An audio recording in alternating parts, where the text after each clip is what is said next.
At this time, let the record reflect all 15 jurors have returned to the courtroom. Everyone may be seated. Good morning. Counsel waive the call. Yes. Yes.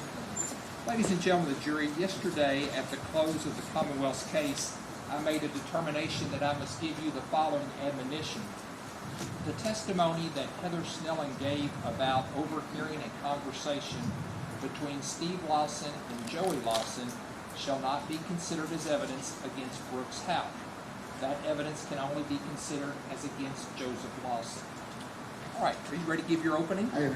Proceed when you're ready.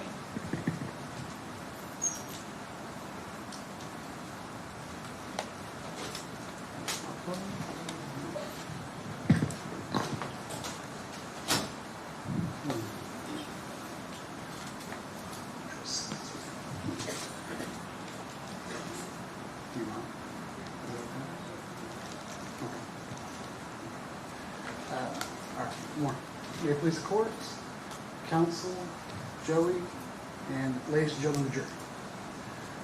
Joey Lawson is not guilty of tampering with physical evidence, and is not guilty of conspiracy to commit murder. He has not made any sort of agreement to move a car or a body. He hasn't been involved in any sort of homicide of any kind, and he was not on that Bluegrass Parkway. This case is about collateral damage. For Joey Lawson, he is the collateral damage in this case. The vast majority of the evidence you've heard over the last week and really going into this week has been irrelevant to Joey Lawson. In fact, I think we listened to testimony for almost 2 days before we even heard his name mentioned. His life and the lives of some of the witnesses that you've seen testify are examples of what the government is willing to do in order to accomplish their objective, which is to prosecute Brooks Houck.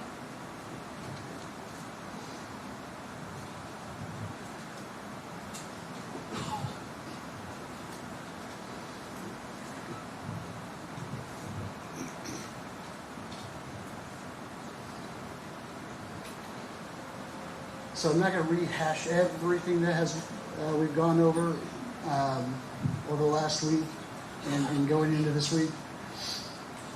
But I do think it's worth looking at what is some of this objective evidence that you'll see in this case. And that comes in two forms. One is the forensic evidence, and then the other one is the cell phone data. Okay? And I'll start here with before I start here, that objective evidence is what is the measuring stick when you are on the fence and you're weighing testimony and things like that. When you are looking at that testimony and trying to see what, while you're weighing it, take a look at the objective evidence and use that as a measuring stick. And so the first one is the forensic evidence. And we heard from Detective Snow earlier on. And as far as Joey Lawson's case goes, this is what was established. Overall, there just was no forensic evidence indicating Joey was in Krista's car. But let's break that down, right? What that means is that there was no DNA in that car that linked Joey Lawson to being in that car. There was no trace evidence. And if you recall, there was a fingerprint that was on Crystal Rogers' phone. And that was compared to Joey Lawson's fingerprint, and he was excluded. There was also a palm print on the rear view mirror, and Joey Lawson was also excluded for that.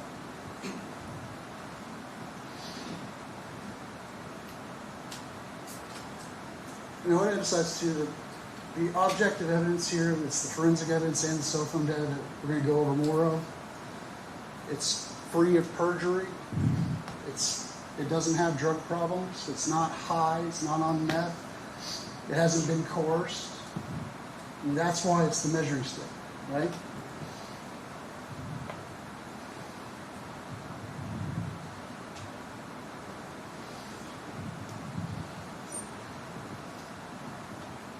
So we're going to talk more about the cell phone data. So we heard from Detective O'Daniel, and these are kind of the high points as far as, as applied to Joey Lawson's case. First, you heard towards the end of his testimony that he had no opinion as far as general location is concerned on Joey Lawson. You also heard that he didn't, included in his analysis was not tower dumps, and that's,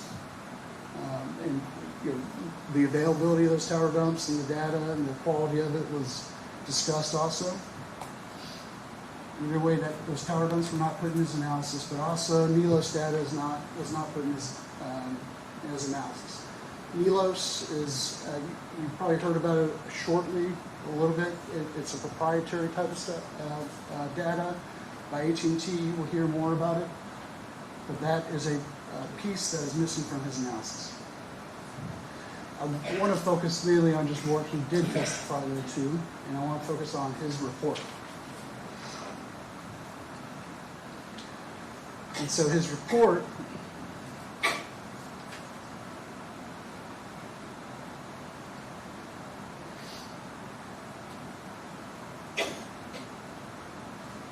lately also point out too that, so when I was taking notes on the opening statement of the Commonwealth at the beginning, it seems like forever ago, a week ago, for when they began, they said that the cell phone evidence is critical, right? And I absolutely agree with them on that, and that's why ultimately I'm going over this, and you will hear more about it, as the case proceeds along. And so that's also why it's critical to go over Tim O'Daniel's report and his testimony. And this is straight from his report. And I did highlight that bottom part right there. That's what I've added. But the purpose of his analysis, so he's given a purpose statement, what was guiding him when he was doing his analysis. But I think it's not just, if we see that highlighted part of the sentence, it says that what he was basing his analysis on was cell sites, but the key part here, sectors used. And so it's not just cell site data, but it's also sectors used. And he did include that in his report. I don't know that he factored it into his final opinion.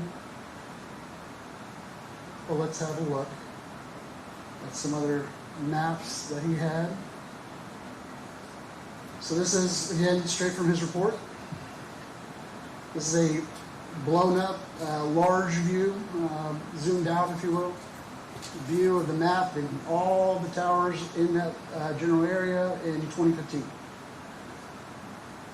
The reason why this map in particular is important because it shows you the broad swath of land, okay, especially in this area up here, up north, and then also down here, but in particular up here, that you should pay attention to because it shows you that if you're a cell phone that is going around in this area, you don't have very many options when it comes to cell phones to select.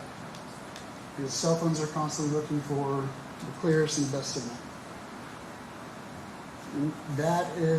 And that's relevant to some of the conversations you all heard about topology and geographic barriers and things like that, RF signals. So some of the overlay I have, this is stuff that I've added in here just to make it clear in case it was not. And you'll see another map here in a little bit that's going to zoom in, but Boston Road is up here, okay? And then Bluegrass Parkway, it's down here. And I also do this because I recognize I'm sure a lot of you may not be familiar with this area, maybe you are, but sometimes we can take it for granted that people are familiar with maps we've been looking at for years at this point. But so this is a zoomed out version, and then the circles you'll see here, they are highlighting and emphasizing really the three towers that we're about to see in the next slide. But seeing this, making sure that you see the context in which those towers are sitting, and also, the direction that the sectors are pointing in is really important. All right, so this is the next slide. And this is, again, straight from Detective O'Daniel's report.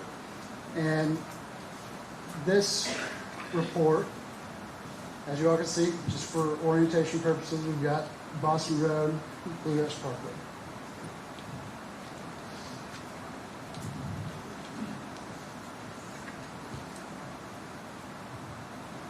And as Mr. Lasowski pointed out in opening statements, use your common sense. When you're looking at this map, use your common sense. All those towers are facing north.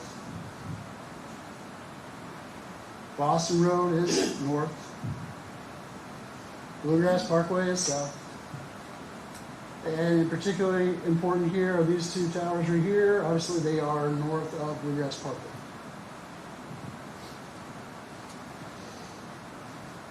And you heard some testimony about a Chrysler 300. And you heard testimony from Mrs. Snellen that she took that Chrysler 300. And remember, Ms. Snellen and Steve Lawson, they had financed this Chrysler 300 through Capital One. And then she also testified that she took that car back because there was a dispute about who was going to possess it. But she took that back and she drove it to 7645 Boston Road, which was Mr. Gent's grandfather's house. And that's important because there's other things that it corroborates what we see in the cell phone data further. When we look at Steve Lawson's search history, when we look at who he called, and you heard the testimony about the 1-800 number. That was an outgoing call from Steve Lawson, and that call was to Capital One. And you can imagine why somebody would be calling Capital One when the car is financed through Capital One. They're looking at what they can do to repossess it, whatever it may be. The point is that is all consistent and corroborated. That's not just the cell data. That's corroborated by the text messages and actions. And I should say that's not just corroborated by the location data, but the text messages and phone calls that were going on at the time.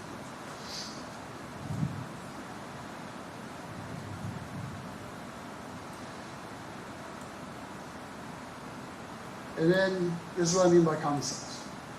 And it can be difficult because, so this arrow down here at the bottom, that's Tim O'Daniel's original arrow.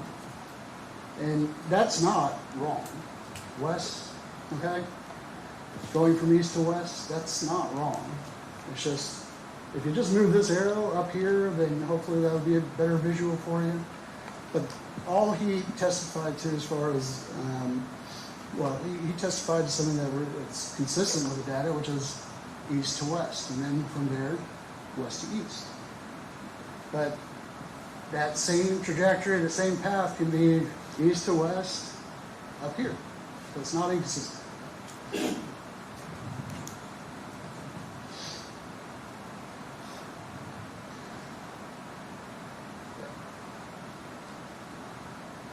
All right, and then we heard also testimony from Detective O'Daniel, and the question, let me make sure I'm going to quote the question correctly. The question posed to Detective O'Daniel, is it possible that a phone would be traveling down Bluegrass Parkway and be hitting off that side of the tower?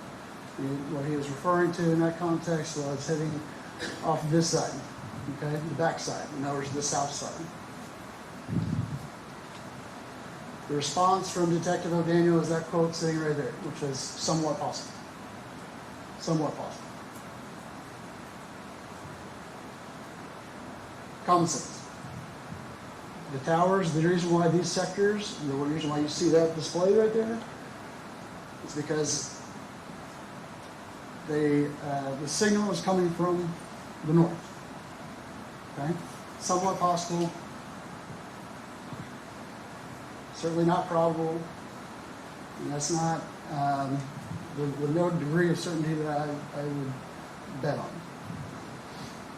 So again, use your common sense when you look at this, and I agree with Commonwealth when it comes to You know, not jettisoning that when you are given the case finally to deliberate about things. But in conclusion, as you continue to review the evidence in this case, remember the government's burden of proof, okay? It's proof beyond reasonable doubt, and it's for every single element of every single offense. And at the conclusion of that case, we're confident that once you have all the evidence and you've got the chance to look at everything, and you guys are going to have a lot of evidence to look at, that you will conclude, just as we have, that Joey Lawson is not guilty. Okay? He is not guilty of tampering with physical evidence. He is not guilty of conspiracy to commit murder. Okay? Thank you.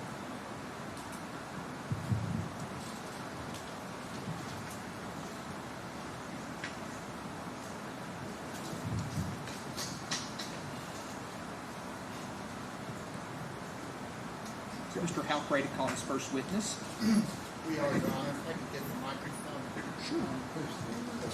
Oh, that's. Your Honor, the defense calls Heath Farthing. Heath Farthing. Heath Farling. Yes, sir.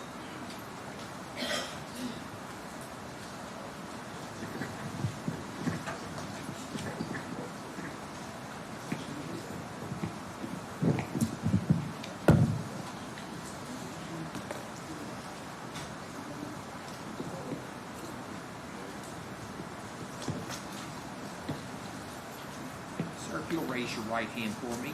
Do you swear or affirm the testimony you're about to give will be the truth, the whole truth, and nothing but the truth? Thank you, sir. You'll have a seat right over there. Try to sit as close to the microphone as you can, and please answer all questions asked of you. Mr. Shoring, proceed when you're ready. Thank you very much, Your Honor. Good morning. Good morning. Sir, could you please introduce yourself to the ladies and gentlemen of the jury? My name is Heath Farthing. And what do you do for a living, sir? I'm an independent canine consultant and a canine trainer with over 35 years of experience. Okay. And where do you live, sir?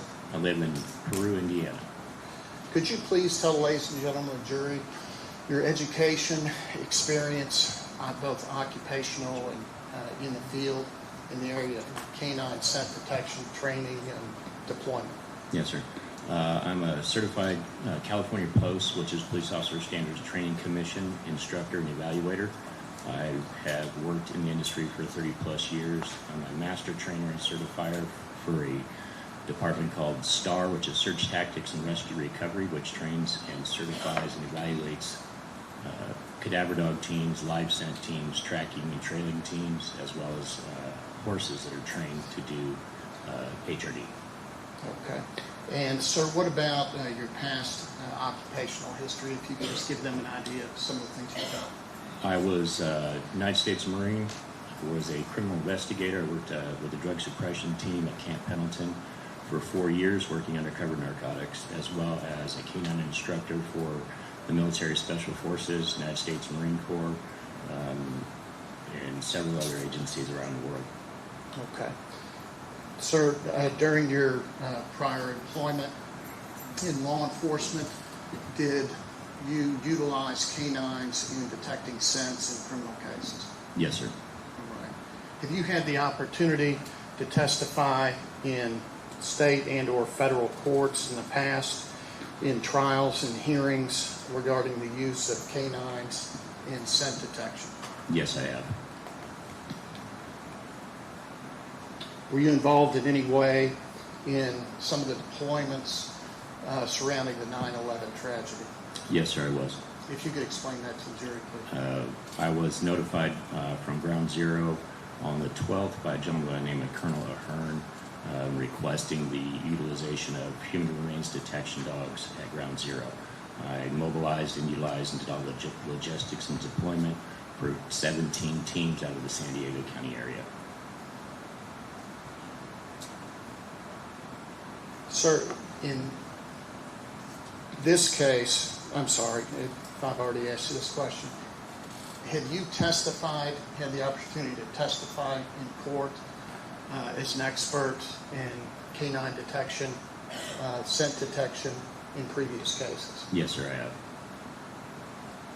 Sir, in this case, in our request, we contacted you some time ago and asked you to assist on this case, correct? That's correct. And you get paid for your work in those cases, correct? Yes, sir.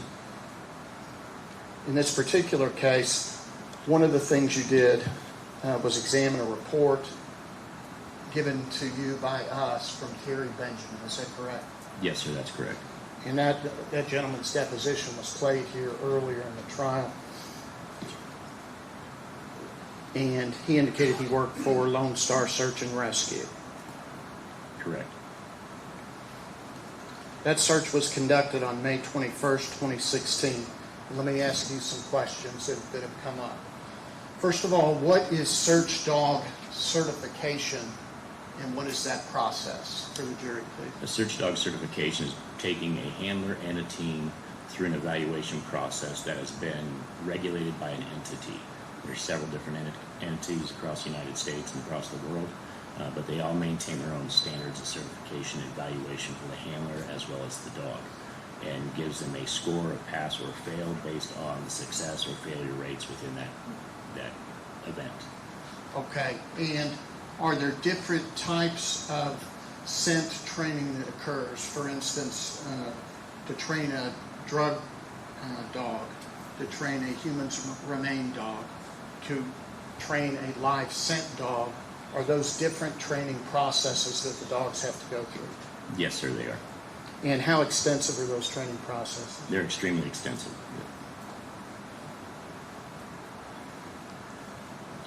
Okay, there was testimony earlier during that deposition that the dog involved in this case was cross-trained.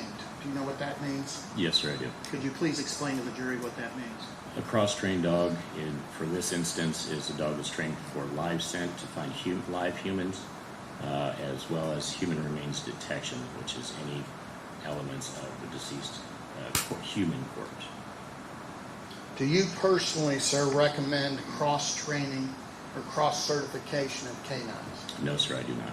Could you explain to the ladies and gentlemen of the jury why that is? Yes, sir. During 9/11, we found that the majority of the cross-trained certified dogs that were deployed to Ground Zero and to the rubble piles were having difficulties properly identifying whether it was a live scent or a live human body or a deceased corpse that they were alerting on. Based on the environments they were working in, the majority of the time the dog would get a cross-trained HRD dog would get an alert. We would utilize assets to try and recover a live person, only to find out that it was actually a deceased person. So we're utilizing and wasting man hours looking. We were trying to find live people to survive, to let them survive. But what ended up happening was we were wasting assets and resources, only recovering dead, deceased individuals. Sir, what is FEMA? The Federal Emergency Management Authority. Okay, do they recommend cross-training dogs? Since 9/11, no, they actually found that it was a major inconvenience to utilize cross-trained dogs in situations. Because of the issue that you Because just of the talked issues about. that we found about. What is CARDA? I think it's California Association of Rescue Dog Association. Yes, sir. Do they recommend cross-training dogs? No, they don't. And when you train dogs, do you ever cross-train dogs? No, when we do human remains detection dogs, a human remains detection dog solely. We do cross-train dogs for tracking of live people and narcotics, for instance, but those are two completely separate training behaviors. Yes, sir. What is a false response or false alert? A false alert is when the dog is deployed into a certain search area, and at the time, the dog will give an indication that the presence of the target odor, the trained odor that they're trying to locate, is not present. So the dog will go up and have a conditioned response, whether it's sit down, bark, scratch, any of those items, that the dog will go there and make that trained alert, and there is nothing present that would allow that to be justified. And is one of the objectives to training these animals to try to minimize or eliminate those false alerts? Yes, it is to minimize it. And sir, in your experience, Are dog handlers who are going to be deployed and use these types of animals, are they required to gather and retain training records on the dogs? Yes, they are. Could you please tell the ladies and gentlemen jury what types of records you're talking about? The training records are started the day that the dog begins its initial type of training. And it is to document how many repetitions in a certain task of sitting at a box for a target odor, for instance, if we're training for that. How many times the dog was correct and how many times the dog was incorrect. And we continue that training records and the documentation for the life of the dog's working capacity. Okay, and then do you retain sometimes after the dog passes away? Typically it's 7 to 10 years. In case cases come up where the testimony is required? Yes, sir. For that dog. And that kind of brings me to my next question.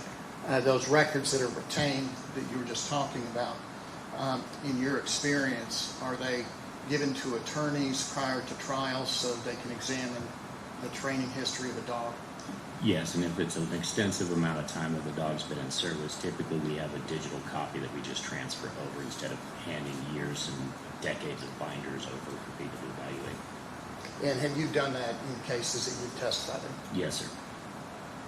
Is there any way to evaluate whether or not a dog's been properly trained or how many false alerts they've had or anything like that without these records? No, sir, there's not.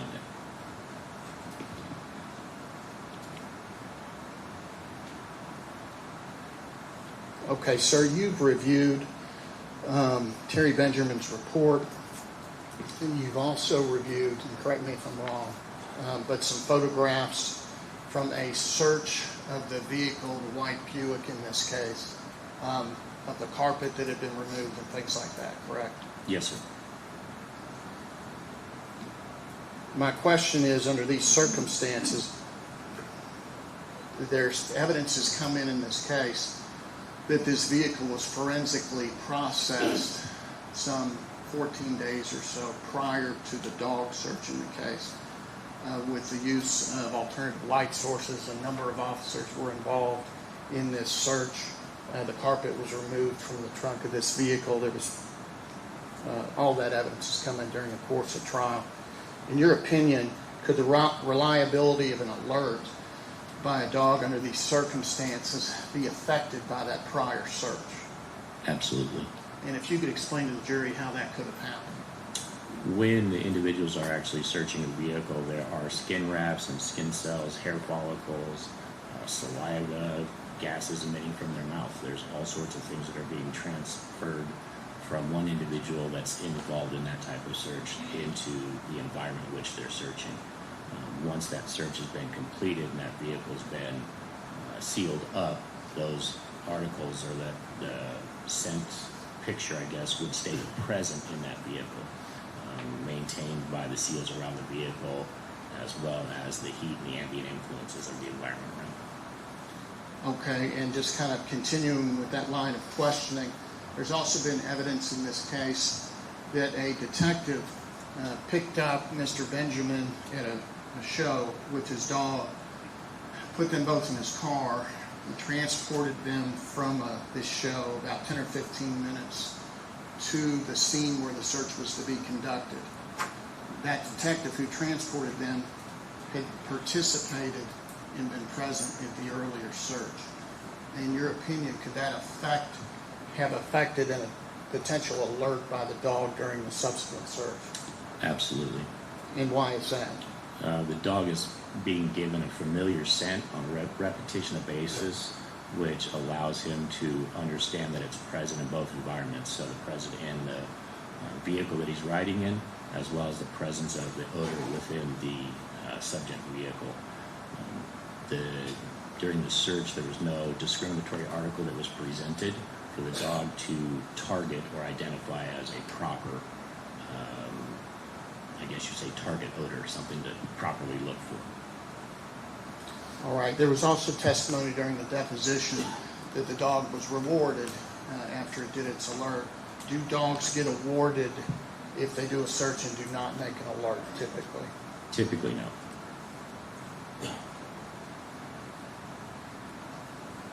Sir, does the FBI, in your experience, have trained search dogs for human remains detection? Yes, sir. Regionally, they usually do.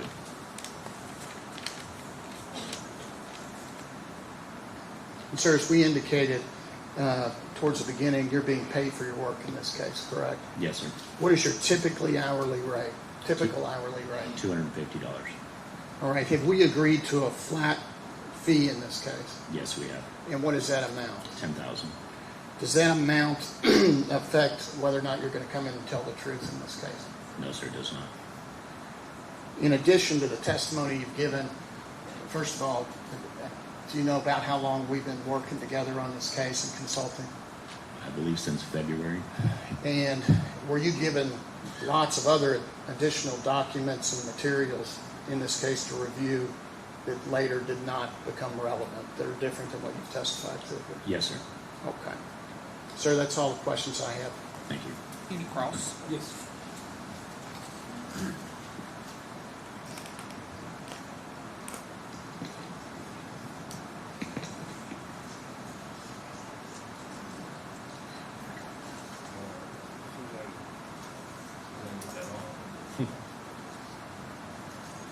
Good morning, Mr. Farley. Good morning, sir. You still work at Von Lincoln Kennels?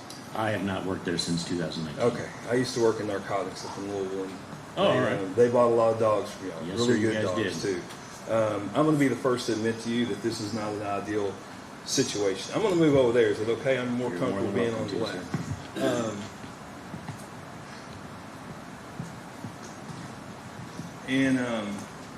That things could have been done better. Okay, I'm not here to. I agree with you 100%. Okay, you're a former Marine, right? Yes, sir. Okay, I'm Navy. I'm sorry.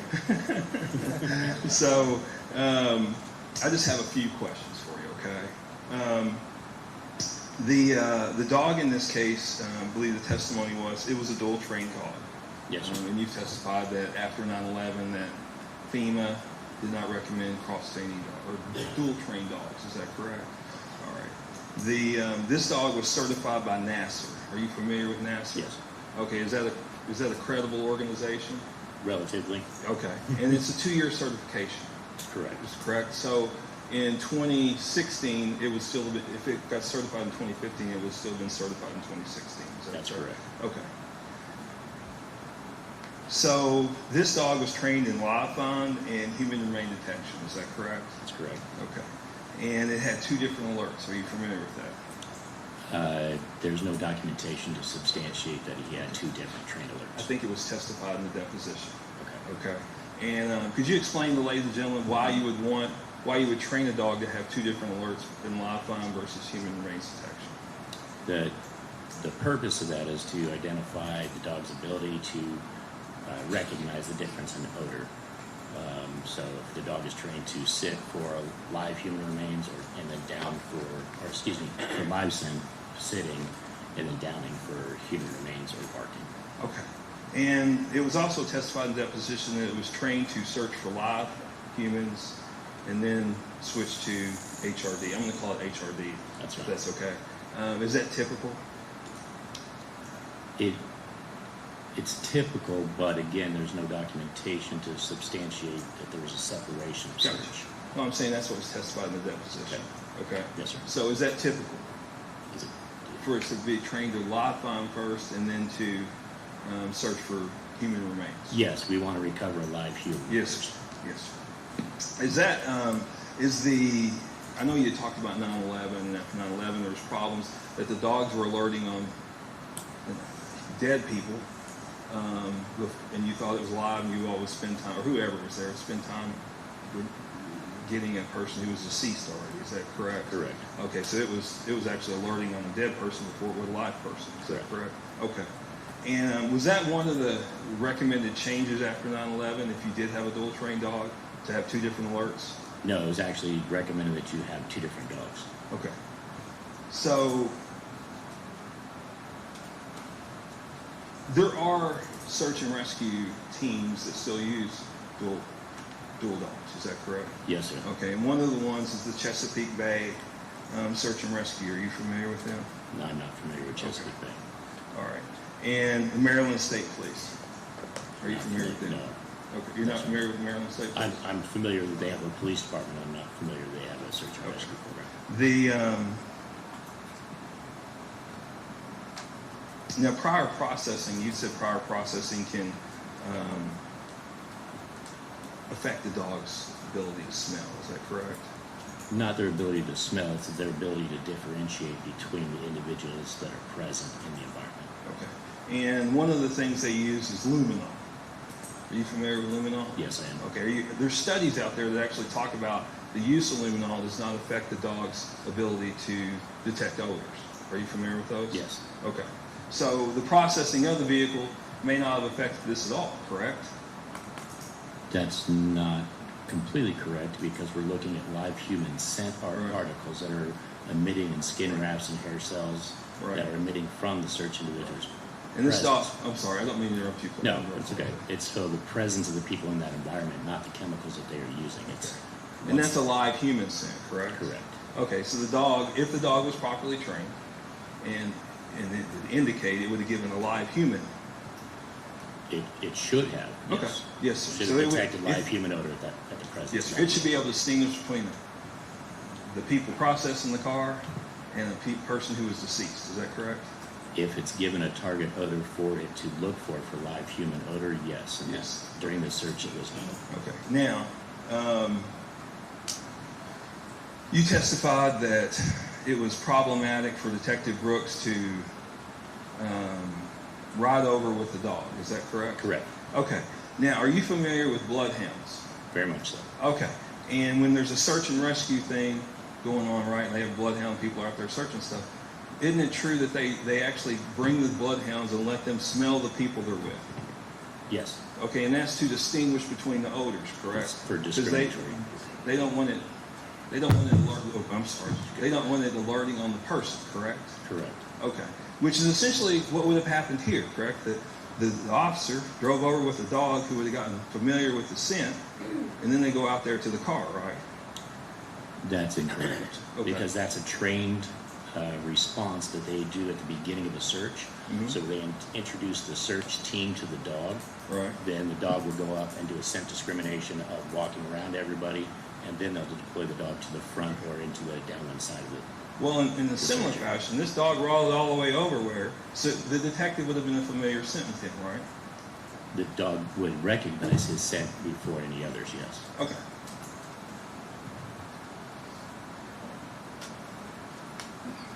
Now,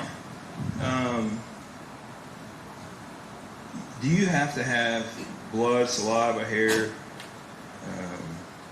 skin cell tissues, something in the vehicle for the dog to alert on HRD? Yes. Okay.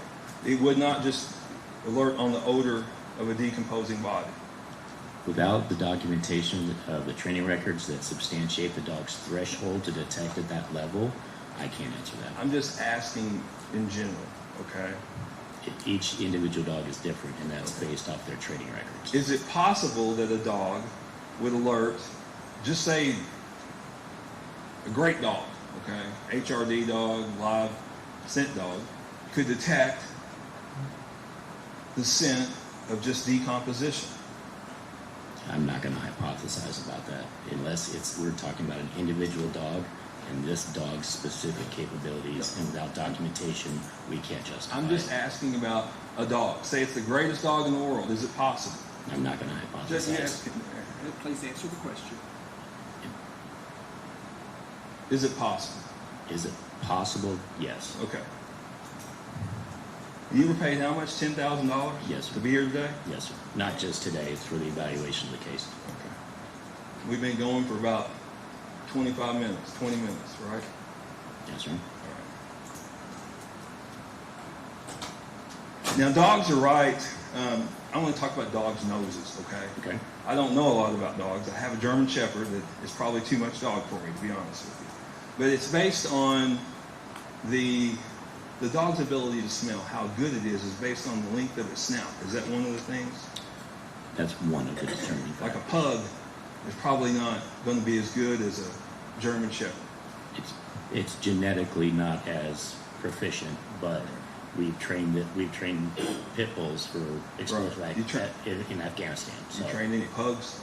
No, I'm not trained. Okay. Not for All right. detection. No. Okay. So Chihuahuas, yes. And it ranges somewhere between 100 million and 300 million, right? Their ability to smell.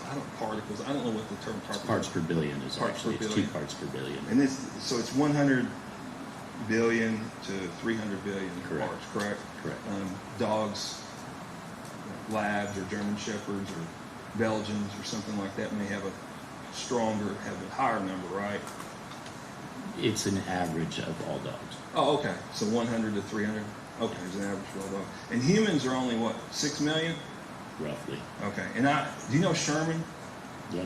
Sherman Dotson? Do you know Sherman Dotson? Sherman Dodson? Yes. Okay. And I spent a lot of time with Sherman back when I was in Louisville. And Sherman explains it to this dogs, the way they smell to me, and tell me if you think he's off, okay? All right. So when I walk into a house and I'm making a pot of vegetable soup, you know what I'm getting ready to say? Exactly, yes. I smell vegetable soup, right? Correct. And when the dog walks in the house, he doesn't necessarily smell vegetable soup, but he'll smell potatoes, he'll smell onions, tomato, whatever you put in vegetable soup. Correct. They're able to distinguish those particles out, correct? That's correct. Okay. Is that a good way to explain it? Yeah, we call it chicken soup theory. but Chicken yes. soup theory? Okay, all right, I got you.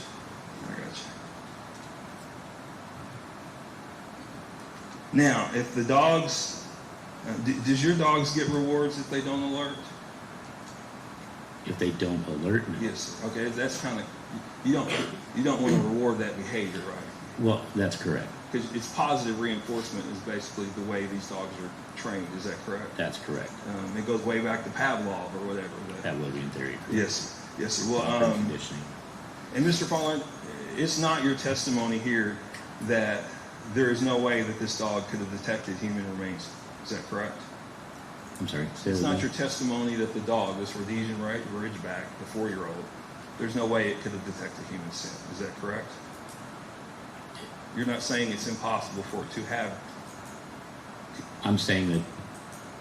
I'm sorry. Say that again. I'm probably not asking it. No, right. you're not asking it correctly. Sorry. For me. All right. Yeah, I'm a No, Marine. that's okay. So you're not saying it's impossible for this dog to have alerted on HRD? At the scene with the white vehicle? Yes, That sir. we're talking about? No, I'm not saying it's impossible. Okay. I really do appreciate it, Mr. Riley. Thank you very much for answering my questions today. Mr. Coleman, any redirect, Mr. Short? Sir, just one follow-up question. In this case, the forensic search of this vehicle, as you're aware, was performed prior to the dog search, correct? That is correct. Okay, in your experience, is that typical chronology of how those events occur? Or is the forensic search done after the dog search? Typically, the forensic search is done after the canine search, after the positive alert on a location. Then they would bring in the forensics team to justify or recover evidence in the situation. Thank you very much. That's all I have. Thanks, sir. Any further recross? No, sir. Any questions? Any questions from any jurors? To write it down. Let me see counsel at the bench.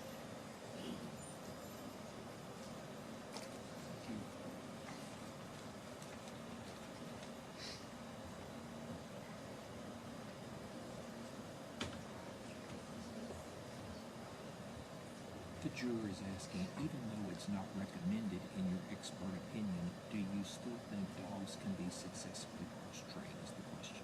It would be admissible. That's fine. Yeah, that's a good question.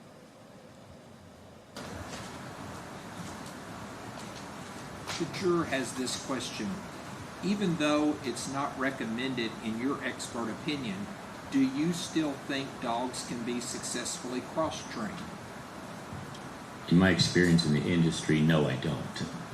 We've seen one individual from Russia that comes over and visits in San Francisco and trains, that even after 15 years, she's still having extreme difficulties with reliability of her dog in cross-training the dogs.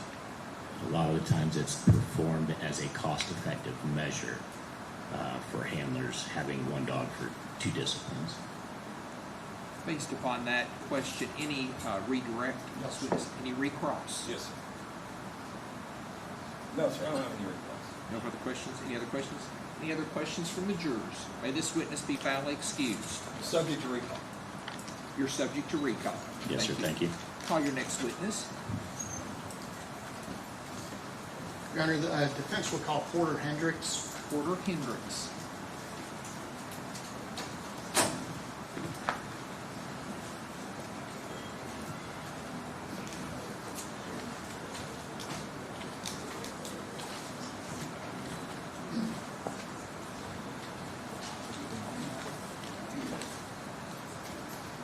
Sir, if you'll raise your right hand for me. Do you swear or affirm the testimony you're about to give will be the truth, the whole truth, and nothing but the truth? Thank you, sir. You can have a seat right over there. Try to sit as close to the microphone as you can, and please answer all questions asked of you. Mr. Shoring, proceed when you're ready. Thank you very much, Judge. Good morning, Mr. Hendricks. Good morning. Could you please tell the ladies and gentlemen of the jury your name? My name is Porter Hendricks. Mr. Hendricks, you and I have spoken several times on the telephone, correct? Yes, Okay. What city do you live in now? Vine Grove. Okay. And what's your current occupation? I'm retired. Okay. And where'd you retire from? I retired out the military, What branch were you in? Army, And how long were you in, sir? 20 years. And what was your position in the Army? I was a 19 Delta. I was a platoon sergeant. Okay. Sir, are you also a coon hunter? Yes. Okay. There's been some testimony in this trial about coon hunting, and we've heard a little bit about it, but could you please briefly describe how a coon hunt goes? Yes. Well, now, this particular thing, what we do is, we're on a competition hunt. This is a UKC hunt. This is a competition hunt. And I brought them to a club out of North Central Coon Hunting Club in E-Town. Okay. And every so often we have a UKC hunt. And, you know, you come in, you sign up, and you draw out and you go out on the hunt. And sir, there's certain rules about these raccoon hunts. Yes, sir. Okay, does one of those rules have to do with whether or not the party, the human beings, stay together or separate? Yes, we have to stay together. Okay. And when you say stay together, about how close are you all supposed to stay together during the hunt? No more than 20 feet apart. Yes, Okay. we have to be in eyesight distance at all times. Okay. And then what is the objective of the hunt? The objective of the hunt is to take your dog out and you tree a coon. The dog trees a coon? The dog trees the coon. The dog is really what it's all about in this hunt. Okay. Now, sir, you were interviewed by the FBI in this case on June 28th of 2019. Do you remember that? Yes, sir. Okay. And at that point in 2019, had you ever been interviewed by anybody before this? No. Did they show you, the FBI, when they spoke with you, did they show you a scorecard from that night to refresh your recollection? They did.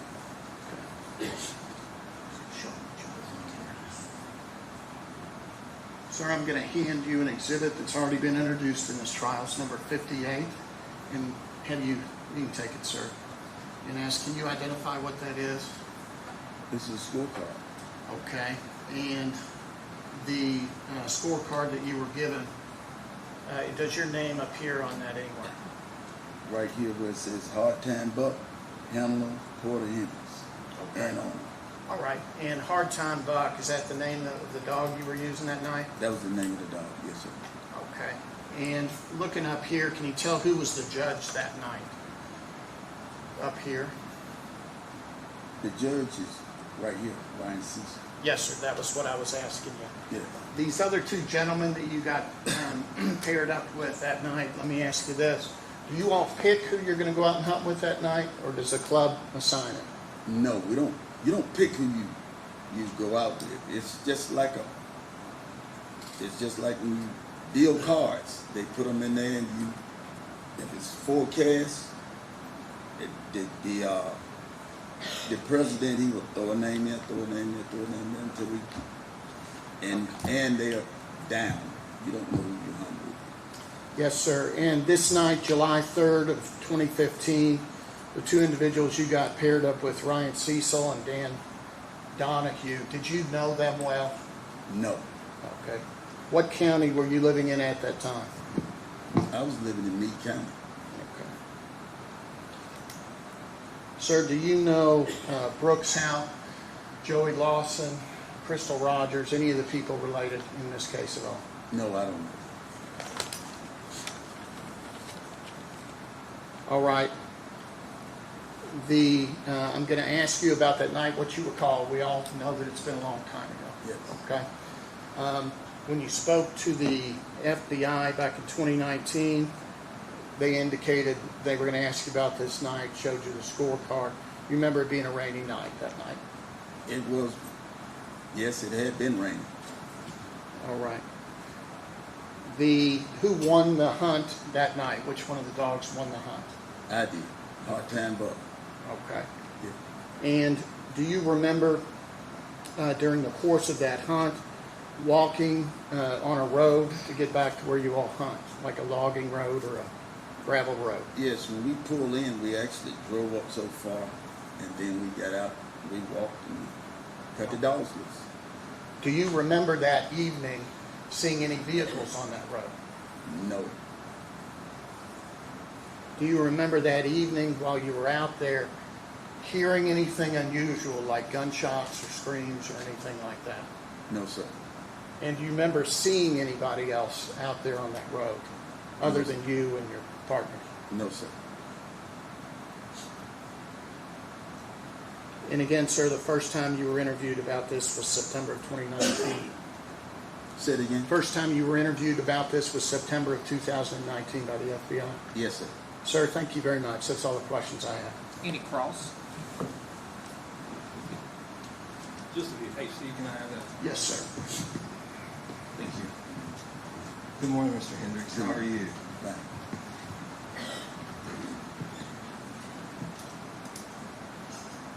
Give me 1 second, okay? I just gotta Yes. look at this real quick here.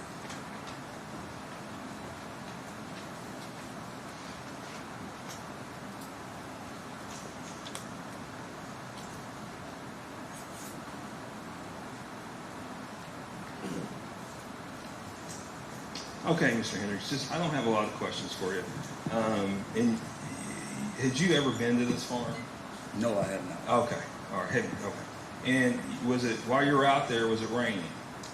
While we was out there, it was not raining. It had Right. stopped raining.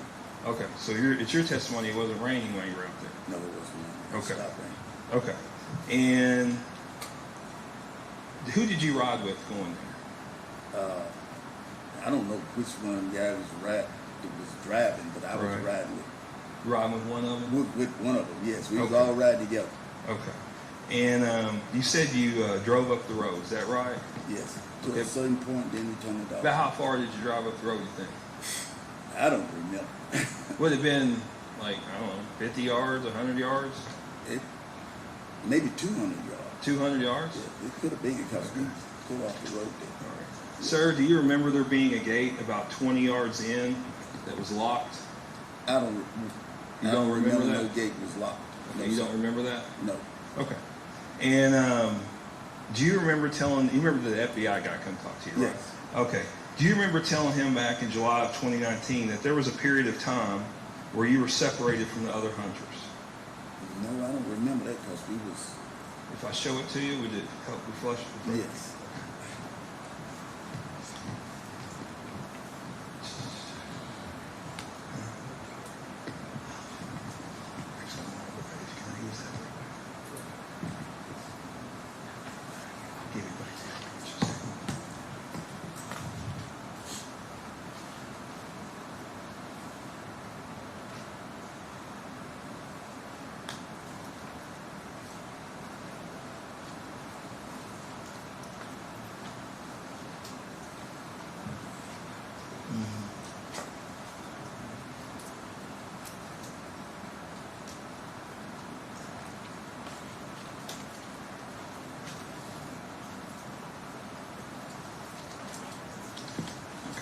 I need to back up real quick, Mr. Hendricks, if we can. This would have been back in 2019, okay? Yes. All right, I don't want you to read this out loud, okay? I want you to read it to yourself, okay? Yes, sir. All right, because we just talked about, you remember about going up the road and parking, is that correct? Right. Okay, so this is the question, all right?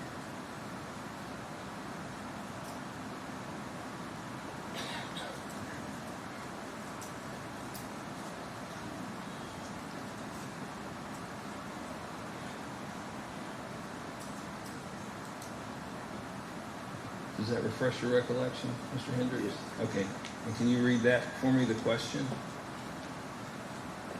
It says, so do you remember anything like where you guys parked or anything like that? Any details about that? And you say, I swear to God, man, I can't remember because I don't even remember what area we went to. That's right. Okay, so you don't remember. I don't remember. Okay, okay. Hang on one second, Mr. Hendricks.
Now, did you see any unusual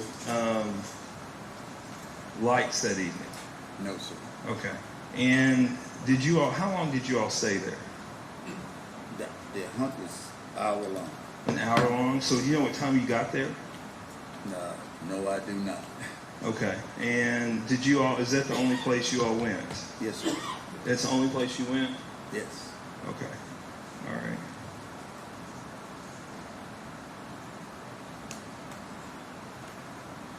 Now you said you won that evening. Is that right? Yes, I did.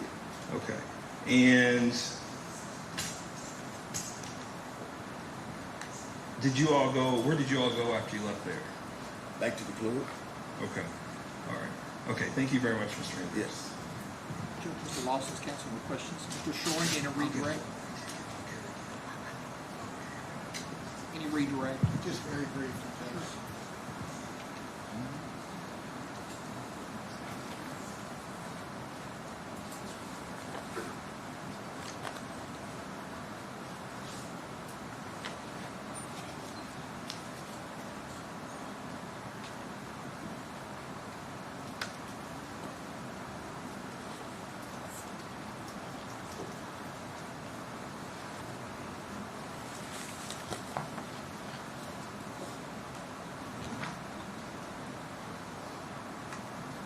Sir, I just have a couple more questions for you. That night, and I think you've made this clear, but do you recall, as we sit here today, that night seeing a small white car, a big white car, any car on that road? No, I didn't. Okay, and then Mr. Young had asked you a question about what you told the FBI about whether or not you all separate. Yes. And I'm going to show you the transcript from that interview from June 28, 2019, and ask if you remember these questions. The FBI agents, does that help you? Yes. Okay. The FBI agent says, okay, so you were separated from them. What was your answer? I said we didn't separate. You said, no, we don't separate, right? Right. And then the FBI agent said, okay, and you say we all stay together, Yeah. correct? Yes. Okay. Sir, that's all the questions I have. Thank you very much. Mr. Young, anything else of this witness? Not based on that, Your Honor. Any questions from any jurors? May this witness be finally excused. Got a question? Let me see counsel at the bench.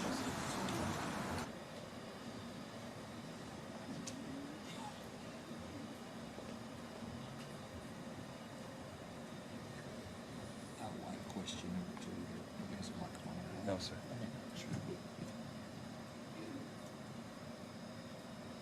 Question number 2 is how long were they there before his dog treed a coon? I'd like to know.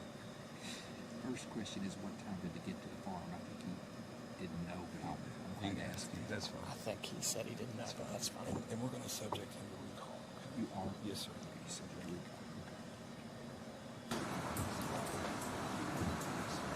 The juror has 2 questions for you, sir. The first question is, what time did you get to the farm? I don't know.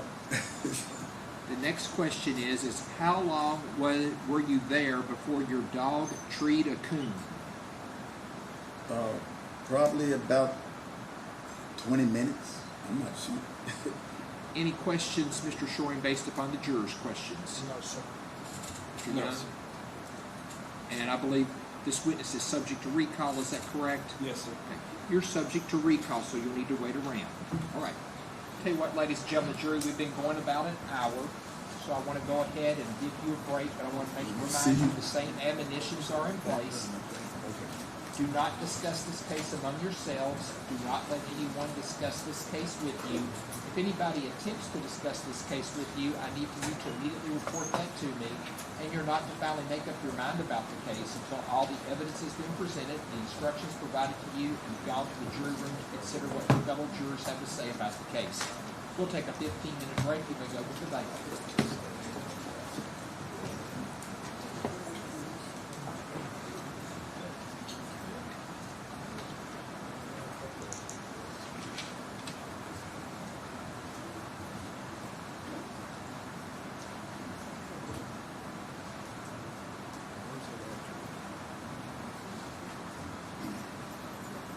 Court's in recess till 9:47.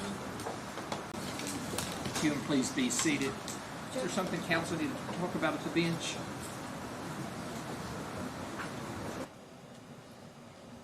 Hey, Fran. Here's the last juror question. The bailiff said there was something that we... Just very quickly, there's a recorded call between Brooks Houck and Rosemary Houck on June the 28th that we became aware of, that Miss Rosemary Houck is telling Brooks that her boyfriend's sitting in the courtroom and taking notes on what all the witnesses are saying. I listened to it this morning because they sent it to us, and bringing it back and giving it to her so that she can see what everyone's saying. I know that the family, I think, has all been staying together, and Miss McElroy is going to testify this morning. And I'm just telling the court, I don't know if she's been privy to all of this. You have a right to ask her that. I mean, if she Yes, testifies. sir. Yes, sir. And I have one other question. The court previously ruled on the Stephanie Coons issue about the infidelity, if you remember. And I think we're getting ready to get into evidence on good moral character under 404. And I'm just making sure that I understand that that is not, the court's ruling was not that we couldn't impeach that with specific instances of conduct regarding that. The court's ruling was that you couldn't use that in your case in chief. Yes, sir. I do not intend to ask her his good moral character. I do not intend to ask her. I do intend to ask her, did she observe any, visual problems? So I would just we take that up now between them. But I'm not going to say, well, is Brooks the, best. Do you have an opinion about whether he's faithful or not? I'm not going to ask that question. I needed that. I do intend to say, did you ever see any, big fights between them or something like that? But I'm not going to ask anything even touching what you're asking. Ms. Rogers, who you're referring to, Yes, ma'am. Yeah.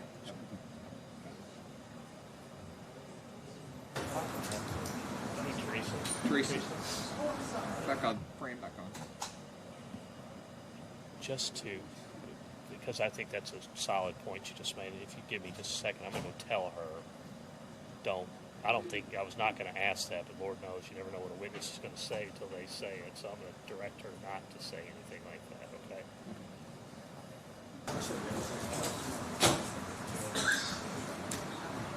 Right.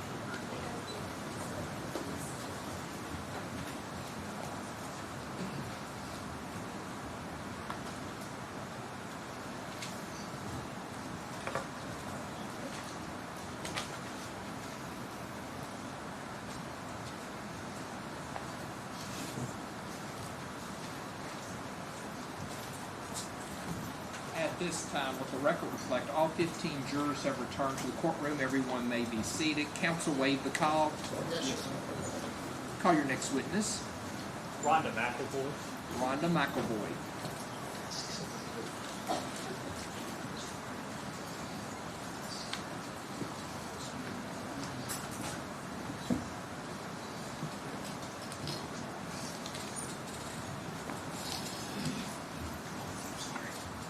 If you'll raise your right hand, do you swear or affirm the testimony you're about to give will be the truth, the whole truth, and nothing but the truth? If you'll have a seat right over there, try to sit as close to the microphone as you can, and please answer all questions asked of you. Mr. Butler, proceed when you're ready. Thank you, Your Honor. Good morning, ma'am. So you're going to have this courtroom's got a bunch of air conditioning's kind of loud, so you have to speak into that microphone, okay? Okay. Can you introduce yourself to ladies and gentlemen of the jury, please? Yes, my name is Rhonda McAvoy. And Rhonda, what county do you live in? I live in Nelson County. And do you know Brooks Houck? I do. Brooks is my brother. Okay. Do you know Joey Lawson, who's seated over there in the black suit? No, I do not. All right, let's just get started a little bit. How many brothers and sisters do you have? I have two older brothers. Your oldest brother, what's his name, please? Is Nicholas Houck. And how old's Nick? Nicholas is 45. And Brooks? Brooks is 43. And you? I'm not going to tell them you don't know their birthdays. So. Okay, I'm 38. All right. So you said Nick was the oldest. I'm going to take you back to 2015. What was his job in 2015? In 2015, Nicholas was a police officer for the Bardstown Police Department. Did he also own rental properties? Yes. And currently, what's his job? So Nicholas continues to work on his rental property, and then he also works for an armored car company. And back in 2015, Brooks we've heard, was a property developer, so I'm not going to... Yes. Correct. Yes. I don't know what I'm doing to cause that.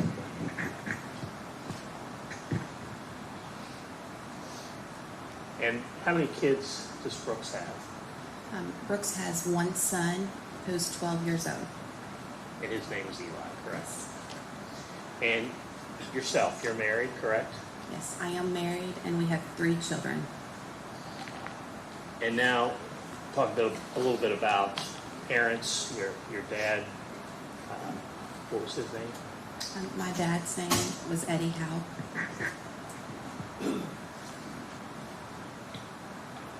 I'm going to move, so I hopefully don't cause this microphone to, I don't know what it's causing, but it's annoying me. I'm sure it's annoying the jury, so.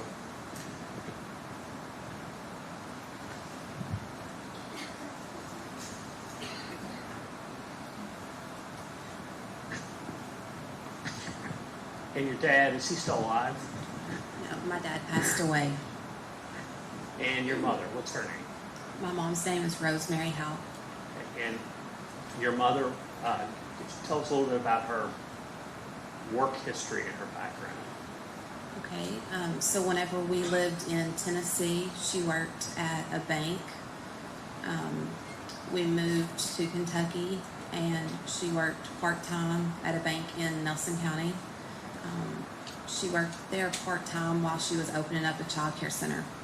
Okay, and when you were growing up, was that her primary occupation at that point after she moved out of banking and she went into open a daycare? Yes, I don't remember her working at a bank. I only remember, growing up at the child care center and just kind of working along with her, and that was kind of my childhood. In the, I guess the child care center, was that in Bardstown, ma'am? Yes, it was. Now, at some point, you went to college to study to take over for your mom, correct? Yes, I did. I attended college and I received my associate's degree in early childhood education, and I received my director's credentials. And at some point that fell by the wayside, correct? And you all had to close the daycare. Is that accurate? Yes, And can you tell us when that was? yes. In August 2013, I was diagnosed with ovarian cancer, and I immediately began cancer treatment, chemo, in Louisville.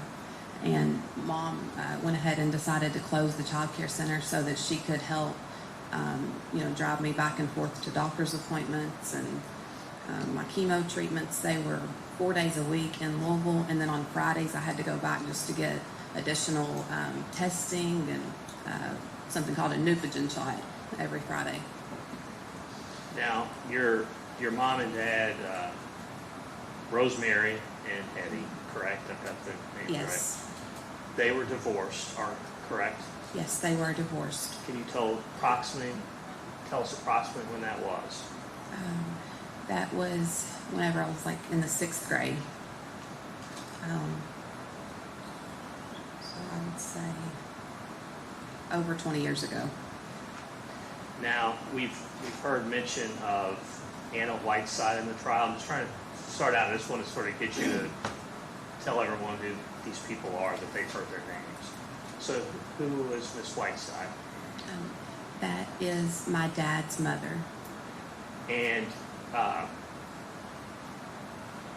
how did your mother and Miss Whiteside get along? That was not a real positive relationship. Anna Whiteside was your dad's mom, correct? Yes. And your mom was married to your dad and they got divorced. Is that accurate? Right. Now, we heard from Francie Holt during the trial.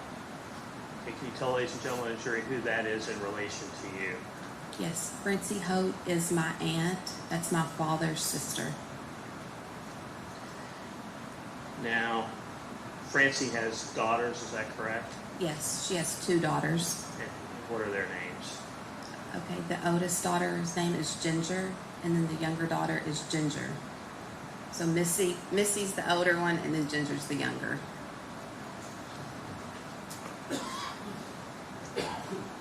What number are we on, please?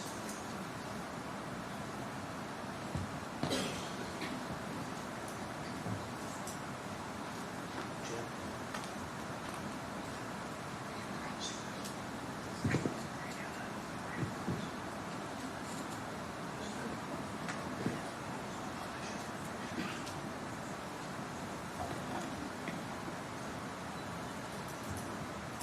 Rhonda, I'm showing you a photograph. You can tell me who that is, please. Yes, this is Ginger, who is Francie Holt's youngest daughter. Does that fairly accurately reflect? Yes.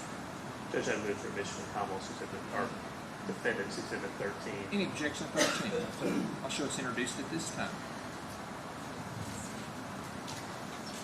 Now, we've heard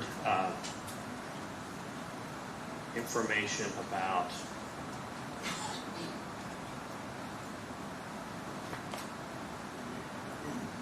Brooks tinting his windows. And I know you don't know anything about that part of it, but let me ask you, you're familiar with Eli, correct? Yes, I am familiar with Eli. Okay. Can you tell, ladies and gentlemen of the jury, what medical condition he has relating to his eyes? Yes. Eli was born with an undeveloped optic nerve in his left eye. And what types of things have you all had to do to help him? Okay, so as a young child, I remember that Eli went through a medical procedure that was to try to correct his optic nerve. He went through a procedure that was to help with the alignment of his eye. He was required to wear patches over his healthy eye to try to strengthen the muscles in the eye that was not healthy.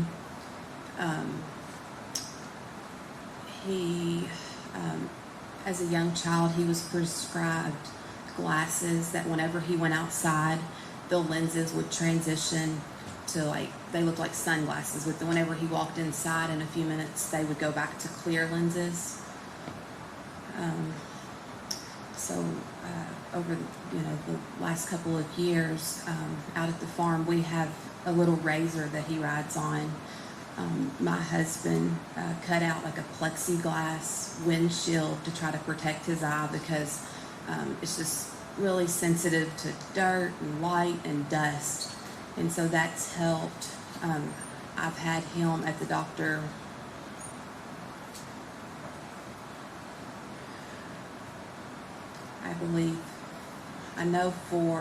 I think that I took him to urgent care one night.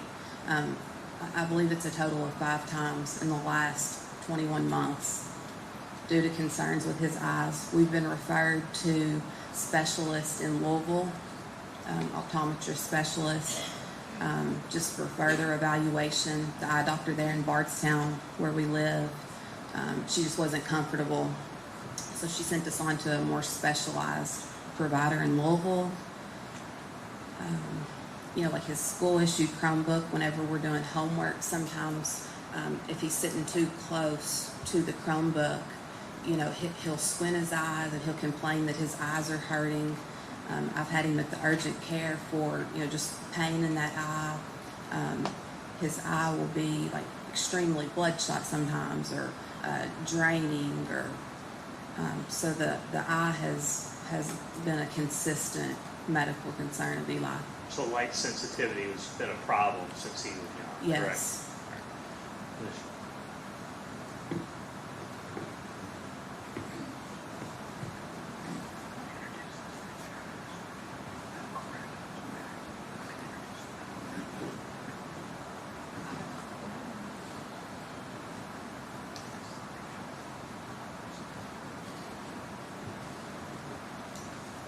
Ron, I was showing you what I've marked as defendant's exhibit number 14. Do you recognize that photo?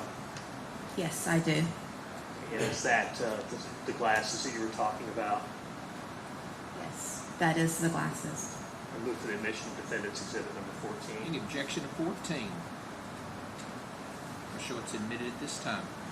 And Ron, I'm not going to ask to admit this because I don't want to put medical records in, but do you recognize this from October 13th of 2015? Yes. And this is related to some of the operative issues that Eli had with his eyes, correct? Yes, that is correct.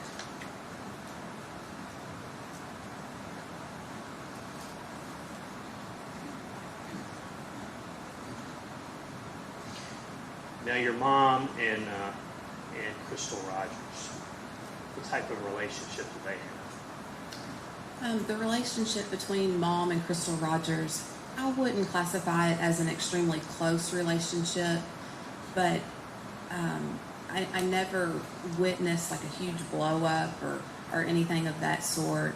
At holidays and birthdays, she was there, she attended.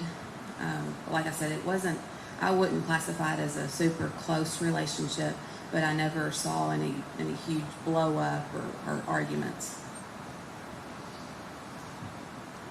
Now, did you and Brooks and Crystal and your husband Alex, did you all sometimes do things together? Yes, it would be common for Sundays were kind of Sunday family day, so Crystal and I would always come up with things to do, with the family. It wouldn't just be Crystal and Brooks and me and my husband. It would be a family activity that we all went out together. Now, we heard one witness say that Miss Rogers never rode four-wheelers or really did anything like that. Did you participate in those types of outdoor activities with her? Yes, at the farm, we would kind of plan to meet there. It was just a farm where we would get together. We did ride four-wheelers. We'd pull each other like in a tube behind the four-wheeler, like in the snow. There's ponds there. There's hiking trails. We would have bonfires out by the barn. Mom had cornhole boards set up. We would, the kids would run around and play and kind of go back and forth between the house and out closer to like where the barn was. The little boys, I have a son that's also 12, so they enjoyed like riding like little tricycles and bicycles just out by the barn.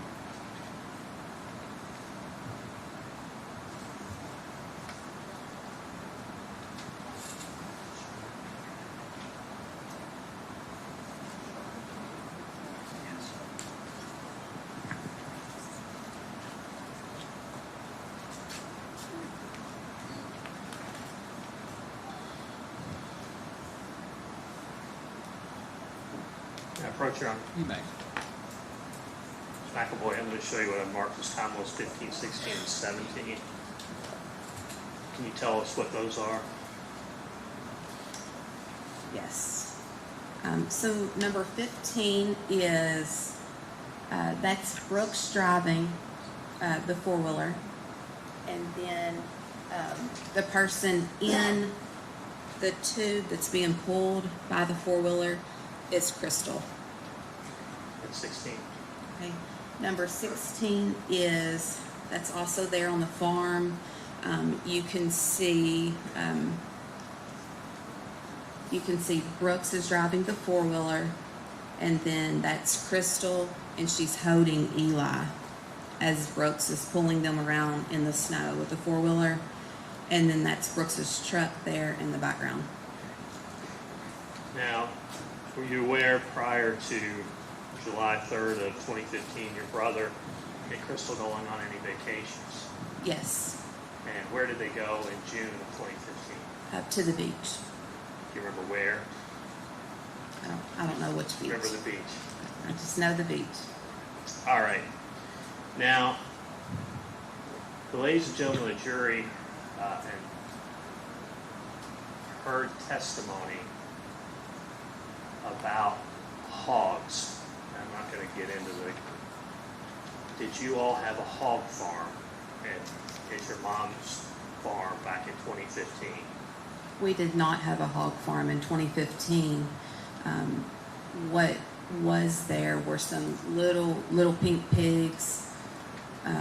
They had some like little black dots on them, and they were right. There was a little enclosure that my mom had in her backyard, very close to the house. They had names? Yes, Do you remember what their names were? I can't remember what their names were. It seems like Mom had some names for them, and then the kids kind of override. They came up with names too.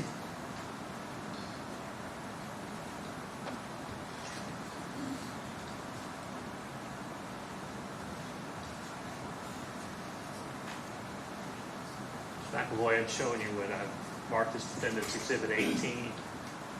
Is that the little playpen for the little piglets? Yes, it is. I move for the admission of Commonwealth or Defendant's Exhibit 18. Hold that habits die hard. Any objection to 18? No. Okay, I'll show this introduced at this time. Okay, we've heard some about, and you told us some already, so I'm not going to ask you to go back through everything you said, but your mother had a farm, has a farm out on Pascal Ballard Road. Is that accurate, ma'am? Yes. And y'all, how long have y'all had that in the family? Do you recall?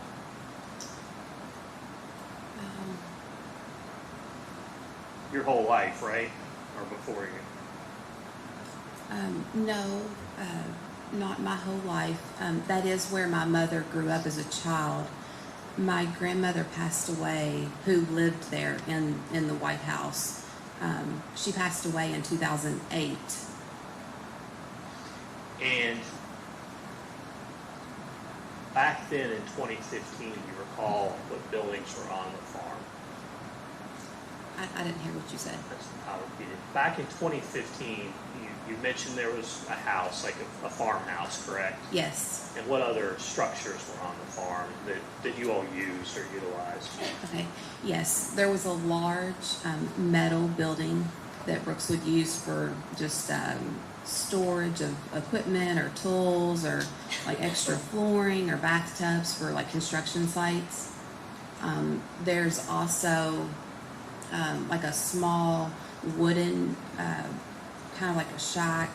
Not a real nice, it's deteriorated, kind of fallen down wooden barn.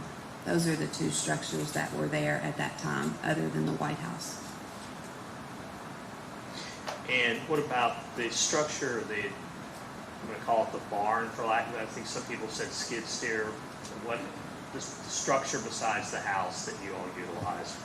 Did your kids play in there? Yes. Okay, what kind of things are the kids doing there?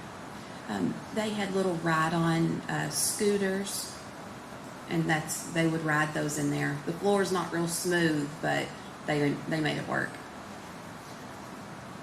I'm going to show you a picture. Did you also used to use it to like hunting and things like that, to clean animals? Yes.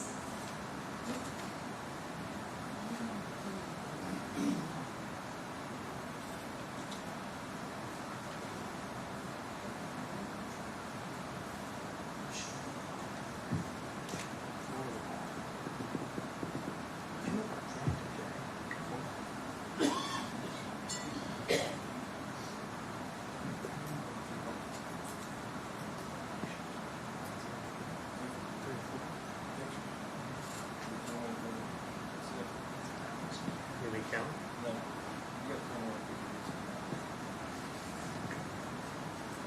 Just showing you what I marked as our Defendant's Exhibit 19.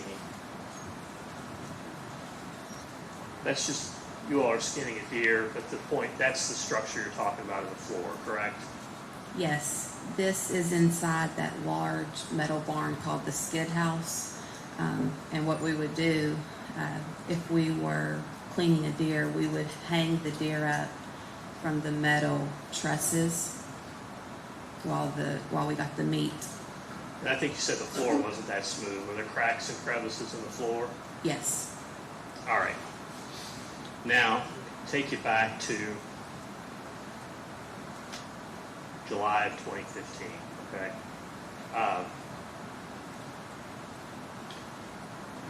How quickly did fingers start being pointed at your family? Immediately. And I'm not going to get into specifics or who made them. That's not relevant for the case. Were threats being made? Yes. Threats being made against you? Yes. Against your brother? Yes. Objection, Judge. See counsel at the bench.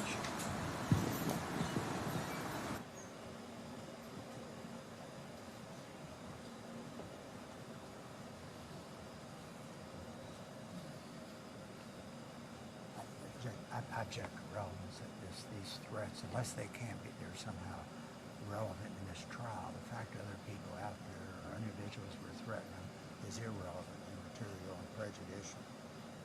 I don't think it's irrelevant at all. I mean, their big portion of their case is that the way the Houcks behaved after July 3rd, 4th weekend. I mean, they're being threatened. There's evidence in the record that they've been targeted by law enforcement. I think we're entitled to set the stage through Ms. Houck or Ms. McElvoy of exactly what's going on. I don't intend to get into any who made threats or anything else, but I think it goes to this entire... Are you finished with the threat question? I'd have to look. I don't think I have. I'm definitely, no, I'm not. I was going to ask her, at some point, did you move your family away from Bardstown because of this? because that explains, I think, we have to be able to explain why they want to get in, that they, are you going to let me finish? I apologize, Judge, I'm sorry. Mr. Butler, finish.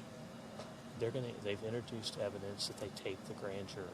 The obvious reason they're introducing that is to say they're taping the grand jury because they're guilty and they're covering it up, and that's relevant evidence, and the jury can consider that. It is also relevant to explain why this family became paranoid about everybody and anybody in Bardstown, law enforcement, otherwise, are against them, and that's why that's relevant. She has to be able to explain what's happening to her family and why they're making these decisions. Otherwise, they're only left with one explanation for this, as opposed to what we believe the truth to be is that the whole world's coming down on them. I allow her to testify about her moving away, but the problem I've got with the threats is I don't know who's making these threats. And that's why I'm not. Some of us, frankly, it's from the Ballard family. I'm not going to ask that. I don't want to turn this into a circus, and that is not my intention. It doesn't matter who's making the threats. That's my point. It doesn't. I think you've got that in. Okay. You can move on to that she moved away. That's okay. I'll have a rejection. Let me make sure I see. She can testify that she moved here in North Carolina. That's what she did. Her and her family. Wherever she went. But the reason for moving is not, again, I don't see any relevance in it. That's actually why she did. Just so you. That's why she did. I understand that's why she did. But what I'm concerned about is that this is not connected at all to any of the evidence, that has come into this courtroom about whether or not Brooks Houck and Joy Lawson were involved in the killing of this young woman.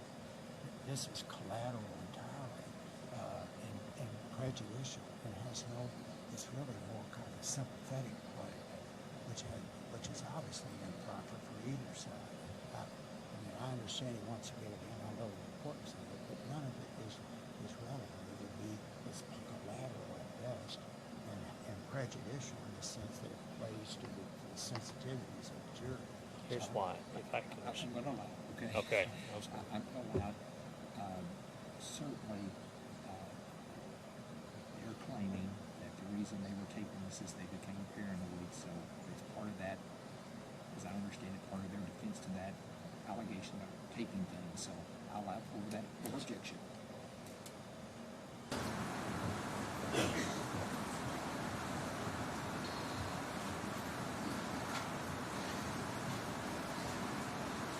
Ms. McAvoy, at some point after July of 2015, you talked about what was happening surrounding your family and threats and things like that. Did you actually, you moved, didn't you? I did. Okay. When you went where? So leading up to that, between July and then we made the decision to move in October 2015. Leading up to that, I had switched my children's schools 2 times, but there continued to be threats, people following at me, and it was just... See counsel at the bench.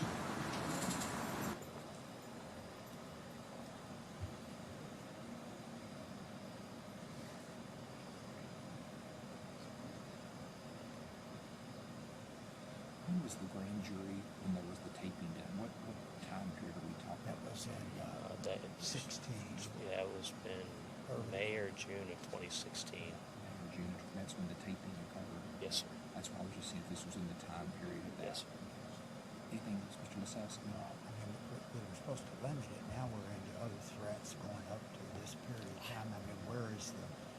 I don't see any of this unless it were related to, police misconduct or some conduct that somehow, offended the principles that we guide ourselves under. This is just a secondary matter that's being used, I believe, improperly to play to the sympathies of the jury. I've no doubt that the family had a lot of problems. People were mistreating them at times, maybe hanging, on trees or whatever. But none of that, unless it's somehow connected to this, is relevant at all. It's serves no purpose. It doesn't help the jury understand whether these two men have been proven to be guilty or whether they're innocent. They serve no purpose at all other than place their sympathy up there in the court. I completely disagree. Again, so I'm going to start with Mr. Sowski's first argument. What material fact is at issue? The material fact at issue that we're talking about is why did the Houck family, because it's not just, even though they just indicted Brooks, they've accused Rosemary and Nick of being involved in this murder. So the material fact is the family involved in the murder, and is the, I'm going to call it a cover-up or the taping or whatever you want to call it, it's the taping of the grand jury, it's the taping of law enforcement when they're being talking to. Are those the actions of co-conspirators to try to cover up the crime, or are those the actions of a paranoid family that the whole world is against them? You cannot introduce a theory that they're taping this stuff and saying this is awful, which is a chunk of their case so far, and then prohibit us from being able to explain the circumstances surrounding this. It's not just that law enforcement is, and that's the next thing I'm going to get into, is how many times the farms were searched, how many. These are all going directly to this feeling of it's us against the world. Again, outline of objection. Okay?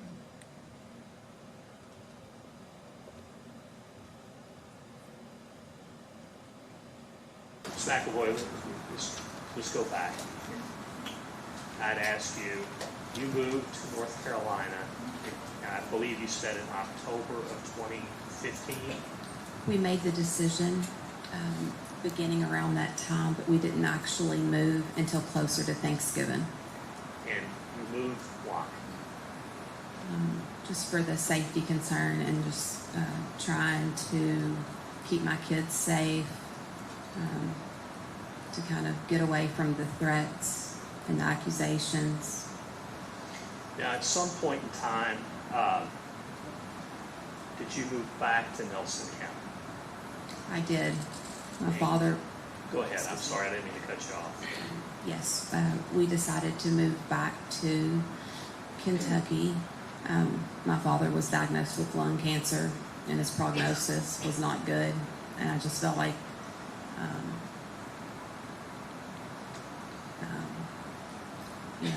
I wanted him to be back at home. And about when did you come back? We came back in 2017. Now, we've heard some discussion about searches at what I'm going to call the family farm, okay? Okay. You're familiar with those, correct? Yes. How many times would you estimate they've been out there? I don't know how many. It seems like a bunch. And did that start? When did that start? Immediately. And did it continue through the years? Yes. Did it go in even past 2020? If you don't remember, did it go on for years is my question. It did, yes. Yeah. At the point in time that this happened in July, or that she disappears in July of 2015, and did you actually live out on Pascal Ballard Road at that time? I did not. I lived in Bardstown in a little subdivision in 2015. Whenever we returned back to Kentucky in 2017, that's whenever we built our house on the Houck family farm. But your house has been searched? Yes. And have they dug in different places on the properties? Yes, they've dug in multiple places on the farm. They dug in your mom's backyard? Yes. And this happened over the course of years, correct? Yes. Now, let me ask you, do you know, I think I asked you at the beginning if you knew Joey Lawson. Do you know him? I do not. Do you know a Steve Lawson? I've heard his name, mentioned in the trial, but I don't know him. I've never spoke to either one of them. Okay, what about a Charles Burtley? Do you know him? No. Now, have you been accused? Yes. Let's talk about the first time you got accused of something related to this case. Where was that? The first time I was approached at our home. You may.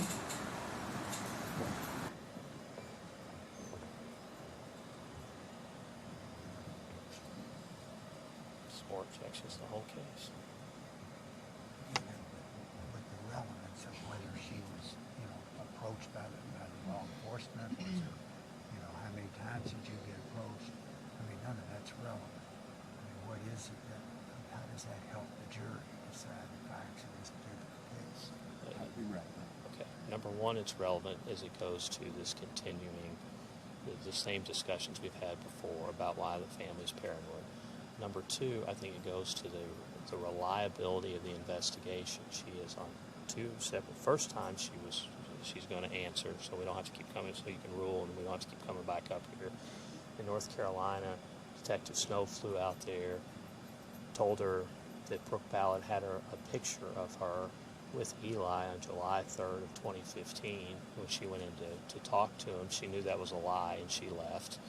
The second time was the FBI accused her of being the one that watched Eli on July 3rd, and their accusation was based upon a Texas Roadhouse receipt where they wrongfully concluded there wasn't enough people eating to support that, and she has pictures of her where she's taking pictures for family from July the 3rd at the Louisville Science Center. Clearly goes to the reliability of the investigation. It clearly goes to targeting of this family. And they've put the whole family on trial, so. I'm sorry. Judge, none of that evidence is coming in this trial. This is just going to confuse issues. I'm sorry, I can't hear you. I'm sorry. None of that evidence is coming in this trial. This is just going to confuse the issues of everything. I don't know.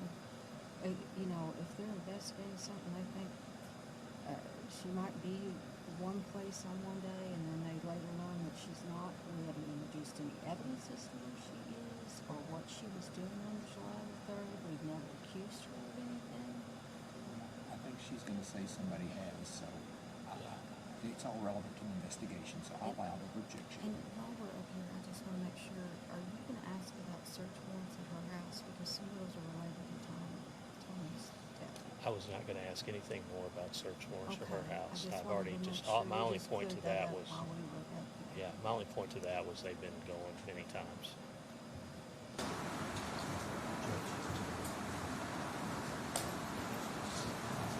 Frank, you get the vote. Frank, you get the vote.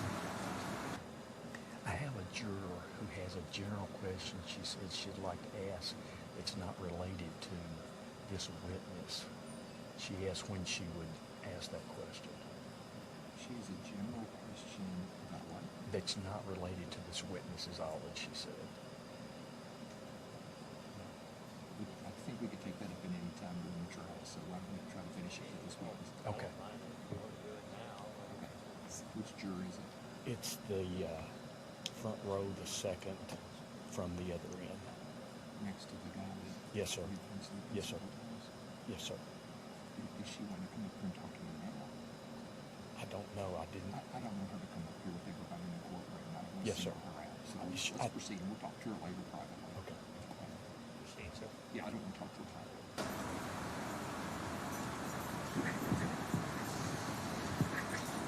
Ms. McAvoy, going back, you said the first time that you were accused, where were you at? I'm sorry, you may have already answered that. That's okay. I was at my home in North Carolina, and we were approached by Detective Snow and Detective Brooks. Okay, and were you asked to come and speak with them? Yes, And did you agree to do that? yes, immediately. And so where did you meet? We met at the Pasquotank County Sheriff's Department. And so what happened when you got in the room? So my father and my 3 children were with me. We walked in, completely cooperative and just anything that we could do to try to help. That's what I've tried to do consistently. We walked into the sheriff's department. They wanted to speak to me separately, and then they wanted to speak to my father. And so, we said that was fine. My dad stayed out in the lobby with my 3 children. They took me back to a small room. It was Detective Snow and Detective Brooks. And did they make a representation to you about evidence that they had against you? They did not show me anything, but they claimed that a member of the Ballard family had provided a photo that proved that I babysat Eli, my nephew, on July 3rd. Was that true? Did you No. babysit Eli? No. What'd you do at that point? I was really upset. Why were you upset? Let me stop you before you answer. I was upset because I had already provided photos from July 3rd showing where I was and what time it was that I was in Louisville at the Science Center with my husband and my 3 children. It was upsetting that I'm being accused of something that I knew was impossible. It's in the past, it wouldn't be abnormal for me to babysit Eli, but on that specific day, it was impossible that they, had that photo, and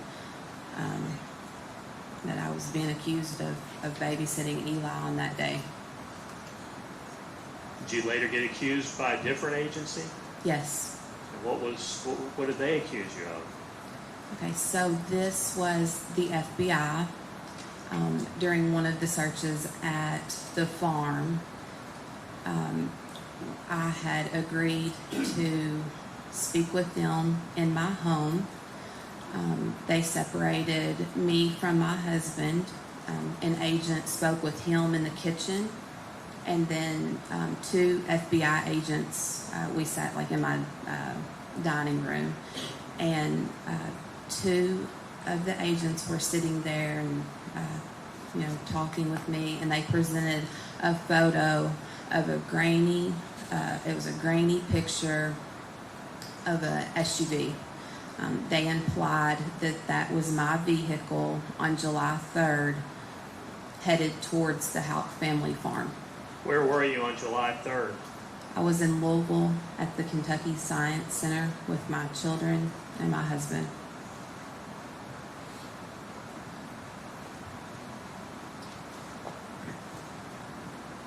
Judge, may I approach you? Ms. McAvoy, I'm going to show you what I marked as Defendants Exhibit 20 and 21. Do you recognize those photos? Yes, I do. And can you tell ladies and gentlemen of the jury what's in those photos, please? Okay. So number 20 is a picture of my 3 children. That's one of the exhibits in the Science Center.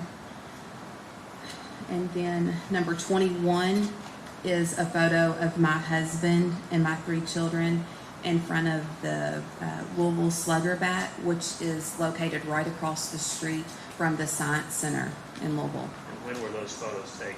These photos were taken on July 3rd, 2015. Now, we've heard evidence in this case, you on a recording prior to going into a grand jury. Were you aware, you're aware that you taped the grand jury? Yes. Can you tell ladies and gentlemen of the jury why? At this point, I just feel like I was paranoid, the whole family was paranoid, just due to the circumstances and just all the threats and the accusations. And I'm going to show you one more photo, and I've just got 1 or 2 more questions, and then I think Mr. Lasowski may have some questions, okay? Okay.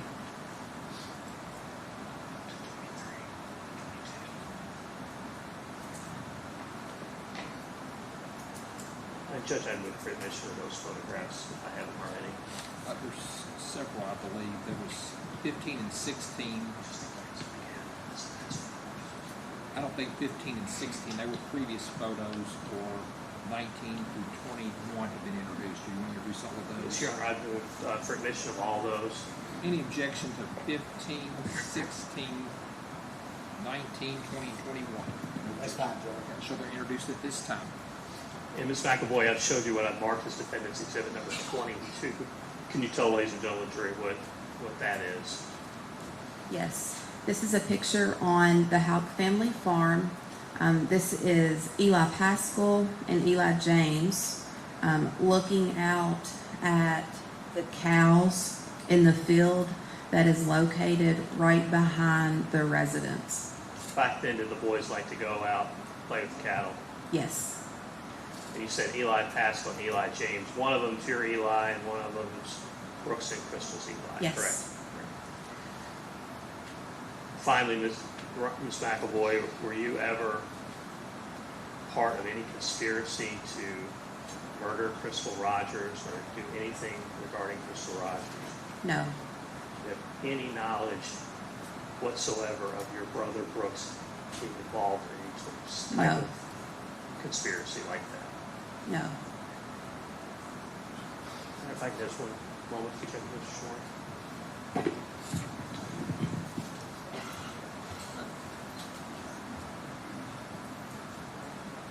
That's all the questions I have at this time. Any cross, Mr. Lasowski? Yes,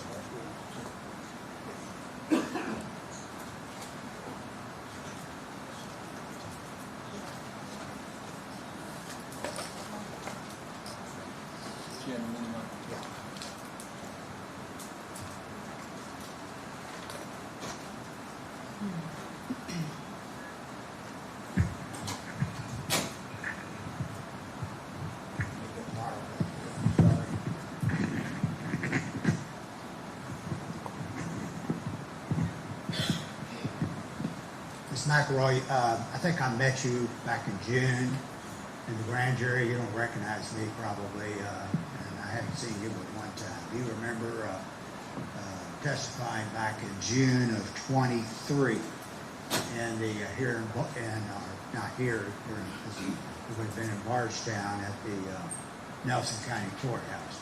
Yes, And we talked to you, my colleagues did, Shane Young, and I talked to you some. yes, And what we talked about was several things, some of which Mr. Butler mentioned here. But one of the things we talked about was the secret recording. You remember that? I do. All right. And because we wanted to make sure what was going on there. So tell me, was there a meeting amongst some of you and your family or friends that resulted in you and others recording their grand jury testimony? No, there was no meeting or discussion of that. I think that due to the, the environment and the circumstances that we had all, kind of lived through over this period, for me, it was just like a gut feeling, just a need to, I wanted to have proof of what I said and what I didn't say. Well, you kept your recording? At that time, I was living in the white farmhouse that was at the farm while we were building our house. All right, well, what's the answer, ma'am? Did you keep that recording, that instrument? You said you were doing it for what, to kind of make sure you That I said had the same thing or something in case you were interviewed again?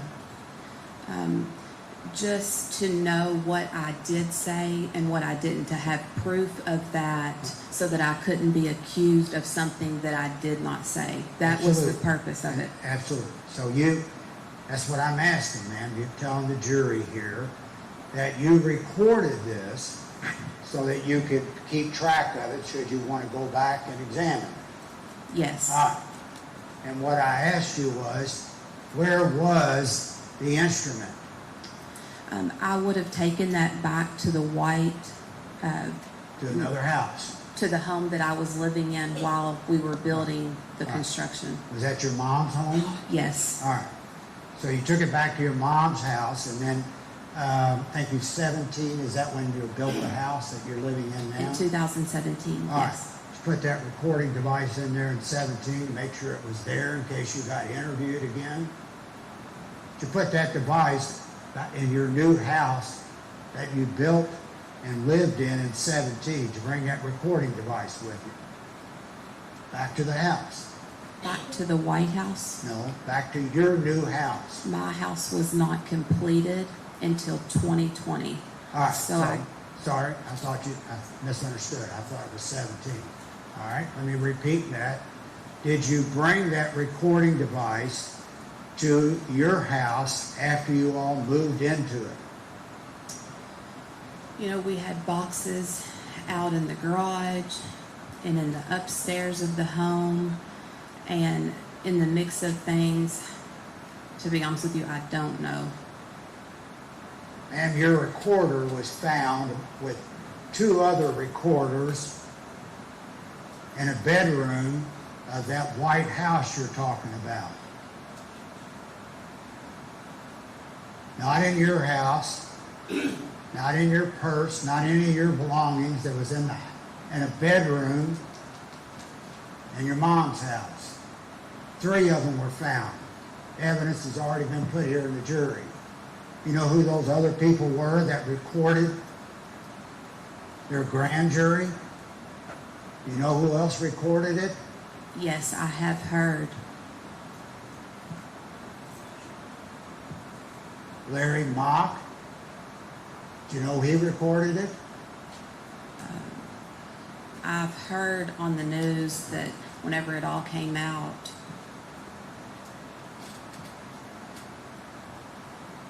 Now, when you recorded that, before you went into grand jury, you were talking to your brother Brooks Houck outside the grand jury room. Is that right? yes, All right. And he recorded that conversation, didn't he?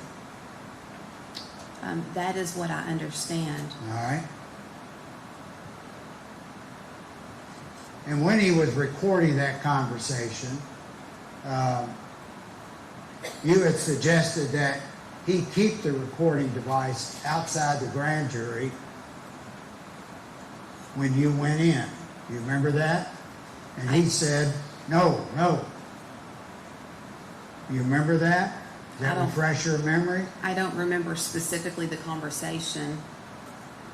You remember telling your brother before you went into the grand jury, all right, before you went in, you were talking with him. He was outside there with you. You both knew you were going to record your testimony at that point. You remember that?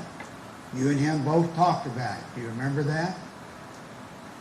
I don't remember the specific conversation. All right. Well, let me refresh your memory some. You had said something to your brother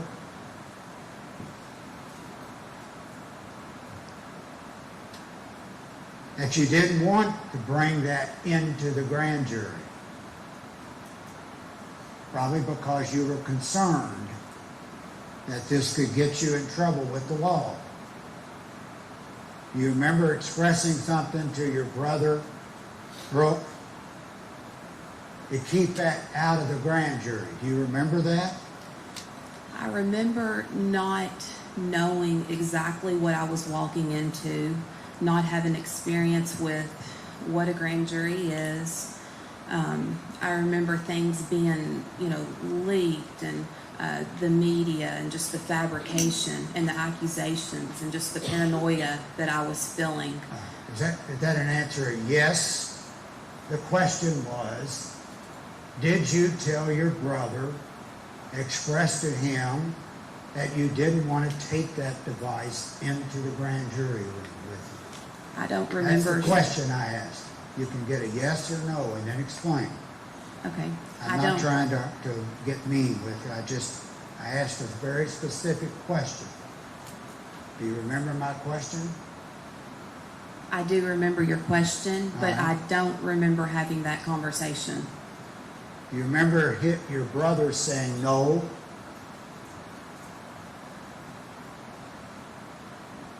No? We need to take it in there because Nick wants it. He wants your testimony. You remember that? No, I don't remember All that. right, let me see if I can refresh some of your memory.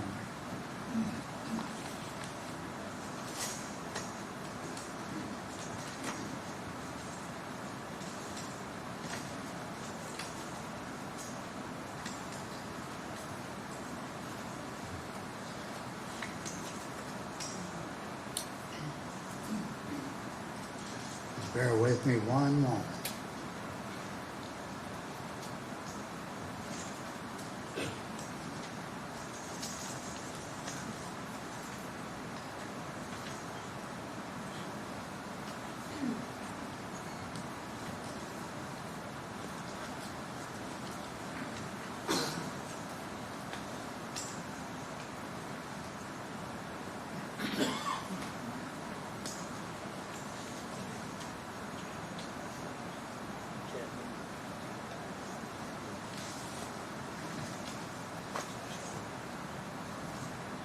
You got it. All right.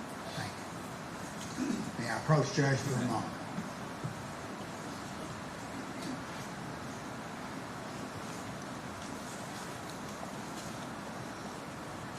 Just take a moment and read that, see if that helps you.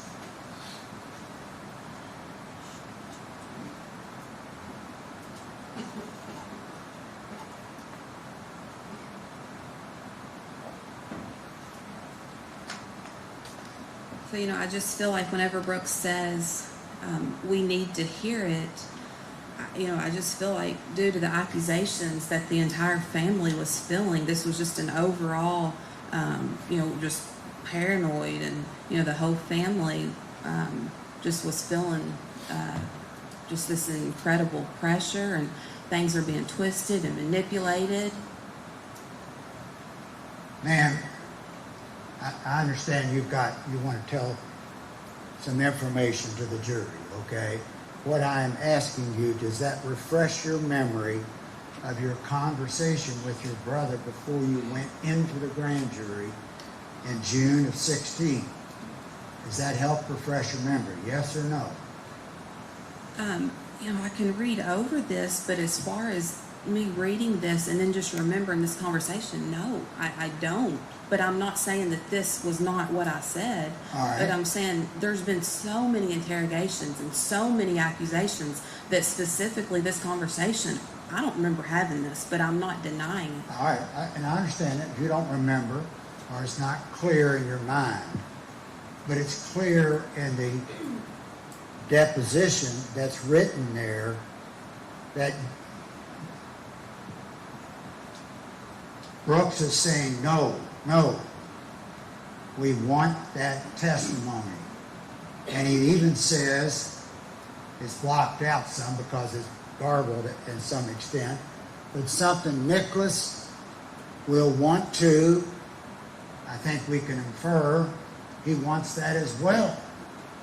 He wants to hear your testimony in the grand jury. Brooks is telling you that, and it looks like Nick is telling you that after you suggested, no, let's keep it outside the grand jury. Am I misstating? You tell the jury. Isn't that what's going on there that afternoon when you're in the grand jury? This says BH. No, we need to. What do you think BH is? That's my brother, Brooks Houck. No, we need to hear it. Nicholas will - Nicholas wants to, and then that's it. All right. Well, ma'am, doesn't that suggest to you that both Brooks and Nicholas want to see your testimony? I mean, let's use our common sense here. That's exactly what's being said here, isn't it? I think that I have a different perspective on this. Well, is the perspective that you didn't say to Brooks Let's keep it out. Let's keep that recording device outside the grand jury. And you know, that comment, I don't see that on here, but that comment would have just been, you know, I didn't know what I was walking into. I didn't know that, you know, I do now. I know that the grand jury is secretive, but at the time, you know, I didn't know if I was walking into a courtroom or a meeting room or another interrogation. Like I had no knowledge of this type of situation. So And yes, when you went into the before you went into the grand jury, you had a recording device with you, right? yes, Okay. And you told the jury a few minutes ago that you did that so that you would have access to that in case you wanted to refresh your memory, in case you're going to be interviewed again by the FBI or someone. no, that's not to refresh my memory, but to have proof of what I said and what I did not say, because things had been twisted and there had been a lot of accusations towards me. My mistake.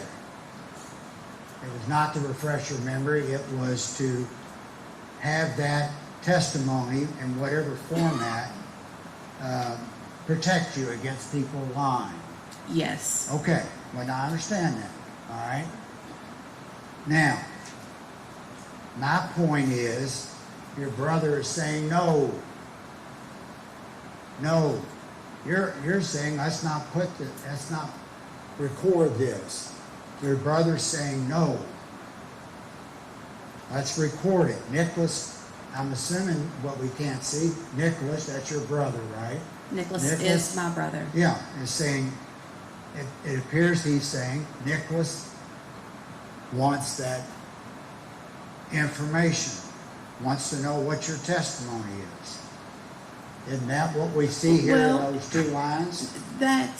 You are coming up with that off of an incomplete sentence. Nicholas wants to, but you don't know the end of what Brooks was saying. I do, I agree. I'm using my conversation, taking your conversation in the setting that we just read. And pointing out that you weren't the only one. As I pointed out, as I asked you a few minutes ago, did you know others in your family or related to your family who also brought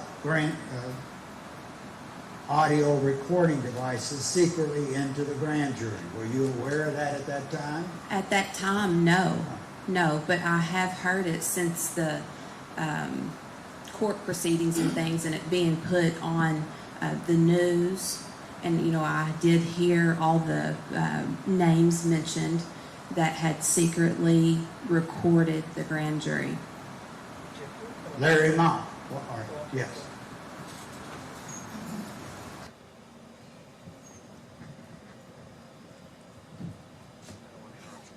No, it's fine. Judge, I'm going to object to ask and answer at this I'll point. He's move asked on. it several times. I mean, Let me sit back. Jim, your mic's on.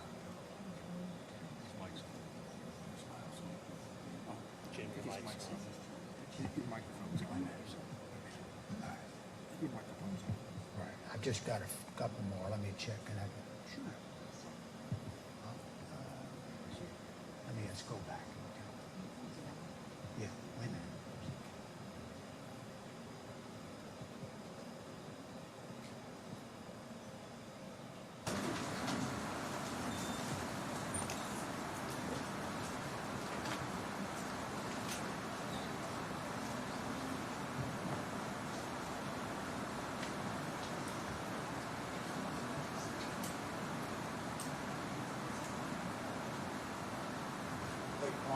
But I had just one microphone. Your microphone's off.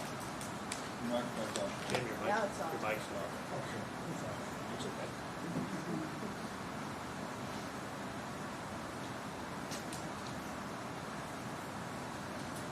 I've just got a question or two. I know you're probably getting tired of hearing me keep asking the That's same okay. question. That's okay. I appreciate your patience with it. And I just have to second with my colleague.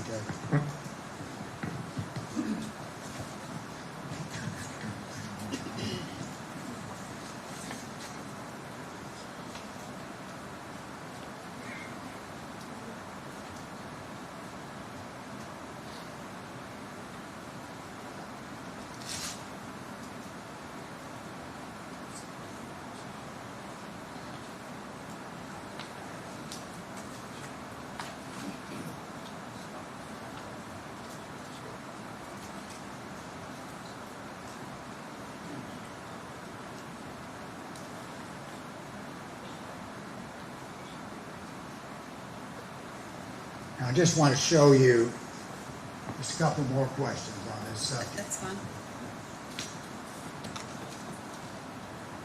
And we were talking about Nicholas at the end of that one conversation you just looked at.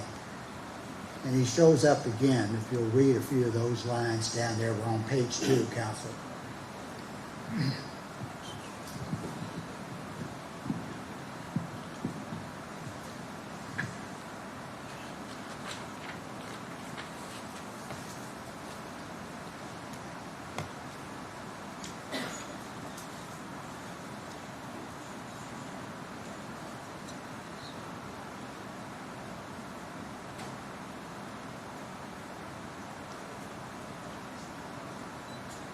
Isn't that, reading that, does that refresh your memory that he's telling you, Nicholas is telling you how to,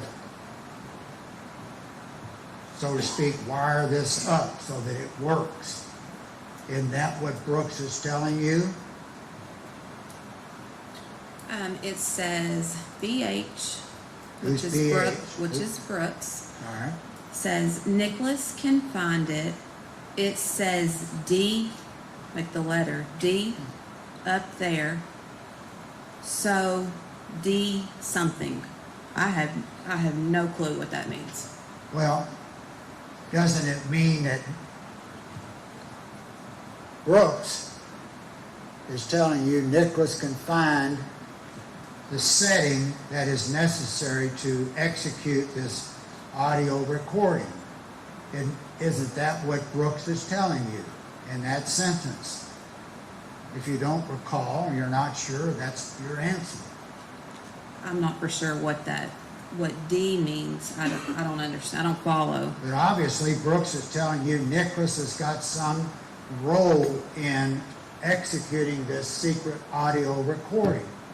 Isn't that what Brooks is telling you? Are doing a secret recording, and some question has arisen, and Nicholas Nicholas is telling Brooks, so presumably, that here's the setting, D.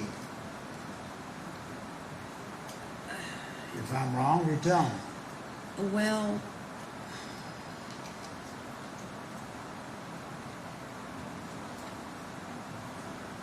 I know Nicholas, and Nicholas is not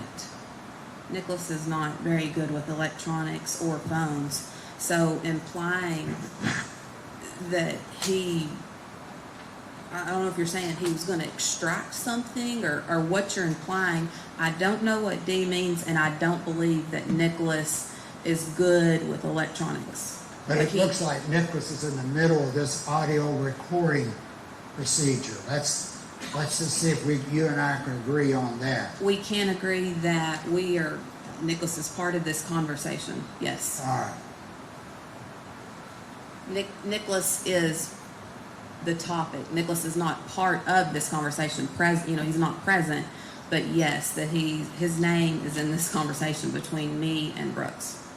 And I told you, I mentioned to you previously, that you weren't the only one recording secretly testimony in the grand jury among your family and associates. Judge, Were you aware there's others who did that? Yeah. I think we've asked and answered that question. So I'll sustain the objection. All right. Let me move on to another subject. You weren't in Bardstown at the family farm on July the 3rd of 2015. Is that correct? I was not at the farm on July 3rd, 2015. That's when you were, the plan was to go to Kentucky Kingdom, wasn't it? You and your family? On July 3rd, it was just kind of a lazy day, the best of my, that I can recall. And my husband and I just thought, well, we'd like to go out to eat and get out of the house. And so we headed to Louisville. It wasn't a real pretty day. And so instead of doing something outdoors, we thought of the Louisville Science Center because that was indoors, because we weren't able to predict what the weather was going to do. All right. And so, and that, we saw some photos, I think you showed through your attorney, or the, Mr. Houck attorney rather, where you all are, I guess, at one of, at some of these. Yes, and I believe that you all should have access to all of those photos, because I gave my phone to investigators. I'm not questioning that. You've indicated you weren't at the farm that night, and that wasn't necessarily the purpose. I mean, but except to point out that it was raining some, I think you had indicated before, and so you all went to a science museum, was it? Is that where you all We went? did go to the Science Center.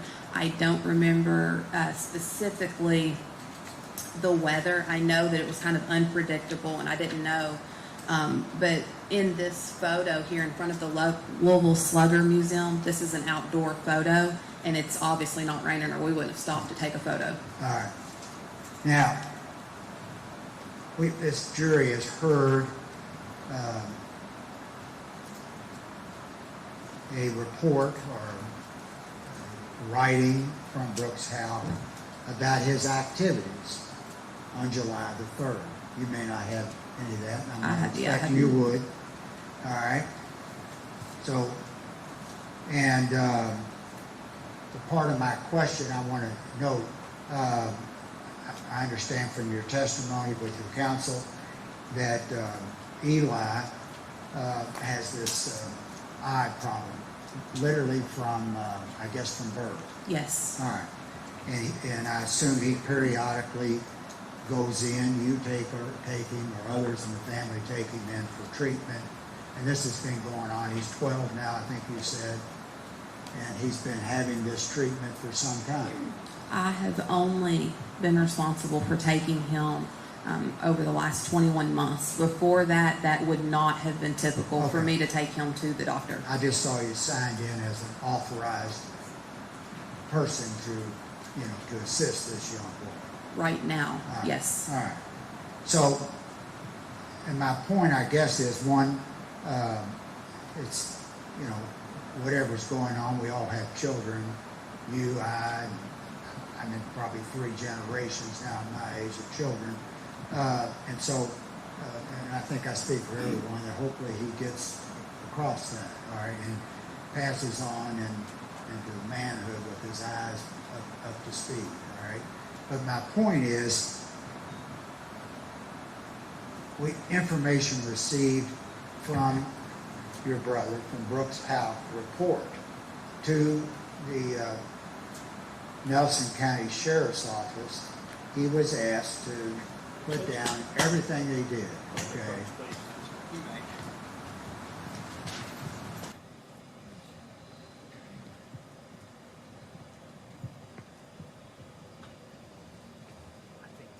Proper argumentative questions.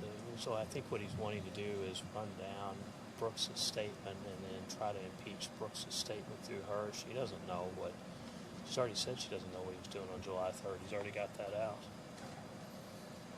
The purpose of it is to... Your mic. Yeah.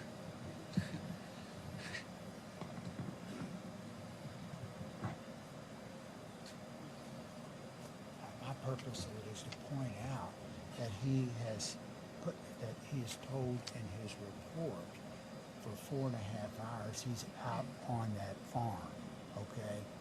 And we've had witnesses talk about how the raining was going on that night. And so I want to ask him, does that seem appropriate from her knowledge and background of Eli and children? That she would leave him, that he would be out there for over 4 hours in the evening up until midnight by his own statement, out there on the farm, and throughout that period of time when you have rain and other conditions there. Is it appropriate for 2.5 hours? Is it appropriate for a child who already has some medical problems to be out there? Let me give the jury a break, because a few minutes ago I thought we only had a couple more. I thought you were done too. Are you, how much longer you got? Let me go and give the jury a break. Let me give the jury a break. Hold on 1 second. Ladies and gentlemen of the jury, what I'm going to do is go ahead and give you all a break while we're meeting up here at the bench. Same admonitions are in place. Be ready to come back in at 11:15. You may go with your vote.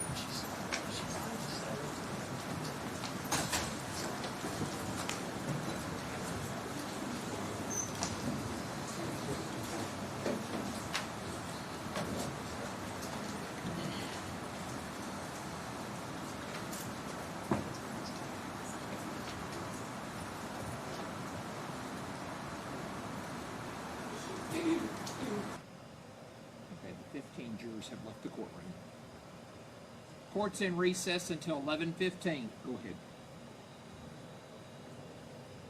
Well, my argument, it's not an argument, my plan is to ask her if from her background, knowing Eli, having 3 children, does that seem appropriate for him, a 2.5-year-old, to be out in that conditions in the evening hours, 4.5 hours thereafter? Is that appropriate in her mind?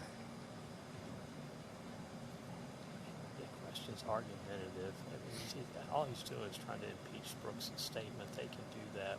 They've done that.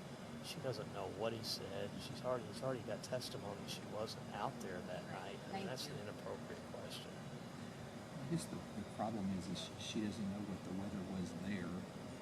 She's in Louisville according to her testimony. So I don't really know what's wrong to this. I'll strike it. Okay. All right, let me check. Finish up when we come back, okay? All right. Thank you.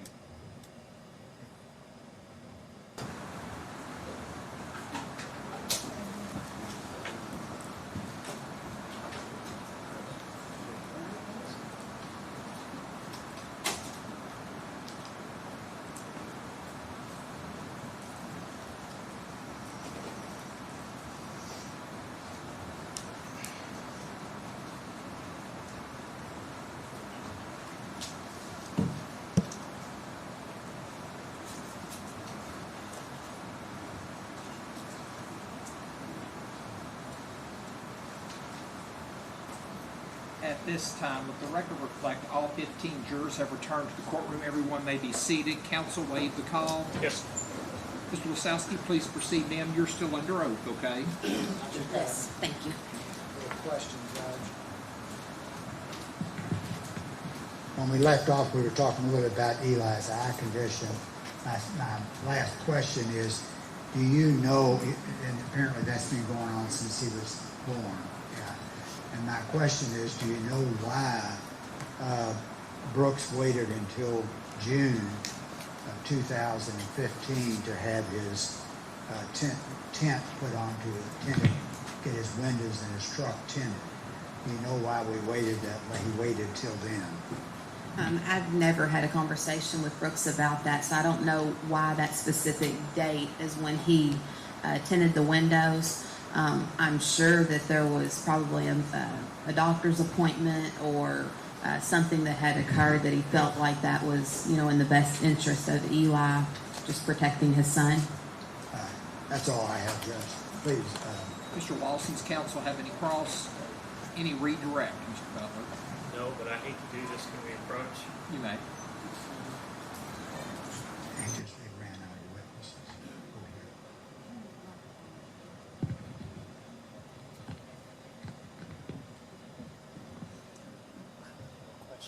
I'm sorry, I don't have any more questions for her, but I miscalculated how long Kevin's opening was going to be, so our witness is not supposed to be here until noon, Bowling Green time, so maybe we could break till 30.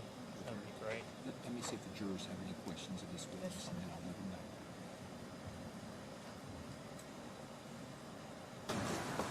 Do any jurors have any questions of this witness? If you'll pass them down to the bailiff, please.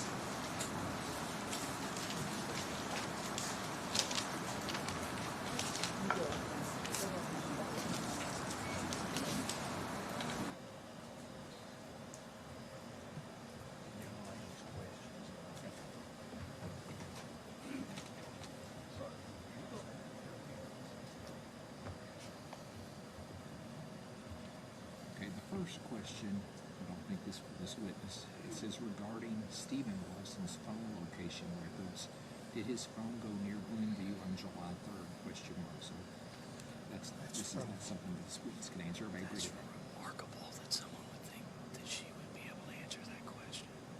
It's a jury of your peers. Remember.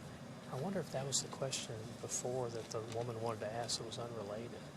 And here's our next one.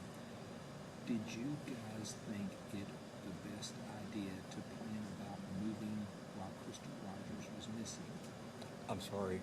Did you guys think it the best idea to plan about moving while Crystal Rogers was missing? Next one says, y'all didn't think people in community will start suspecting about you moving to a different place? I think you can ask that. Well, it's speculation. I don't think you can ask that. It's somewhat confusing because she actually, I think they're confused on the timeline. These over here is objective.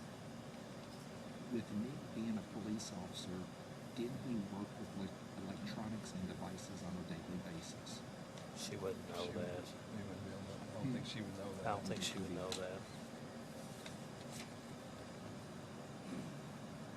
Your facial expressions This are is pretty good. It's hard to read the writing. This one here says, is her windows tinted? This witness. Well, I guess you can ask that. I mean, She can ask that. yeah. Got some more?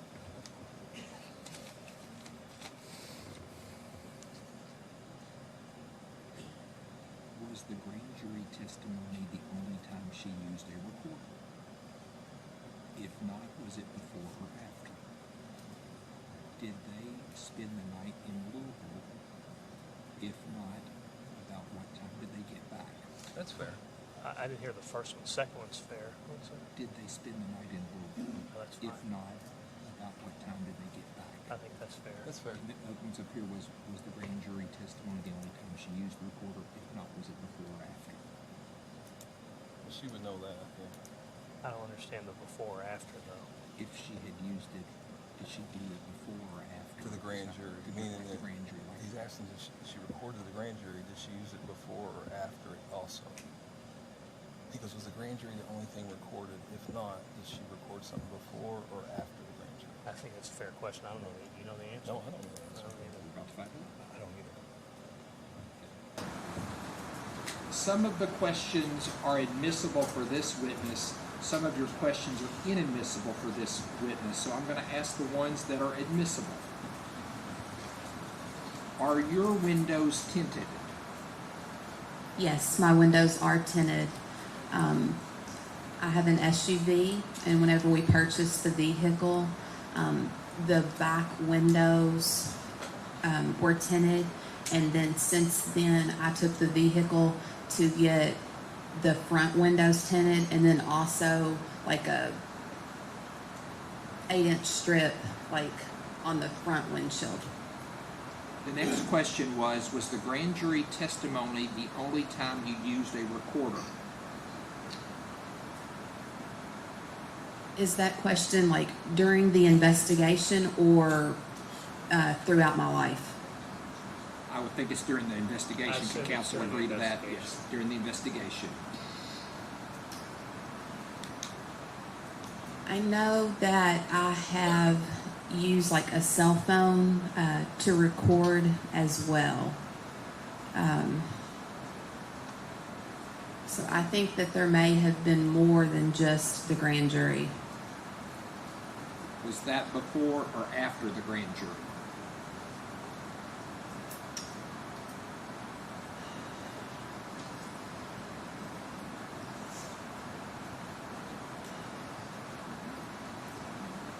I don't remember that specifically.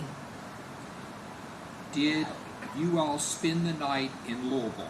And I'm assuming that's July 3rd. We did not spend the night in Louisville. After we went out to eat, and then we spent a little bit of time there at the Louisville Science Center, we returned to our home in Bardstown. It says, if not, about what time did you get back?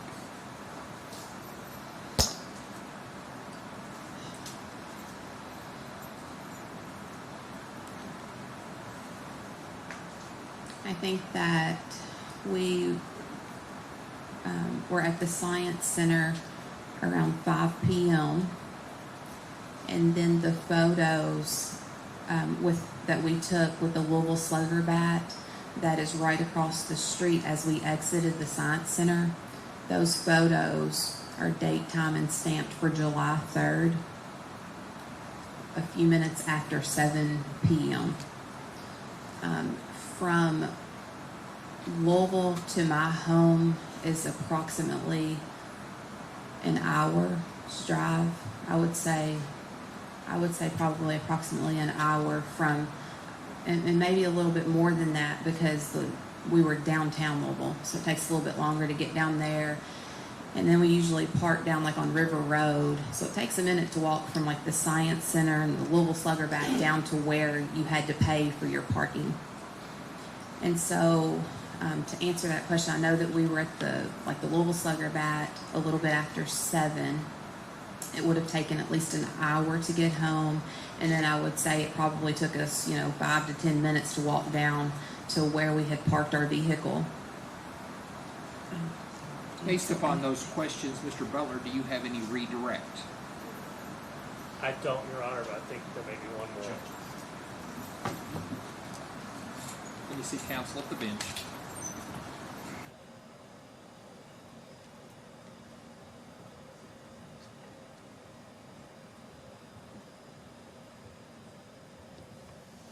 The question is, was Crystal's windows tinted? She would. You can ask her. They were. They were tinted. I don't know if she knows or not, but We'll see if she knows. Is that the question?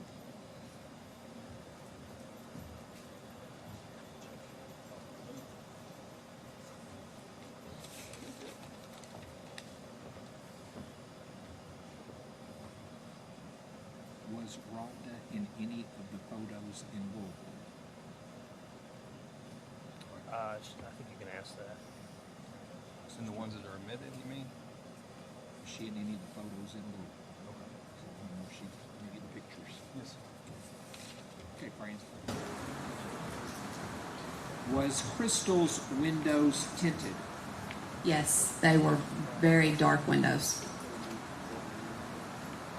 Were you in any of the photos in Louisville? Yes, there's a photo of me holding my youngest son inside the Science Center, and then there's also video.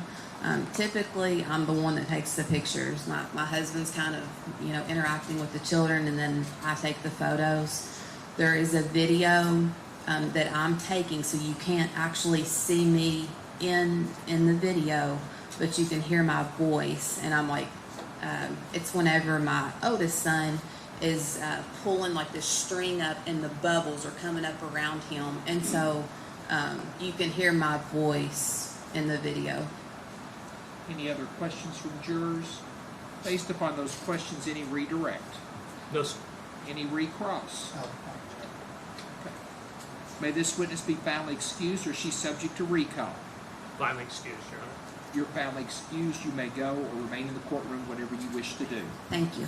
Ladies and gentlemen, the jury, they've indicated to me that we have a witness that's scheduled to come in a little later this morning. So we're going to go ahead and take an early lunch break so we can, so we're not wasting time waiting on that witness.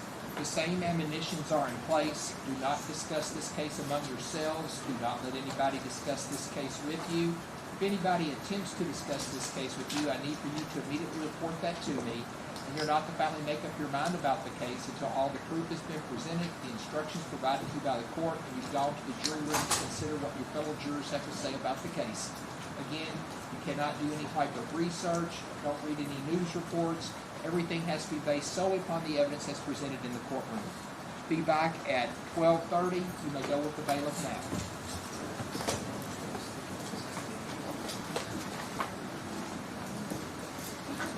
Brandon, here are all the questions that were asked.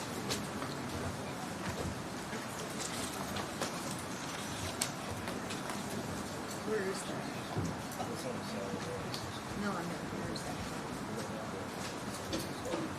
Okay. Court is in recess until 12:30.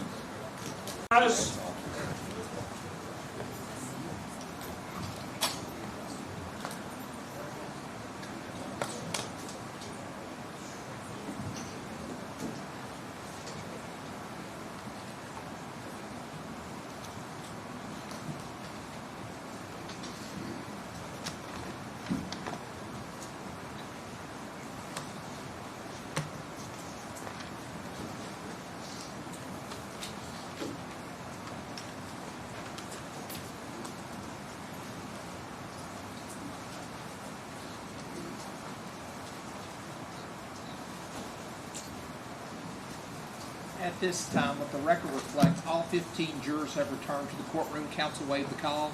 Yes, sir. Everybody may be seated. Call your next witness. Judge, we call Adrian Louth. Adrian Louth. Yes, sir.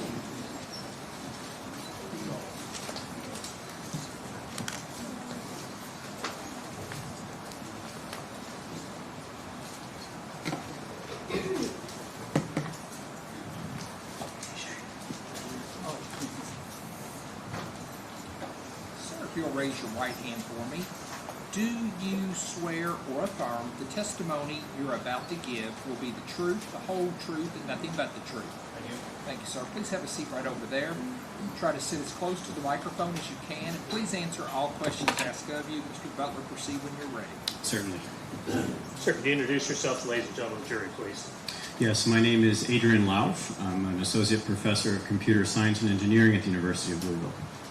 And sir, let's start with your a little bit about your educational background. Can you tell ladies and gentlemen of the jury where you went to undergraduate? Vanderbilt University in Nashville. And what did you study there, sir? Computer engineering, And then did you obtain a master's degree? master's and a doctorate, yes. Okay. And where did you get your master's degree, sir? Also Vanderbilt University. And you said you got a PhD. And what was your PhD in, sir? Electrical engineering, And where did you get that? also Vanderbilt. So when did you get your PhD? 2010. Now let's talk a little bit about what you teach at the University of Louisville and how long you've been there. Yes, I've been teaching there for over 13 years. My 14th year is coming up. I teach a variety of courses, computer networking, cybersecurity, hardware classes where we work on embedded devices, and a couple other courses as required by the department. Okay, you used the term embedded devices. Can you just explain that a little bit for us? Yes, any special purpose computer. It might be a smartphone, it might be a thermostat, it might be a process control at a nuclear power plant. They're all kind of embedded devices. As part of your professorship at the University of Louisville, are you in a special training program? Or do you train students for a special program? Yes, so I'm our point of contact for the National Centers for Academic Excellence in Cyber Defense Education, so I train students to become the best of the best in cybersecurity. And your students, have you sent students to the NSA? Yeah, a lot of three-letter organizations. And as well as the CIA and the Department of Defense, correct? Yeah, NSA, FBI, National Labs, and other Department of Defense positions, yes. Now, in this particular case, the ladies and gentlemen of the jury have heard a fair amount about cell phones and probably a layman's term, tracking cell phones. I know that's not what a scientist would say, but can you tell ladies and gentlemen of the jury what type of training experience you have in analyzing phone data? Sure. So a lot of my research work relies on wireless networking. A cell phone is in reality no different. They all operate under the same general principles. I have been providing testimony and examining cell coverage, cell networks, and positioning for at least 10 years. I have the background to understand how the systems work, and we teach them those components in class. Your Honor, I would move to tender him as an expert in cell phone analysis. Any objection? Show no objection. Professor, in this particular case, you were provided the cell phone data that was obtained by law enforcement, correct? It was, yes. You were provided cell tower dumps by law enforcement, correct? Yes. You were provided Nellos information, and we'll talk more about what that means, that was obtained by law enforcement. Is that accurate? That's correct. We provided you the Cellubrite downloads that were obtained by law enforcement, correct? That's correct. As well as you've had access to Detective Tim O'Daniel's report, correct? That's correct. And you've also had access to statements he's made, not in this trial, but previously, correct? Correct. Now, Steve, do you mind helping me out here a little bit?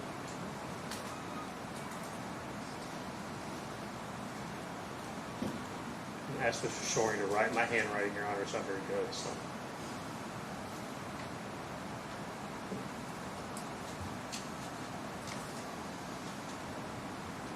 So, Professor, I want to talk just a little bit about some just very basic concepts before we get into I guess what I'll call the meat of your testimony, okay? Sure. Let's start with CDRs. Can you tell we call detail records? Can you tell, ladies and gentlemen of the jury, what a call detail record is? Absolutely. Every time you make or receive a phone call, use data on your smartphone if you're not connected to Wi-Fi, or receive a text message or send a text message. The carrier, your cell service provider, will store a record about what cell tower you were connected to. And those records are stored over a period of time and can provide insight into what tower a mobile device was connected to and possibly what direction. Now, to break that down a little bit, and we've heard a fair amount about call detail records. It tells you what tower, and that's the coordinates on the. Well, in this part, for this case, it's AT&T records that we're talking about, Right. Steve Lawson. It tells you what tower that AT&T recorded the device hit on, correct? That's correct. And it tells you what direction sometimes that the call came from, correct? Yes, a cell tower is divided into 3 faces, and a cell device is typically connected to one of those 3. Now, the ladies and gentlemen of the jury have also heard a little bit about Nellos data, and that's a specific term related to AT&T, correct? Correct. It's a network location service. Do, for example, Sprint and Verizon have something similar to that? Yes, each carrier has their own version of this. Can you, in layman's terms, explain to us what Nellos data is, or network location data? Yeah, so if your phone wants to know where it is, there's a number of different ways it can do this. It can turn on its GPS. The problem with GPS is that it's a bit slow and uses a lot of battery. So a common way to do this is to ask the cell network, hey, where am I?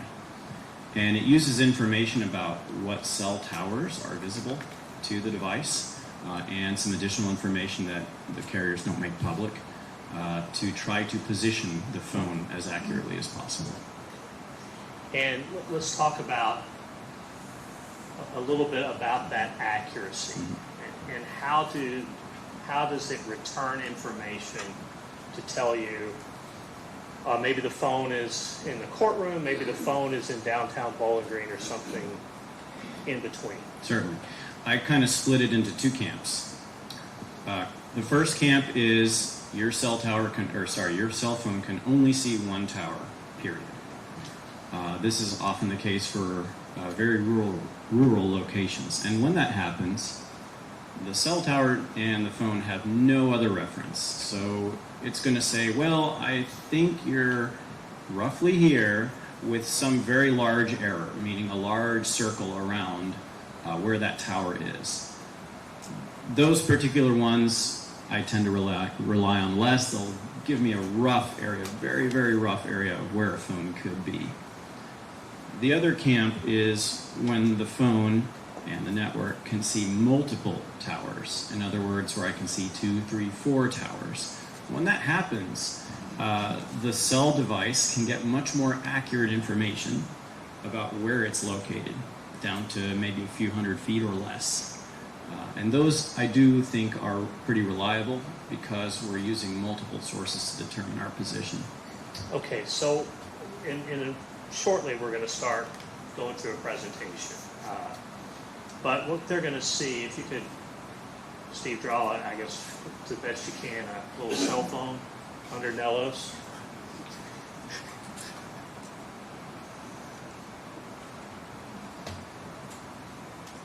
And a circle around it.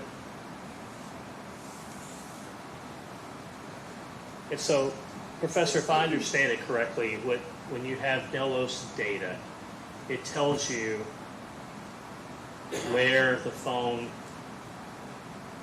is likely to be within this radius, correct? Right. It gives you a point about where it thinks it is, and then kind of it hedges, right? It says you're probably somewhere within here, within a certain degree of confidence. In if you could tell, ladies and gentlemen of the jury, based upon your experience in reviewing these and your experience as an computer engineer, what typically do you look at as the radius that you find, I believe that to be reliable, versus I don't pay a lot of attention to that, it's just it may not be accurate at all? Right. So in all of my time, specifically looking at AT&T and LS data, when you have a point and its circle around it, its error is about a mile, 1,500 meters, that tells me that it can only see one tower, and that kind of data is typically less reliable. I don't like to use it. If I see an accuracy 600 meters, which is, close to 1,000 feet, sorry, I apologize, close to 2,000 feet, that I find more reliable because it's using multiple towers to give you a location. The way you can think about it is if you have multiple friends spotting you in the middle of the field, if you have just one person spotting, it's kind of hard to tell the difference. If you have multiple people spotting you, maybe you guys can coordinate and better locate something. So 600 meters and less, I tend to find pretty reliable in locating a device. And over the course of your career, I think you said you've been, outside of just the education, the teaching, you've been looking at cell phone data for quite some time, Yes. correct? So this is not just the product of reading it in a book, this is actually experience. It's experience, yes. Okay. Now, the ladies and gentlemen of the jury have heard information about Google location data, which is different. Correct. Can you explain what Google location data is? Absolutely. So starting about 10 years ago, right around 2015, Google started offering a service called Google Location History. And that service allows you to track essentially your phone and kind of build a timeline of your activity over days, months, weeks, years. And that location history uses a number of different sources to get where your location is. It can use cell towers, which give you a very rough idea. It can use GPS, which gives you a very precise location, but remember, it uses a lot of battery. And the third source is Wi-Fi networks. Basically, if we've seen this Wi-Fi network before and at some point we've turned on our GPS, we can roughly know where that is time and time again, roughly. Okay, and if you could go ahead with and write Wi-Fi on this for us, Steve. Okay, I suspect everyone in the courtroom has a Wi-Fi at this point in time if they had internet. It's probably accurate. Now, on a basic level, have you had an experience where you've been walking in Louisville where you look at your phone and you see countless Wi-Fis on the phone? That's correct. Explain how connecting to a Wi-Fi, seeing a Wi-Fi, if you can explain these basic concepts to people. Sure. So one thing is connecting to a Wi-Fi network. That means that you want to use that network's data. Okay, that's one thing. But I think what you're going at here is that your phone is always scanning for networks, always. If you go to your Wi-Fi settings, you'll see a list of network names. That's because your phone is always checking for Wi-Fi networks in the background, even if you turn it off. Not your phone, but even if you turn off Wi-Fi.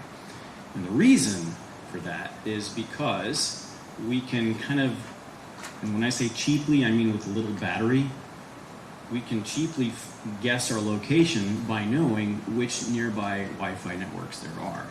And that's a product of many years of Google collecting information. It can vary quite a bit by device to device, but it sort of gives a rough area. Now, if my phone were to say Wi-Fi Warren County Judicial Center, does that mean I'm necessarily sitting in Judge Sims' courtroom? No. Okay, can you explain that for us? Sure. So your phone will use information about what networks it sees to guess its position. But here's the thing, wireless networks radiate around, and they are accessible outside of this building, they're accessible inside of this building, and especially 10 years ago where the technology was less developed, it's not going to be able to place you in an exact position. And kind of like Nellos and kind of like call detail records, there's an error. And that error can vary quite a bit, whether you have a Samsung device or an iPhone or an LG device, whatever it might have been at the time and however good its Wi-Fi radio was. So, and with Wi-Fi, can the strength of the Wi-Fi vary? Oh, absolutely. It can vary based on the hardware that you have, so what kind of Wi-Fi radio you have, how it's mounted, how it's positioned. Can a booster affect that? Absolutely. And is there any way, without being at the location at the time and the date, to know exactly how far a Wi-Fi can be seen by phone? No, you'd need to measure it on site. At the time? Yes, yeah, based on the hardware that was there. Now, and along those lines, if you had two Wi-Fis and I had my phone out, and I put my phone in my pocket, can that change which one it's seeing? Yeah, so this is one of the things about what we call radio frequency communications, which is Wi-Fi, cell phones, all that kind of stuff. It changes a lot. You could put your phone in your pocket and all of a sudden you're not going to see the same networks at the same strengths because your leg will shield some of that incoming, radiation coming into your device. Electromagnetic radiation, that's what we call the signals that Wi-Fi and cell phones use. And so, yeah, it can block it. It can change how the phone thinks it's seeing networks.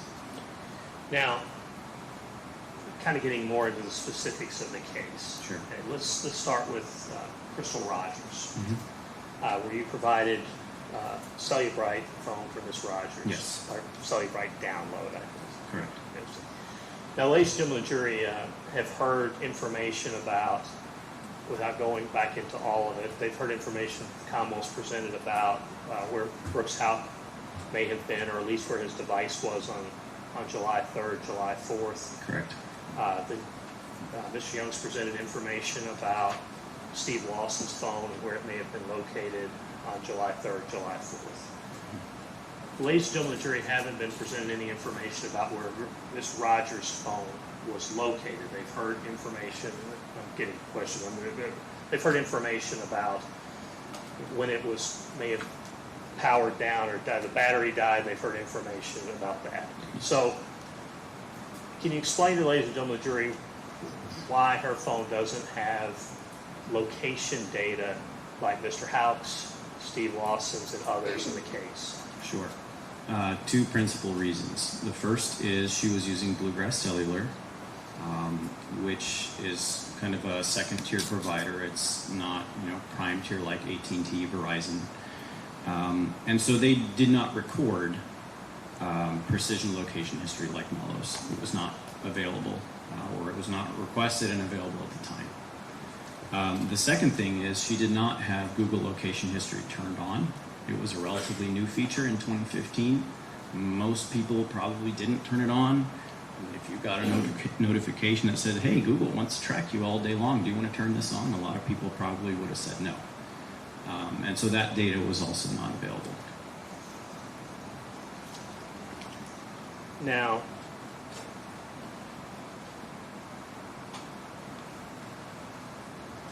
we heard information about Nick Houck. When does his phone go off and you no longer have Nellos information, if you recall? I believe I'm a little bit fuzzy. I apologize. I believe it was somewhere around July 3rd. So, to refresh your memory, I think it's the morning of July 3rd. Does that sound right? It sounds about right, yeah, Okay. early morning. Now, we've heard information, or Joseph Lawson is on trial. We have heard no information regarding cell phone or Google location data regarding Joseph Lawson. Was that obtained by law enforcement? Not from what I could tell. We've heard testimony from a man named Charles Girdley. Did law enforcement obtain any call detail records or Nellos data from him? I believe there was call detail records, but not in the period that was requested. Okay. Now, let's go back to this. You have a tower, and I think you described that there's 3 sections to a tower, correct? Yes. And if you could put up Detective O'Daniel's slide with the self. And Professor, if you can see that, great. If not, if you want to grab the microphone, you're welcome to come down. I can see. Okay. So here we have for the jury, we have Bardstown, and then the dots Detective O'Daniel expressed to us represented cell towers in 2015. Yes. So, are there any cell towers in close proximity to Boston Road other than the cell towers down here that are north of the Bluegrass Parkway? Yeah, so if you were traveling on Boston Road, your closest cell towers would be the ones that are kind of across the Bluegrass Parkway. So cell carriers will place cell towers in the positions of highest traffic. And when we talk about sectors, Detective O'Daniel explained to us that sectors are typically roughly divided into 120 degrees. Yes. What is it telling you when you say the sectors, for example, 350 degrees coming from the north versus whatever, 70 degrees coming from the southeast? Yeah. So it gives me a pretty rough idea of where the device might have been located. If you kind of think about it as a pizza slice, it's a rough approximation. But you can roughly tell if you're connected to that cell tower, roughly what direction, as the crow flies from that tower, you are located. Now, how does being in a rural area, let's start with the city. Let's put us in downtown Louisville. Is the cell phone always going to connect to the sector that is closest to it? So dense urban environments like cities are a nightmare for figuring this out because there's a lot of overlap between cell towers. There's a lot of cell towers. You've got tall buildings that can reflect signals pretty efficiently. And so it's not so clear in a densely populated area from a call detail record where exactly in which direction, if you had to go from the tower roughly, it's not so clear where that might be because there's a lot of overlap. Does a cell phone typically connect to the cell tower from which the direction of the call or data is using? Typically, but in an urban environment, it also may not. There may be a lot of calls happening on one tower and you get shipped to another. How about in a rural area? Rural area, the whole picture changes because the density, so how many towers there are, is a lot less. And so you're much more likely to be connected to the nearest tower. And because there aren't as many obstructions, buildings, things like that, you're more likely to be, if you were to sit on top of the tower and put your hand out in the direction that that face is pointing. And how might the time of day impact whether you're hitting the tower that your phone is facing, the sector that you're facing versus, so for example, if I'm in Rupp Arena, 23,000 people are getting out to talk about UK winning versus I'm in the middle of Allen County and nobody's around. How might that change with call volume and how it may impact what sector you hit? Right. So each tower has a limit of how many calls it can service. And they're placed in part to make sure everybody has coverage and also to ensure that there's enough to service the amount of traffic that comes through.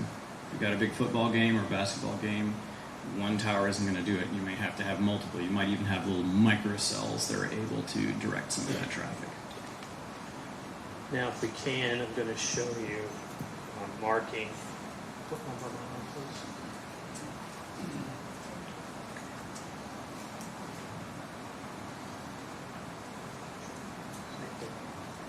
Can I approach Judge?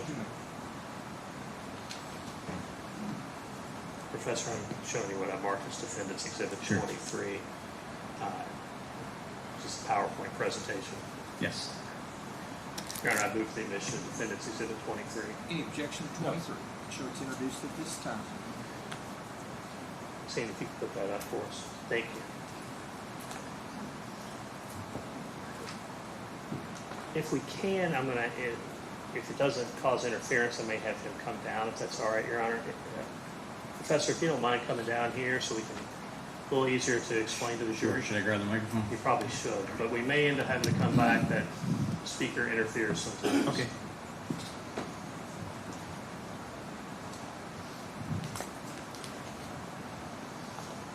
Okay, if you can, we had asked you to look at the period between 11:50 p.m. And 12:45 p.m. regarding Steve Lawson's location, correct? That's correct. And for reference, the jury has heard about an address on Boston Road where a witness has testified that Chrysler was taken. We've heard testimony about where Ms. Rogers' car was found on July the 5th. We've heard testimony about a 62 South Bar, as well as 2 addresses maybe related to Steve Lawson. So just to orient you, sir. So at 11:50, there is a call. And who is that call? That call is from Steve Lawson to who, sir? I'm sorry, to whom? Steve Lawson makes a call at 11:50:47. Can you tell us who that's to, and tell us what we're looking at on the map, sir? Yeah, I'm actually not sure what the target number of that is.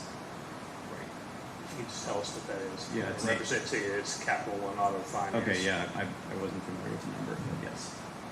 It's an 800 number. Show us, if you can explain to ladies and gentlemen of the jury what they're seeing where they have the blue lines and at 11:50, sir. Certainly. So, is it easier if I step over here, or should I be on the other side? Step on? Okay. So this is the cell tower that the device was connected to.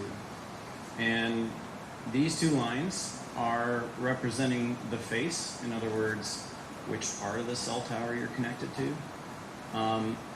It's a simplified model. Okay, in an urban environment, that does not work well. But in a more rural environment like this, it works okay.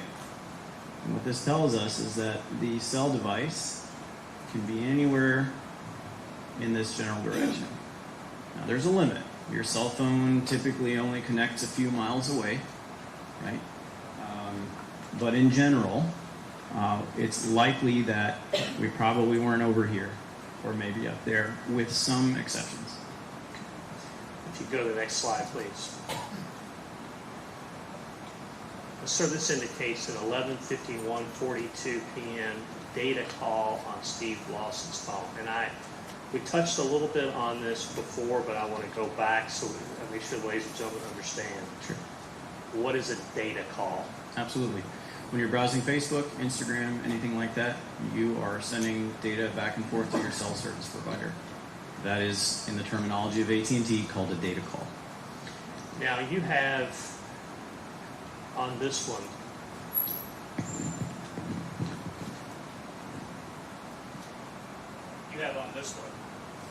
that there is a first, second, and third entry, and you have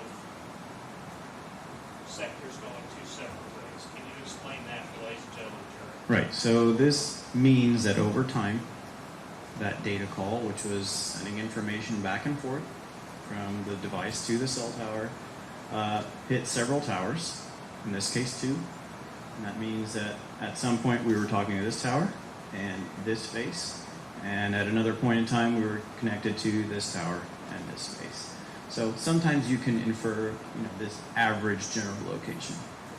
Doesn't necessarily mean that the device is moving, it just means they connected to 2 towers. Correct. You could be absolutely sitting still and bounce from tower to tower. Okay, if you could go to the next slide, please. Now we have an 11:53 and 17-second data call on Steve Lawson. And again, just to summarize, that means that apps are being used or... Correct. And if you show us what that tells us at that time. Right. So, and one distinction I want to make, it doesn't, you don't even need to be using your phone actively. You don't have to have the screen on tapping around. These data calls are happening in the background as well when you receive an email and things like that. Okay. And this tells us that at the time, the device was connected to this particular cell tower and in this general direction up here, plus or minus a few miles. Okay, at 11:53 and 20, the next slide, please. Steve Lawson again calls the Capital One number, and that call lasts for 3 minutes and 6 seconds. Can you show, ladies and gentlemen, the jury, what that data is telling you? Yeah, so it generally, in this case, might convey motion, or it might just be sitting at an intersection, again, bouncing across two towers there, depending on how much congestion there is. Now, the next slide, please. At 11:56 and 26 seconds, we have a 4-minute and 49-second data call. And before we get into this actual slide, can you explain to the jury, because it took me a while for you to explain it to me to understand this. So does this mean I'm on ESPN for 4 minutes and 49 seconds? No. So AT&T keeps track. They have their own way of accounting for the data call. It's not necessarily that you were always on the same app for a certain amount of time. It has actually no way of tracking that. They don't make that clear what denotes one data call versus the next. Sometimes it's exactly 1 hour, and sometimes it's less. Okay, and on this particular one, the first entry shows us what? And that's at 11:56 p.m. Right. So this one over here? Yes. Yeah. So this indicates that we were connected to this cell tower at the time, and that this is kind of a rough area of service. And the second one, and then we're going to talk more about this later, but the second one up there that says 11:56, it's the top right-hand part of the corner. It says no direction given. Can you explain that to the ladies and gentlemen? Sure.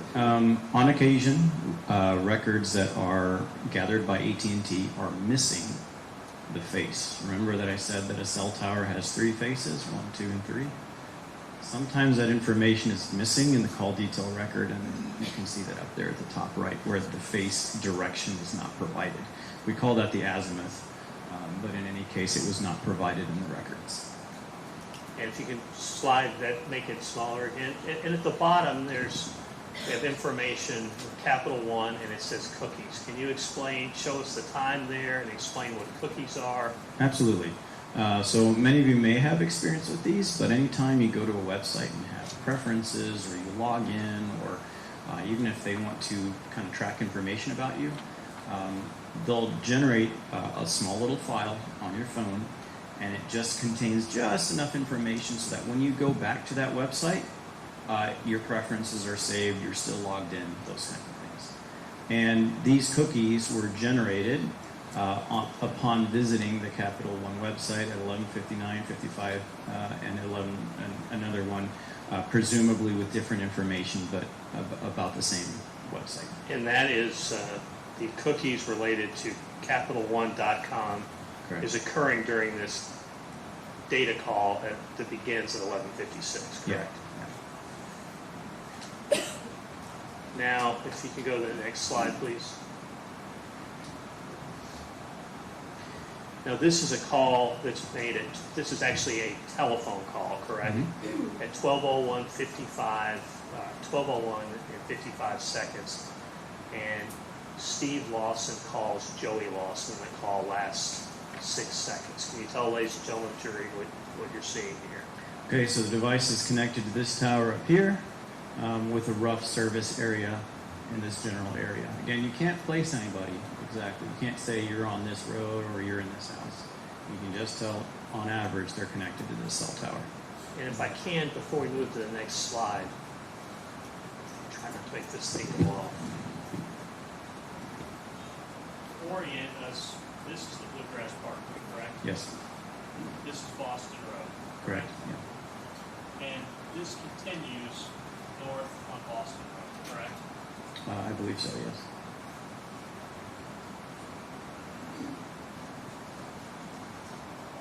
Go to the next slide, please. Okay, now we're at 12:02 a.m. The jury has seen in the slide just a second before, we have, what do you call it, the azimuth, is that right? Correct. So the azimuth's the little semicircle in between the two lines, correct? It basically tells us which direction on the compass we're facing. Okay, so a minute ago we were facing kind of the northeastern direction, and now we're facing southwest. Right. Okay. If you go to the next slide, please. At 12:03 a.m., Joey Lawson calls Steve Lawson back, and they talked for 2 minutes and 58 seconds. Can you show, ladies and gentlemen, the jury what direction the azimuths are pointing there? Yeah, they're pointing slightly northwest. Again, device could be located in any of this general area. And we're still at this point in the, generally speaking, in the Bardstown city area, correct? Yes. If you could go to the next slide, please. Now this is a data call. So again, this would be apps or looking at some sort of something. Or anything happening. Or anything happening on your phone. And I want to stop there because I think that's important. If that could be an app updating, it could be all sorts of things, correct? Yeah, I mean, your phones are doing this right now, and so is mine. And that at 12:06 a.m., it shows a data call, and the azimuth is pointing northwest in the direction of Boston Road as you're leaving Bardstown, correct? Yes. Now at 12:07:45, you see Steve Lawson makes a call to Brooks Houck that lasts 15 seconds, correct? Yes. Okay, and that one is southwesterly, southwesterly facing, correct? Yes. Yeah. Now, you can go to the next one. This is the first slide we've talked about Nello's location, I believe. Right. Okay, so we just showed, ladies and gentlemen, the jury, an azimuth that was somewhere in that general area, correct? Yes. All right. Now, can you explain what they're seeing to them now? Sure. So when we were talking about location services, how do you find where a phone is? We mentioned there's a number of different ways you can do it. You can use Google services and guess with Wi-Fi. You can turn on a GPS, which most services don't do unless you have literally a map open. And this is the third means. This is by cellular network location systems, and AT&T calls this Nellos. And these circles that you see are where AT&T, the network, not the phone, but the network, believes that this device is located. The smaller the circle, the more confident it is located right there. The larger the circle, the less confident. So let's start with the 12:07:58 a.m. location, which I believe would be, or 12:07:55 location, which would be the green. The green one, yeah. And what meter level are they giving you there? Right. So this is a 300 meter resolution, meaning that this device is within 300 meters of a center point here. So roughly 1,000 feet or so. So AT&T is quite confident that this device is located within 1,000 feet of a point in the center. It could be right on the ring, it could be right on the edge, but somewhere in that green circle, AT&T is quite confident that that device is there. And at 12:07:58 a.m., if you can, that's the blue circle. Correct. If you can explain that Right. for me. So at this time, the blue circle, again, it says we're roughly within 1,000 feet of the center point here. These two overlap. The green and the blue overlap, and that could happen entirely while sitting still, or it could happen while moving. And the final one on this slide, sir, is 12:08:01. And how many? That gives a likely better than 100 meter? Can you explain that? Yep, so this is better than 320 feet. AT&T thinks this device is right somewhere here. Keep in mind, this is not something you can change. This is something the network does. Okay, so you can't, I can't sit here and take my phone and say, hey, Verizon, I'm going to fool you. It doesn't work that way. And if we can go to the next slide, please. Okay, we've talked a little bit about this, and I think hopefully the jury's starting to understand this, but at 12:08:03, Steve Lawson's phone has a data call that lasts 10 minutes. Is that accurate? Mm-hmm. Okay, if you can explain to the ladies and gentlemen of the jury on the right-hand side why we have all these different coordinates. So this is the part that gets confusing, even for people that are used to looking at these records. This means that at some time you might have been connected to multiple different towers, but it doesn't mean they all had to happen at exactly 4:08. So you might have started the call here and hit off these next 5 towers and ended the call somewhere else, but they are all associated with the 4:08 timestamp. It's confusing.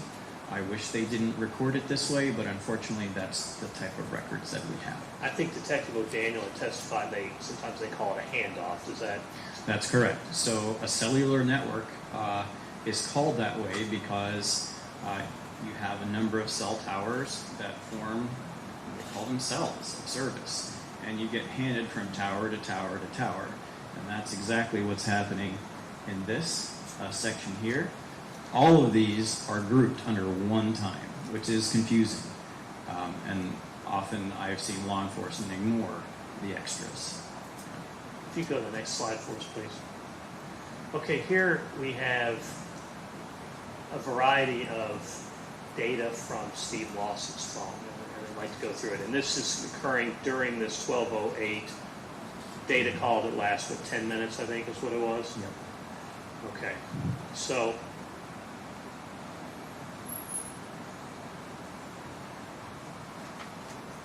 cookies, if you could explain the cookies for us, please.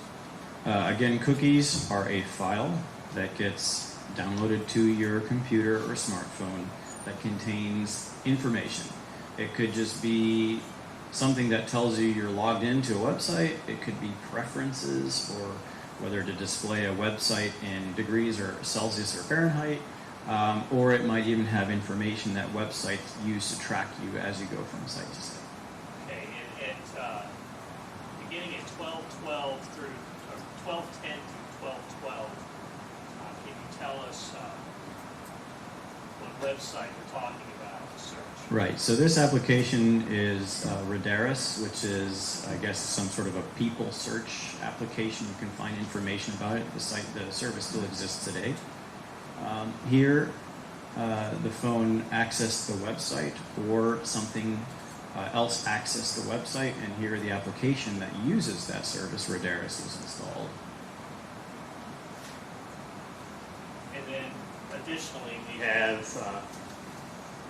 looks like somebody was playing I Was Country when country wasn't cool. Yeah. Correct. Or they searched for it. This is a YouTube link that was visited, yes. Video. Now, if we could go to the next slide.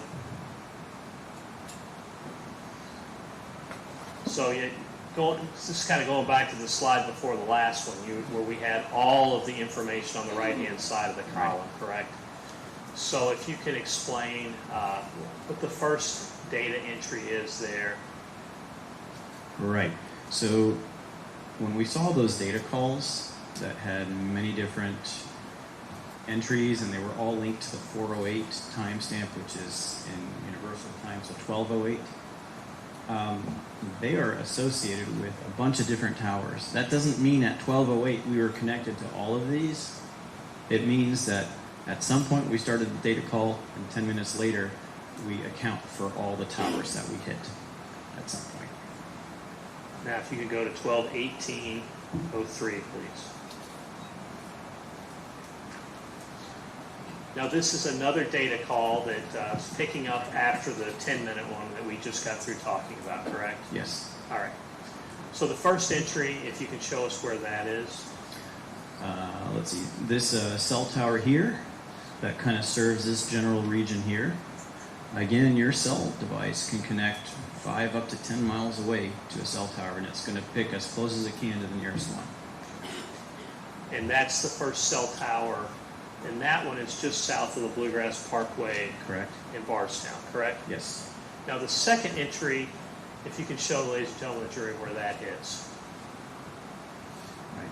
So this is located north of Boston Road. I believe we calculated it somewhere around 5 miles north relative to Boston Road. And this is a pretty far north cell tower. Based upon your experience, would you anticipate that you would access that tower if you were on the Bluegrass Parkway? No, it's getting too far. And now the third entry we have is the second tower, which is north of the Bluegrass Parkway. That's correct. Now, that one doesn't have an azimuth, or correct? Correct. Okay. And that's because AT&T, with their records, did not provide that. Yeah, the correct? record's missing. Yeah. Now, during this point in time of this 6.5 minute data call, can you tell what the web history is? Yeah, it looks like there was a login for a Google service trying to recover a password for tlawson486@gmail.com. Now, if we can go to the next slide, please. And this is a 12:25:41 data usage. And again, now that is accessing the third tower, which is north of the Bluegrass Parkway, correct? Correct. And we don't have an azimuth there because that information wasn't provided Correct. by AT&T. Yeah. Now, if we go to the next slide. Professor, you didn't prepare this slide, correct? Correct. And ladies and gentlemen, the jury has seen it. It was prepared by Detective O'Daniel. He testified that he accessed a Google global positioning database that he had access to. And he testified that these were hitting on what's the north side, correct? Yeah. So would that be, and I know you didn't have access to this, correct? Mm-hmm. Would that be consistent with that phone being on Boston Road? Absolutely. And is that consistent with what you've been telling them about where that phone may be located? Yes. We could go to 12:29. So again, 12:29 is a data call. It lasts 48 seconds. And that one is hitting on the second tower north of the Bluegrass Parkway, correct? Yes. And once again, AT&T did not give directional information. Is that accurate? That's correct. Now if we could go to the next slide.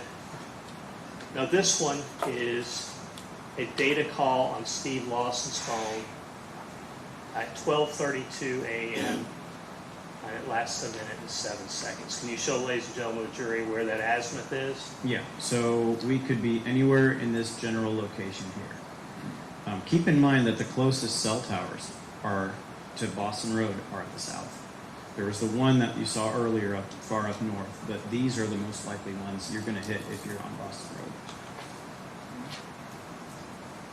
Now if we could go to the next slide.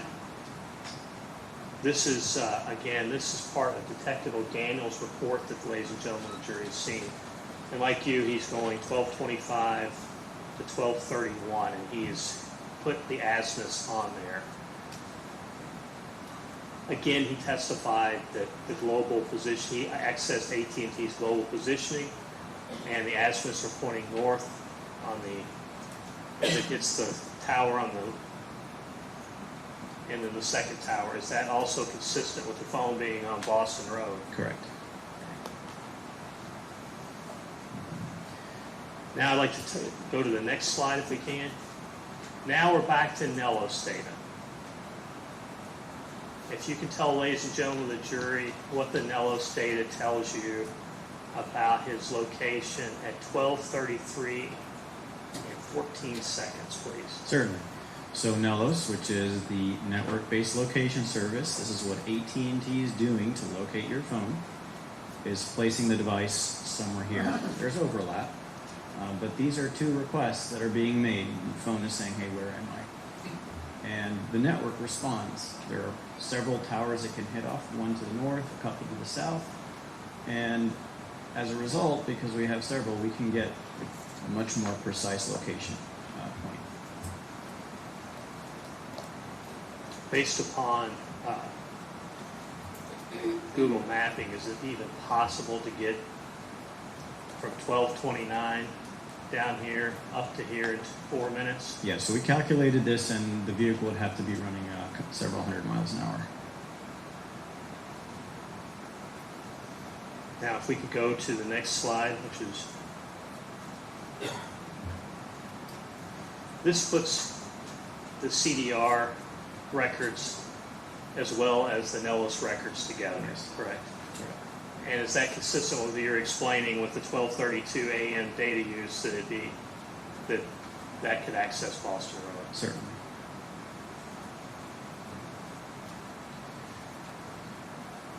Now, if we go to the next, this is 12:33 a.m. And if you could tell us what directions those are pointing. So the first call detail record, we have no direction. Just for all of you, the directions are after the latitude and longitude, there's a colon and the azimuth or the direction is given here. The first record has no azimuth or direction. And if we can go to the next slide, please.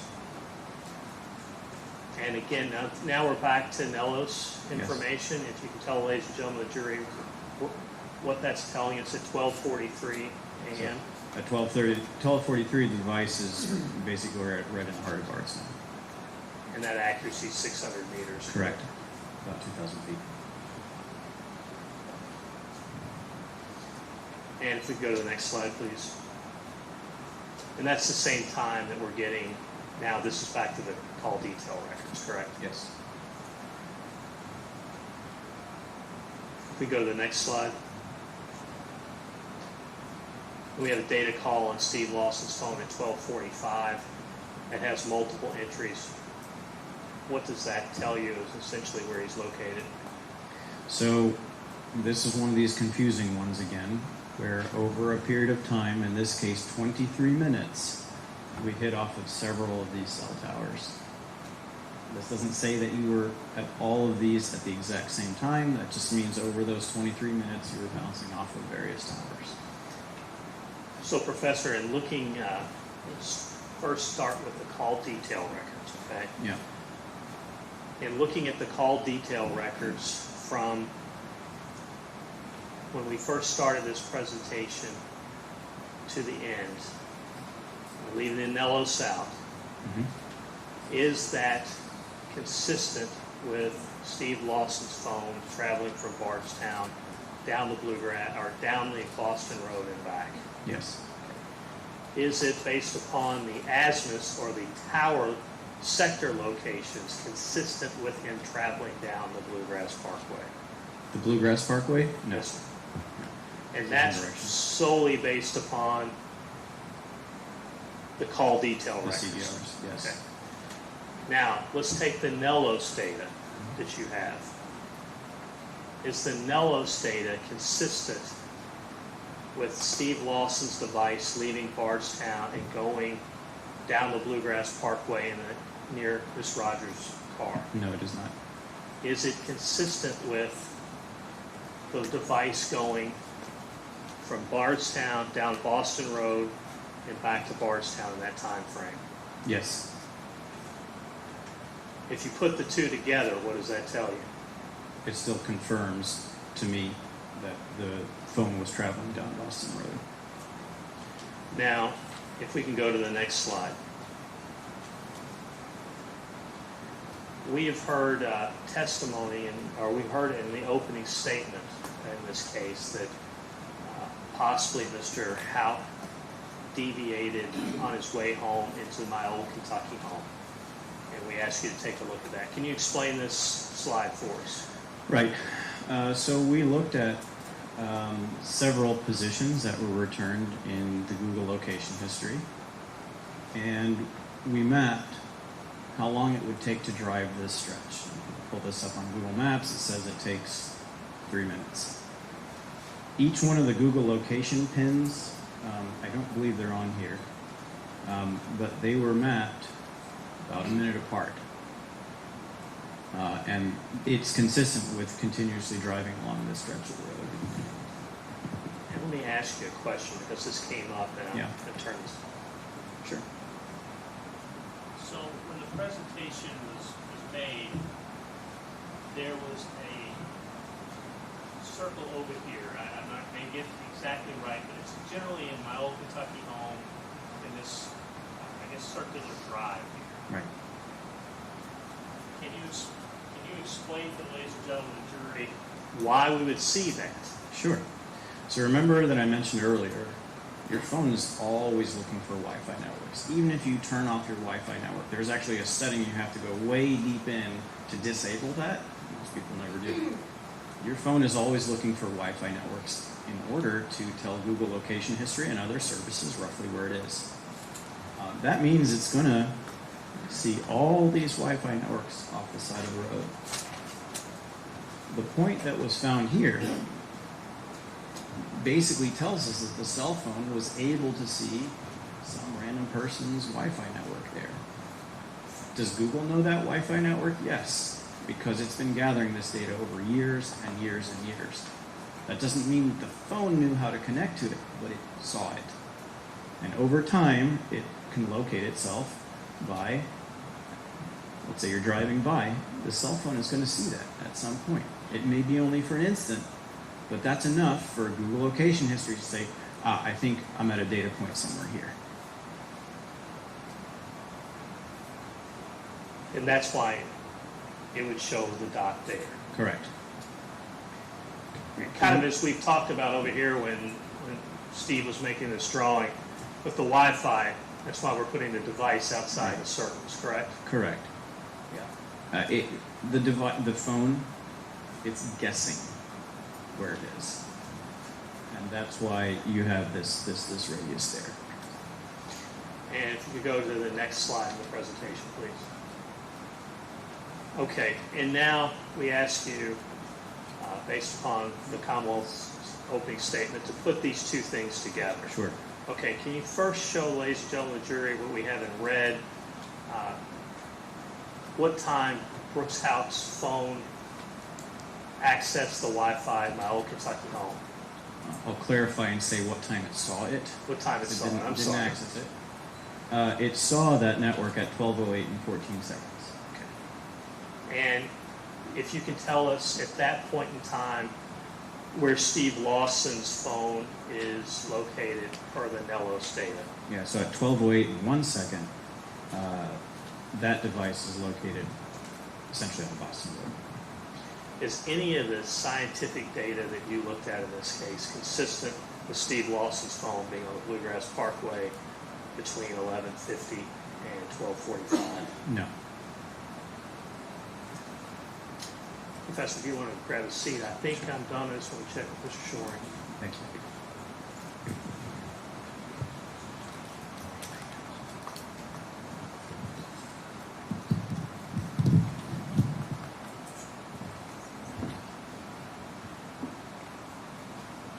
Just all the questions I had. Okay, we'll take a short break. Yeah, we've been going a little bit over an hour, so I'm going to give you a 15-minute break. The same admonitions are in place. We'll be back in at 1:48 to close the debate. Got it.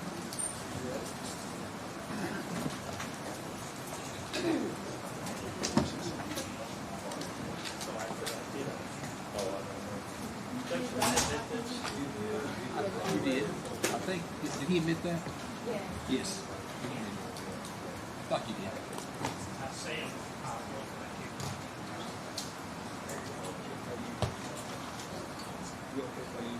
Court's in recess till 1:48.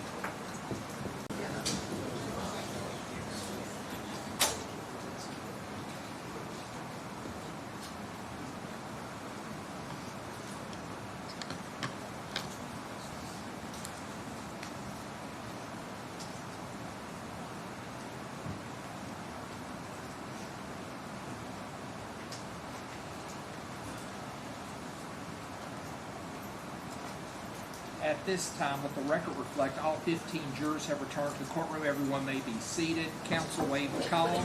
Yes. Sir, you're still under oath. Proceed when you're ready, Mr. Young. Good afternoon. Good afternoon. I'm Shane. I'm the Commonwealth Attorney of Hardin County. I'm going to be doing your questioning this afternoon. Okay. So I got some just basic questions.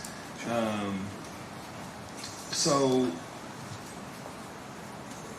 what formal education or training do you have in specifically cell phone tracking? So my specific education includes wireless networks and systems. Okay. And those are the basis, both scientifically, engineering-wise, of everything that a cell phone does. And did you receive Crystal Rogers' phone? Physically, no. No, not the phone. I mean the download. Correct. I Okay. did. And did you parse the data? I did. You did? Okay. And were you able to find that her phone was powered down at 11:57 p.m. on July 3rd? I found a record to that effect. Okay. And did not get turned back on until July 6th? That appeared, if I recall correctly, I don't have all the timestamps in front of me, but I believe that may be accurate. Okay. Did you review the Smarter Forensics report? I did. Okay. Did you find that to be accurate? I found some of the conclusions to be inaccurate. Okay. All right. And what were the conclusions you found to be inaccurate? One of them had to do with, and you have to forgive me, I'm going from memory here. One of them had to do with a position that was... Oh, okay. Yeah. I got you. Yeah. That they found that to be inaccurate too. Okay. The location data. All right. Yes, they actually testified to that yesterday. You're talking about the retail me not. retail me things, not thing. correct. They found that. All He right. went through and done the analysis and found that to be inaccurate. Yeah. All right. And then in other regards, we're in alignment. You two are in agreement on that. Other than that, retail me not thing. I believe that's correct. Okay.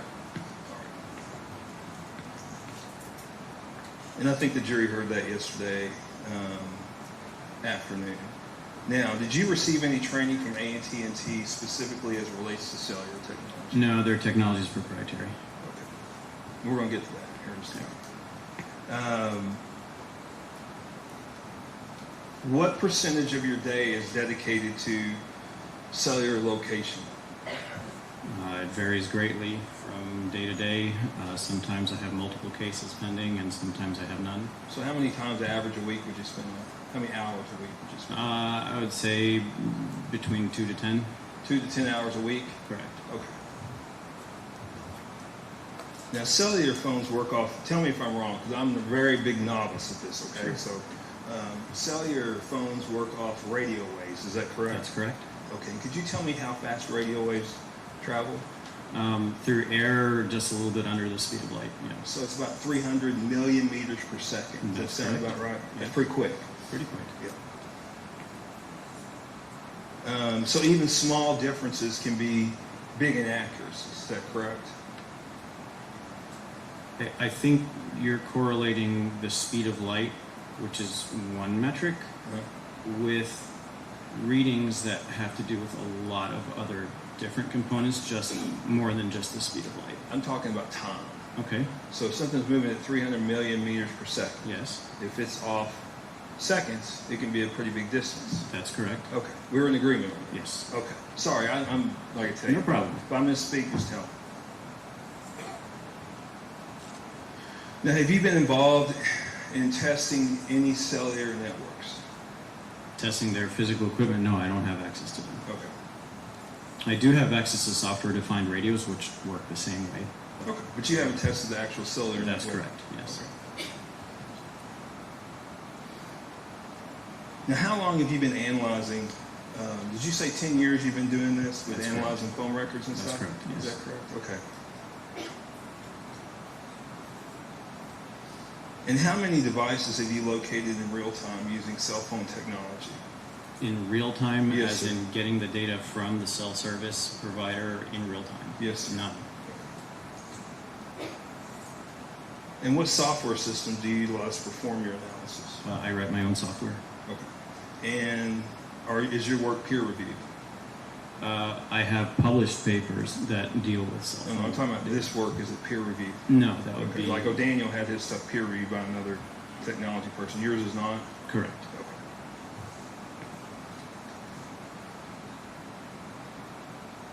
Now, you're talking about call detail records, and is it Nelos or Nelos? I've heard both. Okay, guess it depends on what side of the creek you're from. Correct.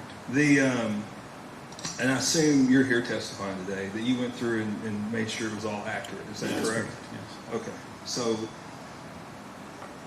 based on your review of that short period of time, it wasn't a long period of time you looked at, right? About an hour at most. That time window is an hour and a half, I believe. Yes. An hour and a half. Okay, Yeah. but you went through and made sure all that was accurate. Correct. Okay. Now you talked about what Nelos was, and how's Nelos generated? So the specific technology is not made known. However, it uses a technique called multilateration, which means we are trying to track signal strength and potentially the speed of light calculations, not always, from more than one tower. Multilateration works best if you have 2, 3, 4 towers. If you have one, you don't get that benefit. But you're getting this from AT&T, right? Also, from my knowledge of how RF systems work. No, but the numbers. Correct. Stuff. You're getting Yes. that from AT&T. Yes. You're not generating those yourself, That's are you? correct, yes. The 600, the 1500 meters. Right. That's all. How do they generate it? So, again, without knowing specifically their technology, Right. they are ranging nearby cell towers with reference to the device. There Right. are published papers that indicate how this works. Right. They use a combination of signal strength, RSSI, and they use, if the network requests it, round trip time. But you don't know the formula they use, correct? There are formulas in public domain that I have reviewed, but I do not have AT&T specific Right, ones. because they don't let anybody have that, right? That's correct. Now, do you know why they generate Nelos data? Is it to actually, it's for system improvement, correct? It is designed to allow your cell phone to know its approximate location without having to turn on a GPS or other tracking system. But they use it to determine coverage. Correct. Right. It's almost like a quality control for them. Is It's that a correct? diagnostic tool. It's not meant to track cell phones. Sure. Okay. You agree with that, right? That's not what it was designed for. I mean, it provides network location to devices themselves. So, I mean, to whatever point. What I'm saying is it wasn't designed for that, correct? I guess it's a secondary benefit. Okay. All right. Now, how does AT&T, how do they source the data? Do you know? So it's per subscriber, and as the transactions happen, they're recorded. Okay. And how often do they perform maintenance and update their network? I'm unsure about that. You don't know how much they update it? Nope. Okay.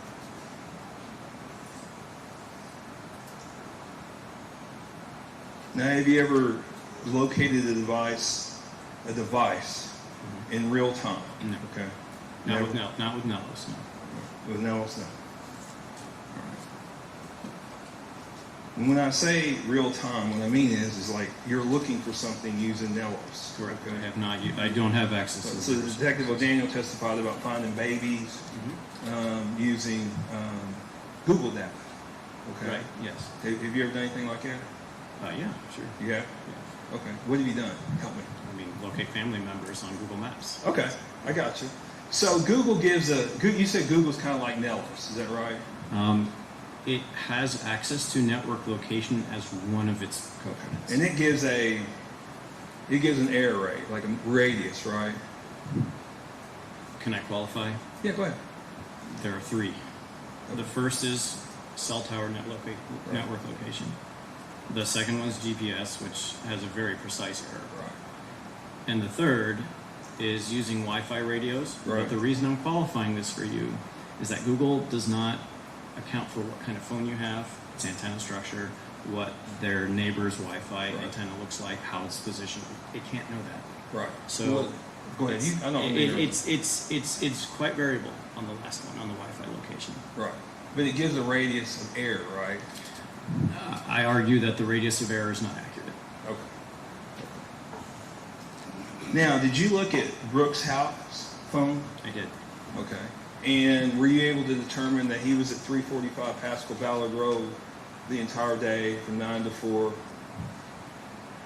I do not recall at the moment, but I recall seeing the device through Google location history there for quite an extended period of time. Did you?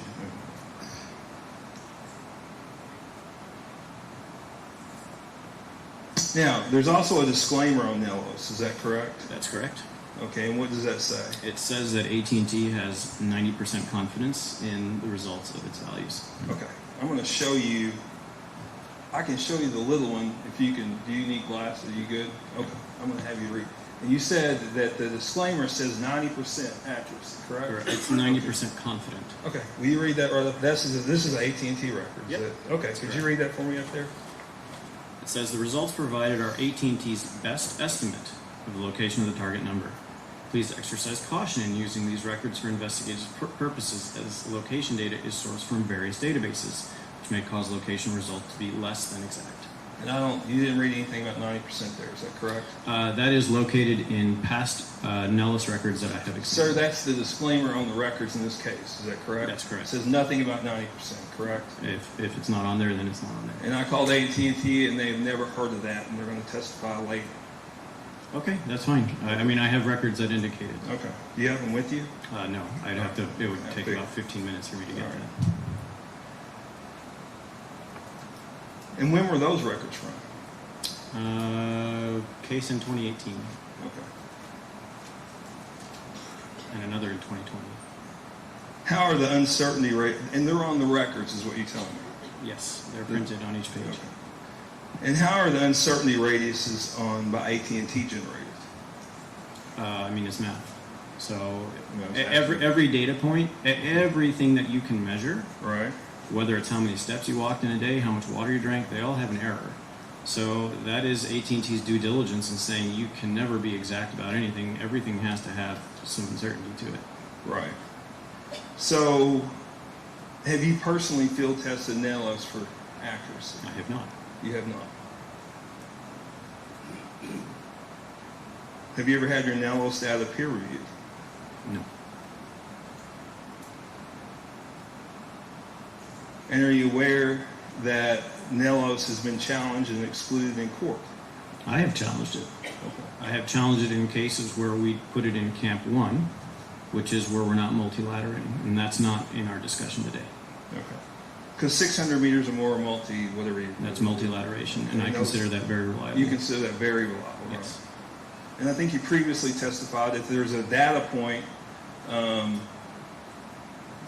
that was... One more second, real quick. That if there was one that was off in the 600 meters or less, that you would question the entire data set. I do not recall saying that. Okay. Do you remember testifying to Antonio Wilson? Yes. Okay. But I believe, without getting into that case too much, that we were talking about something that had a radius of 10,000 meters, 10 kilometers. Well, okay. And so you don't consider that reliable? 10,000, no. Okay. 600 you do, though? Yes, because it's multilaterated. Okay. Are you aware of any white paper that's determined Nelos to be more reliable than traditional call detail records? No, but I'm basing it on experience. Okay. But you've never tested that in real time, correct? Not at the moment. Okay. Maybe I'll write a paper about it. Maybe so. Now, how do you account in Nelos for interference and distorted radio waves? Say one more time, please. How do you account for interference or distorted radio waves regarding Nelos? It should be a non-issue. Okay. And how is your whole basis for the 600 meters? Okay. Is your whole basis for that is that it's 600 meters less is triangulated?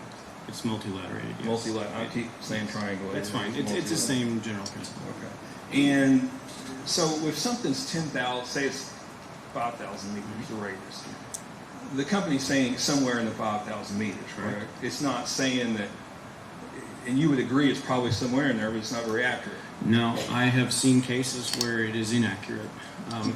When you see those large ones, they're based off of a single cell tower. Right. And I have seen cases where that is not accurate. Okay.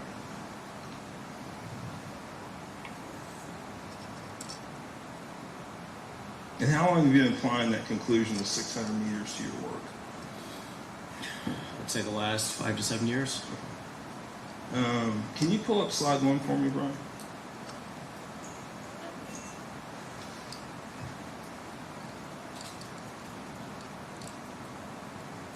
This is not talking about Nelos, okay? Sure. I think we're just talking about, if you want to stand up real quick. So this is Bardstown proper, okay? Yes. And you've been to Bardstown much? On occasion. Okay. All right. And you said that this pot slice is pretty accurate, right? It infers a direction. Well, okay, I know it infers direction. You said, but you said this is a rural area, and Yes. so it's more, in a rural area, it's more accurate. Yes, if I were sitting on top of that tower, I'd be looking in this direction. Okay. All right. Thank you.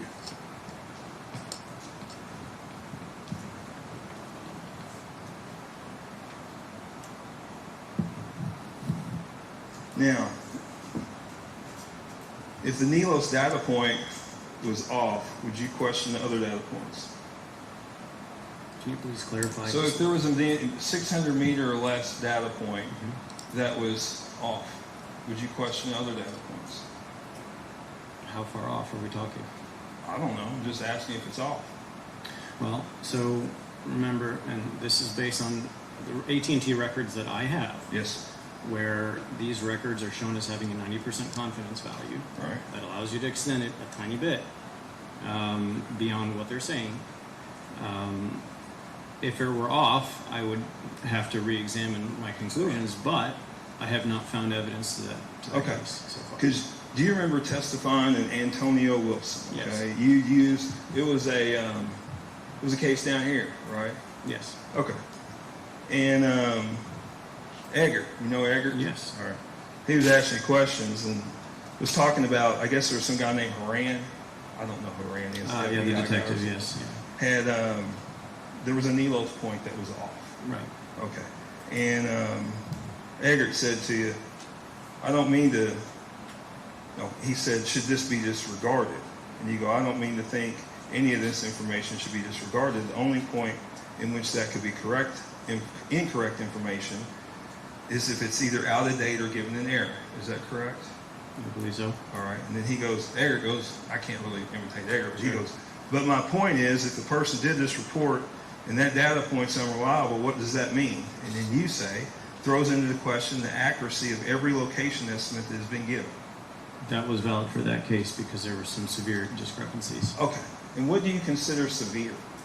Like, I mean, just in a one case in which this was a single, not multilaterated point, it was off by like a couple miles.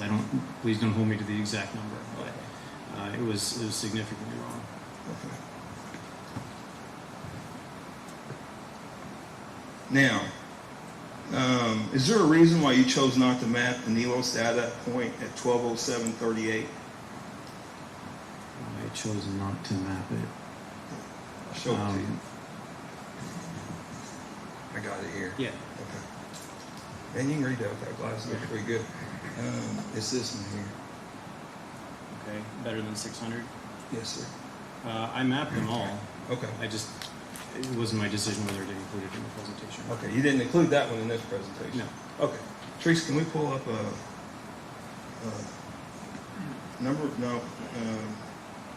one? You can come on down here with me. Yeah.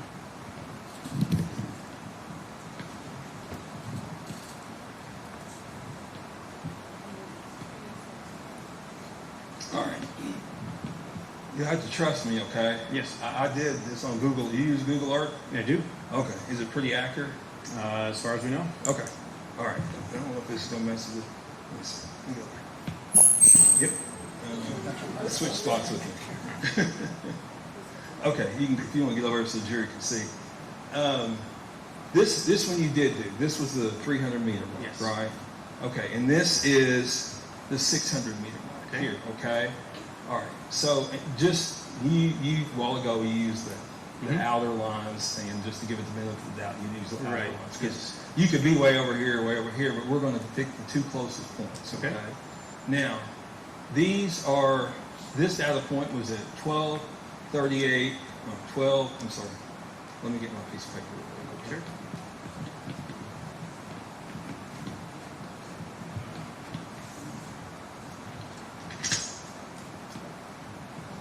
$12:07:38. I apologize. That's 12:03 with 38 seconds. Okay. All right. This one is 12:07:55. Okay. Okay, 17 seconds. 17 seconds between these 2 points. Yes, sir. We'll use this one. Give you benefit of the doubt on that one and that one. Okay, those are two. Would you agree those are two close? Yeah. You know, you got to travel Roughly, a road yeah. to get there. You can't just do that. Right. Okay. Do you know the distance between here and here? I do not. It's 7/10 of a mile Okay. in 17 seconds. Right. How fast do you think you'd have to be going? Well, let's assume. May I? You go right ahead. Okay. Let's assume that we're working with. Again, I'm stating for the record, I've seen 90% confidence values on those. Okay. I apologize that it's not on these records, but you didn't put it on there, right? I did not put it on there. I'm happy to try to find them for the court. Let me go through this with you real quick. Yeah. Okay. Right. So there's a stop sign here. Right. There's a stop sign Right. here, and there's a stop sign here. Right. Okay. So you'd have to stop at those stop signs. Right. If you want to drive legally, right? Yes. Okay. So I actually had somebody drive this. Okay. Yeah. You know how long it took? Probably a minute and a half or so. Minute 24. That's pretty good. Minute 24 seconds. Right. So you can come over here and sit. Sure. Yeah. So we were talking about radio waves travel at 300 million meters per second. Okay. Right. And that is 77 seconds off. Is that correct? No. It said 17 seconds, right, to get there to there. Right, but we're not working with that, with the speed of light in this case. Okay. If you take that 600 meter radius and Yeah. you account for the 90% accuracy, you can stretch that to be on the road that, Okay. that you're already up. No stop signs, nothing like that. Yes, sir. See what I'm saying? Yes, sir. And that still took 50-something seconds. Okay. So it's still off by 43 seconds. Okay, yeah, sure. No, not 43, 33 seconds. Yeah. So it's a pretty big difference, right? Potentially, yes. Yes. And you just said if you found one data, you said you looked at the data points, right? Right. Did you find that data point? I mean, they were all plotted. Did you find the inaccuracy in that data point? I did not. No, you didn't. And you told the ladies and gentlemen sitting in the courtroom next door, right? If you found one data point that was inaccurate, you would call into question them all, correct? That's what I said, yes. Yes, it is. So the jury, you would call into question all the NELOS data, correct? For that case, yes. Yes. For this case. I'm not calling anything into question. So you just testified if you found one inaccurate in that case, then you would call into question all of them. We're talking about different cases, different years, different equipment. It's NELOS. But NELOS is not the same year to year. Okay. This was in 2015. Was it better in 2015 than it is now? No, it was less accurate. Yes. But that doesn't mean that it was wrong. Okay, sir. Now, you would say that Bardstown's a rural area, correct? Relatively speaking. Okay. And towers are messy, would you say? More in urban settings, less messy in rural settings. It depends on the topography, correct? That's correct. Okay. And how much have you driven down the Bluegrass Parkway? I'm not recalling at the moment. You I did look at it in Google Maps to see. Yeah, no, but you got, it's hard to. Yeah. You mean you got it on the ground and drove it from? I looked at it to assess the height of mountains. I don't remember what they were. Okay. They're in the knobs. You familiar with the term the knobs? I'm familiar with the term. You know what the knobs are? No. Okay, they're big hills, okay? And they go all the way up to southern Indiana and they come all the way around. Okay. Down Bullitt County and Nelson County all the way around. Okay. And that can affect it, right? Potentially. Because radio waves can't go through hills. No, but usually towers are located so that the Fresnel zone, which is your area of service, Right. is above the crest of the hill. Right. And what I'm getting at is if you've ever driven it, okay, I've driven it, and I don't know how many people have ever driven it, but I've driven it. You'll come up over hills and curves, okay, and you'll see a tower. Right. And you can see the north side of the tower, the east side of the tower, and the south side of the tower at the same time. Okay. Okay. And you don't really know which sector you're going to hit on, correct? I think, well, if you're standing on the cell site, then yeah, it's a crapshoot. Well, no, you're not. If you're driving, you're not standing. But if you're on. driving, you're going to be connecting serially as you go by. Yes. So you could be, even though you're not on the north side of that tower. You would not be connecting off the north. Huh? You would not be connecting off the north if you're on the south side. All right. Sir, do you remember testifying also in that case about tower sectors? About tower, sorry? Sectors? Yes. Okay. And do you remember Eggert? Yes. Does a phone always bounce off the nearest tower? And you said no. But Correct. Okay. You said no in that case. Correct. All right. Does it bounce off that part of the tower it's facing? You go, I believe you're referring to the fact that a cell tower has several faces. I transcribed this myself. Sure. That services devices nearby. And there are many reasons, including signal loss, reflection, multi-pack interference. I have no idea what that is. Those kinds of things that would cause you to connect to the closest face that is supposed to service you. So yes, you would not necessarily be connected to the most obvious or closest face facing you. Do you remember testifying to that? Yes, and in that case, there was a building nearby the scene of the crime that would have caused those reflections. Right. Such as a hill. Hills are tricky because the tower is located typically above that point. Yes, sir. But some of them aren't. Okay. Okay. So it's the same thing. So I'm going to go and read the rest of it real quick. So if that is one of the assumptions underlying this, it would probably hit off the closest face. That is not a right assumption. You said it is not the one I think you could use to make a perfectly valid point. Do you remember that? Not entirely, but... Okay, do you need to listen to it? No, that's all right. Okay. All right. So it's not necessarily the one you're facing that you're going to hit on, correct? Correct. All right.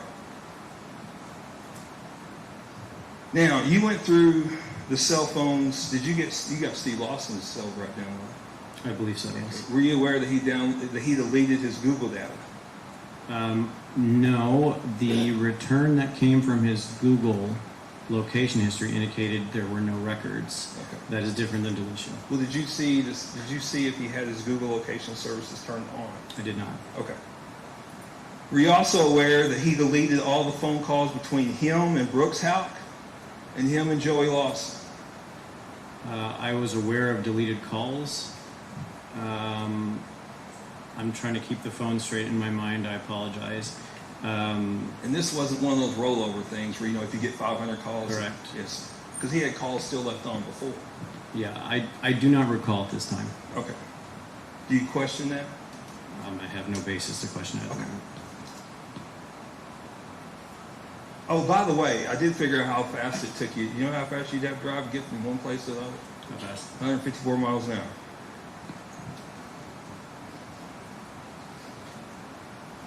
Is that what's known as a flyer? I'm not familiar with the term. Oh, okay. All right. They were talking about that last trial you had.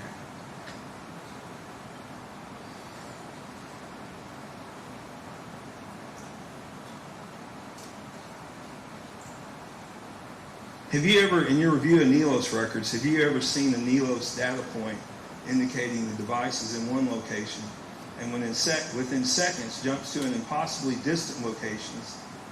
Yes, that happened in the previous case you were mentioning. And how many times have you seen this? Plenty. Huh? Plenty, but for the really large error sectors. Okay. So the big ones, anything over 600 acres. Correct. You ain't seen it that much. How many times have you seen it in the... I have not seen that happen. We saw one, well, not, I guess that was a great distance. That was, Right. I'll give you that one. Okay. What is the purpose of having a NELOS data point? Who's the consumer? In which case? Are you talking about from the perspective of the network operator or from the subscriber? Subscriber. Okay, the purpose of it from the subscriber is you're able to make inexpensive location requests Okay. for your device.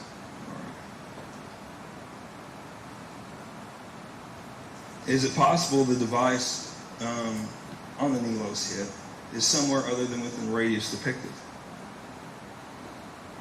If we're talking really large radii, then yeah, I've seen it happen. Okay. All right. So I'm going to talk about, I went through the records. I went through more records, okay? These NELOS records, these are NELOS records, right? These things. Mm-hmm. Okay. So I went through some more and just was looking at them. And could you tell me, this is on what phone number? I believe that's Steve Lawson's device, am I correct? Okay, yes, sir, it is. And could you tell me what date that is? That is July 17th. Okay. And of 2015, is that right? 2015, correct? Yes, sir. That's the same month this all happened.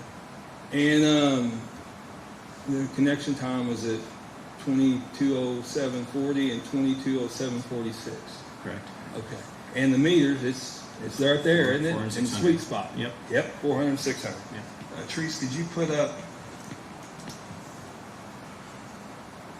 number 2?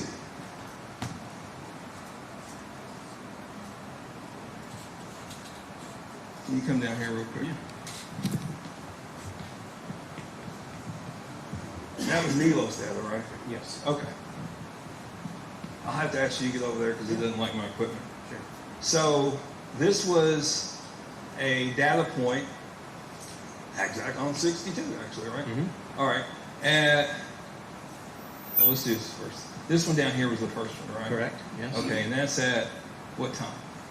That's at 6:07:40 seconds. Okay, and this one's at when? At 6:07:46, so 6 seconds later. And what's the difference there? Considerable distance. Went 12 kilometers in Yes. 6 seconds. Mm-hmm. Okay, come on. That's back here. That's your 400 and 600 meters, right? Yes. Okay. Well, let's stay over there real quick. I got another one. But so this is the 400 to 600 meters that you're saying is multilaterated and reliable, correct? Yes. Okay. Treese, can you pull up the next one?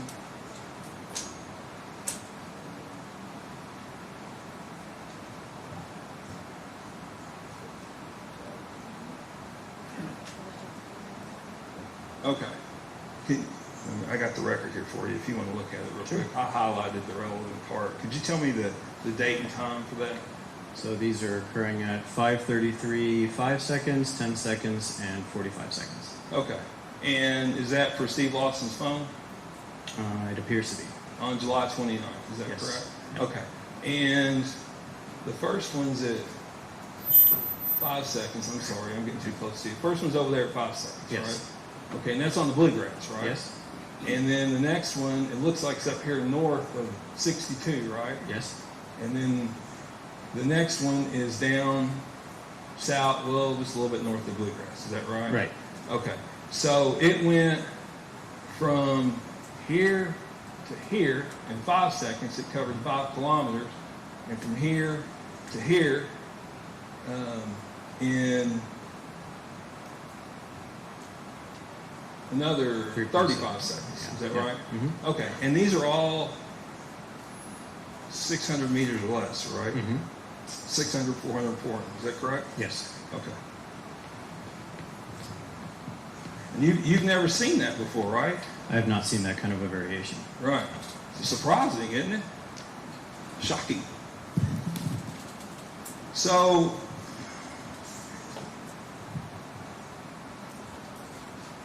let's talk about page number 27 of your report. Brian, can I use your number 27? Sure.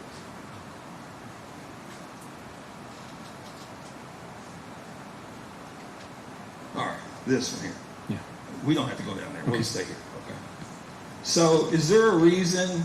I'm just asking why you didn't map it from here to here. Why you mapped it from all the way down here to here? Just curious. I didn't create that map. Oh, you didn't? Who did? I believe You were testifying as accurate. Yeah, we reviewed that. Okay. together, yeah. Okay. All right. Let's Teresa, can you put me? I'm going to use 2 different data points. Okay. Sure. I'm going to use just. Let me see here. Hang on a second. I'm going to use these 2. Okay. Teresa, if you could pull up the Mile Kentucky home.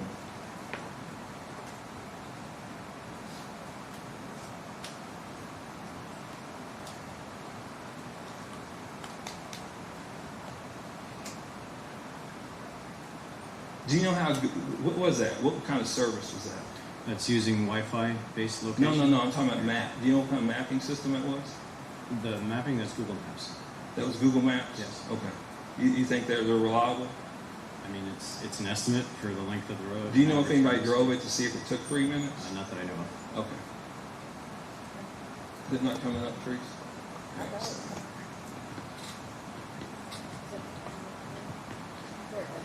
Oh, okay. Here we go. All right. So I did it just from in here, okay? And up to here, okay?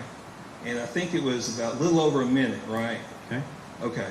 And this was about 0.65 miles, okay? Okay, which would take probably over a minute, right? If you're doing the, legal speed, not endangering people. You would agree with that? Looks likely. Okay, you can take it down.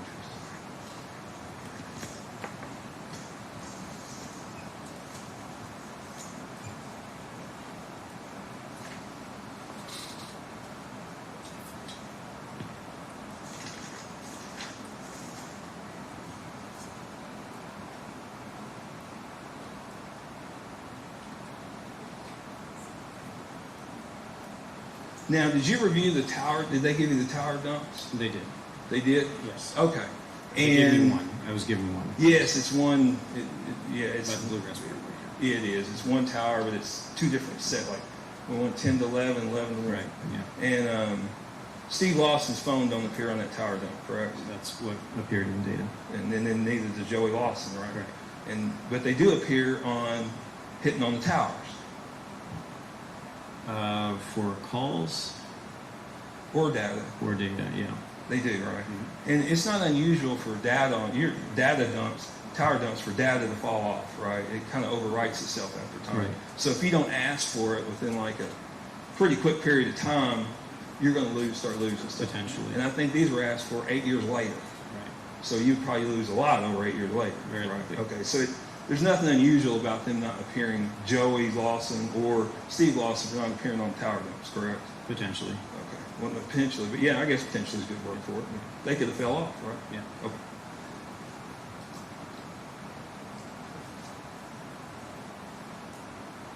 And we've agreed, you agreed with me that cell towers, sector-wise, it's complicated. Is that fair to say? Yes. What side you're going to hit on. There's a lot of factors. Right. Okay, because it's just not, that pie slice thing is a little deceiving. It's simplified. It's very simplified, yes, sir. It is.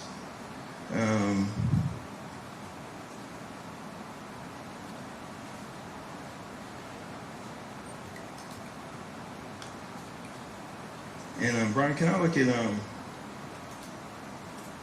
page 10? Yes. Thank you.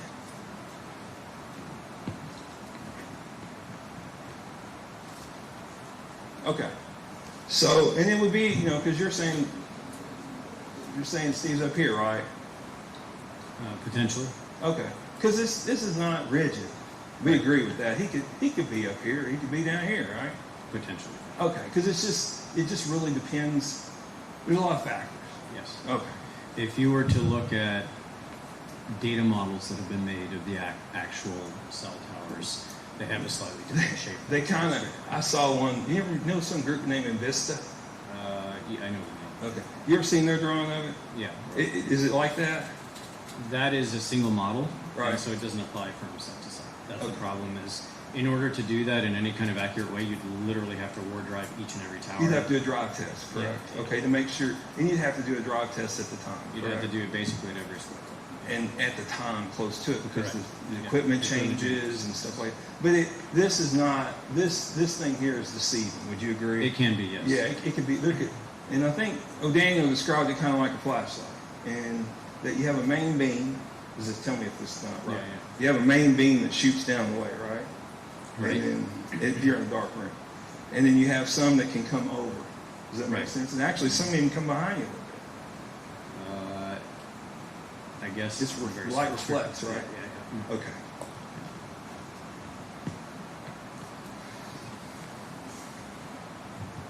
Now, if someone told you that they had moved Crystal Rogers' car on the bluegrass, and you've seen all this stuff, would you argue with them?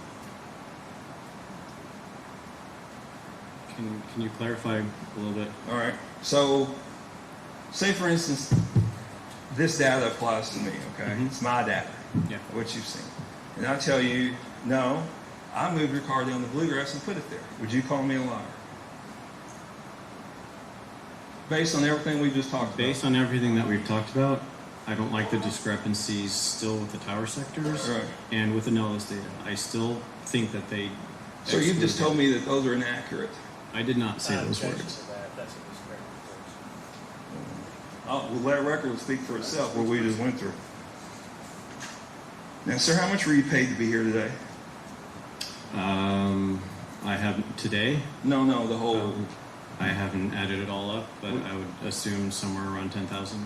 Okay, that's the going rate. We have been working on this for about 2 years. Yes, sir. The university encourages faculty to engage in community engagement. This is such an activity that is recommended and indeed listed on our essentially job roles. Yes, sir. And I have the lowest rates of any expert witness because I try to make myself available to those who need it. Now, I've actually worked with a Dr. Davis before. You know Dr. Davis? UK? Medical school? He's with medical school, yes, sir. He does blood alcohol stuff. Okay. Do you know him or know No, of him? I don't know. Okay. You don't love him? I don't believe so. All his money goes to UK. Does your money go to U of L? No, it goes to me and it's disclosed as such in my conflict of interest form, Okay. which is submit yearly. Now, there's a lot of talk about Capital One. Okay. Do you know anything about Capital One? I mean, other than the cookies and phone calls made, Yes, sir. I mean, I've had a card of them in the past. You own the car? I do. If your car was stolen, would you call the finance company? I mean, that's not for me to speculate. Would you? I mean, I don't know. You might call your Probably finance- not at first. I'd Yeah, call the okay. police. Yeah. Now you had some people search saying Roderis or something. Do you know who he was searching for? I do not. Okay.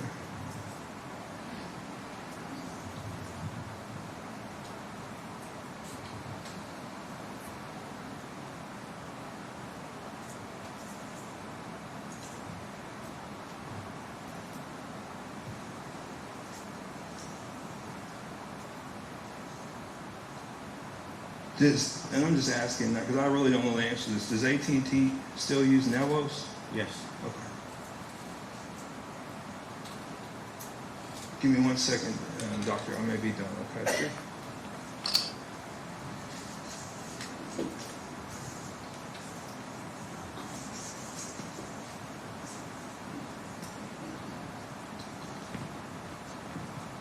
My wife's writing something. I'm probably not done. I may be writing something. Okay. Oh, okay. No, she says I am done. So, thank you. Does Mr. Lawson have any questions of this witness? Mr. Butler? Yes. Any further redirect?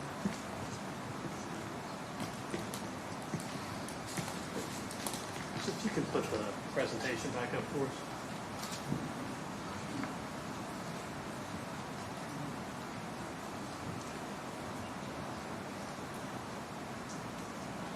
Okay, if you could go to, like, Jake, do you have the exhibit?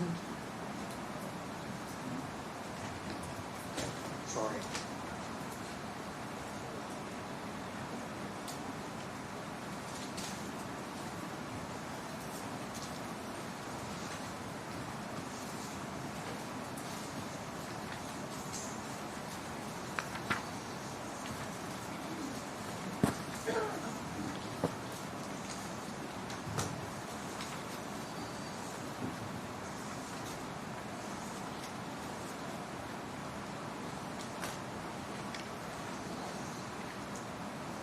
Okay, first, Professor, the NOAA's data. Yes. Where did we get that? Those are records supplied by AT&T.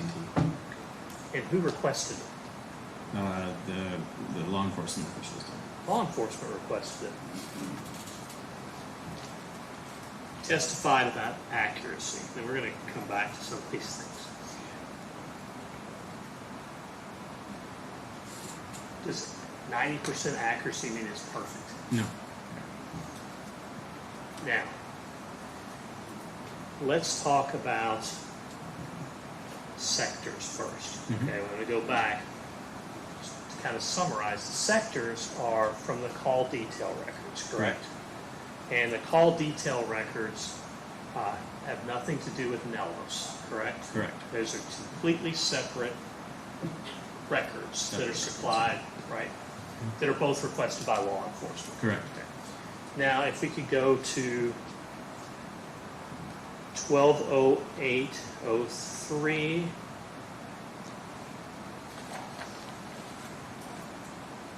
Which would be, I'm not sure what slide that is, I'm sorry. Okay. This first entry here, that's pointing north, correct? Correct. Now, in fairness, that could be accessed from Boston Road or the Bluegrass Parkway, correct? That's correct. Because the tower is south of both, Right. both, correct? Yes. All right. Now, if we go to 1218,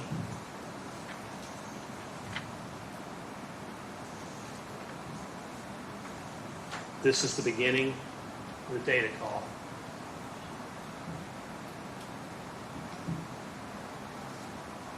Again, at the beginning, it's south, correct? Yes.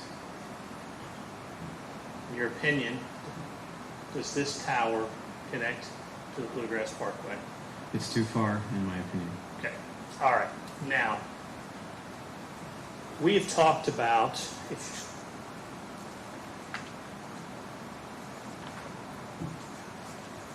you can go to Detective O'Daniel's first slide from 1218 to 1203.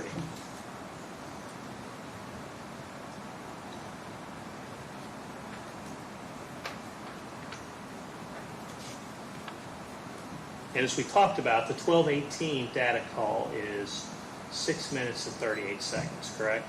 Yes. All right. And that goes from 1218 to about 1225. Is that right? Okay. Now,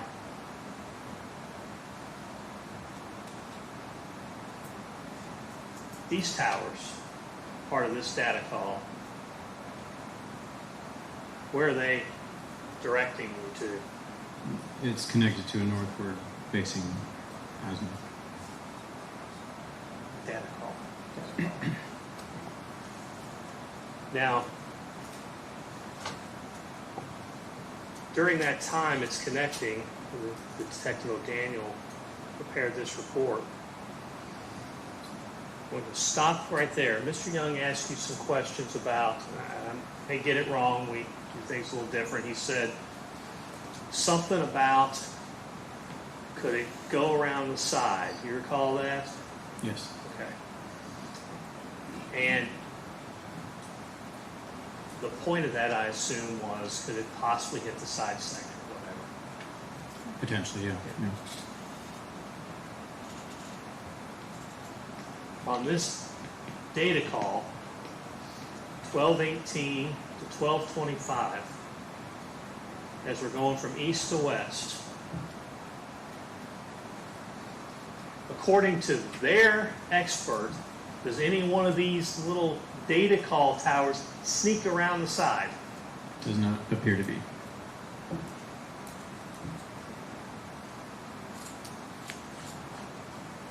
Now, we can go to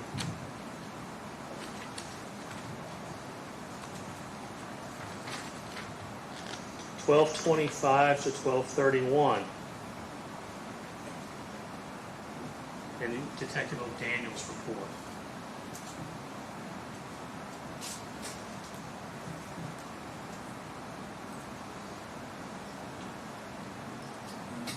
Again, we have the towers as Detective O'Daniel has mapped them. The ones on the left, are they north or south of the Bluegrass Parkway? Azimuth is pointing north. Do any of these, as it's moving, sneak around the side? It does not appear.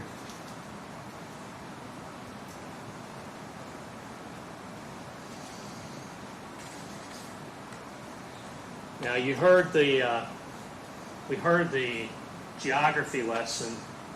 Remember we talked about how the knobs started up in Floyd County, New Albany, and they went all the way down to Bullitt County. You recall that? Yes.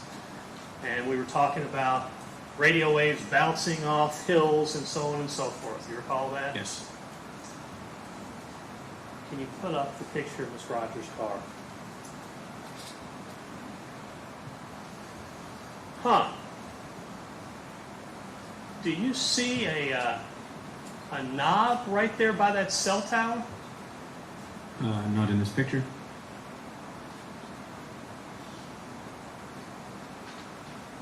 There's no knob there, is there? I do not see one.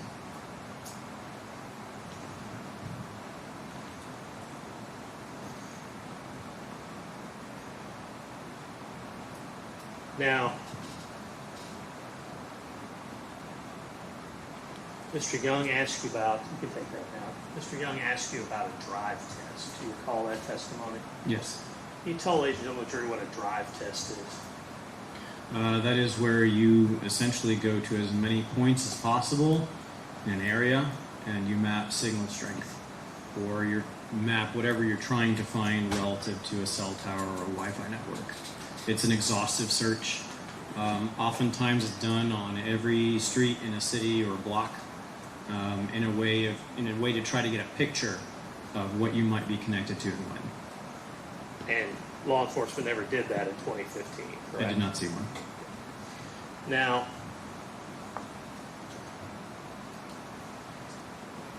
you were asked about cell tower dump. You Yes. recall that. And brevity's sake, what's a cell tower dump? It is a listing of all the call transactions that have happened on that particular cell tower from one period to the next. And the purpose of that is you can look at that and you can determine, did the phone hit the tower? Right. And who requested the cell tower dump? Law enforcement. So, now, you've testified before about Nellos, correct? That's correct.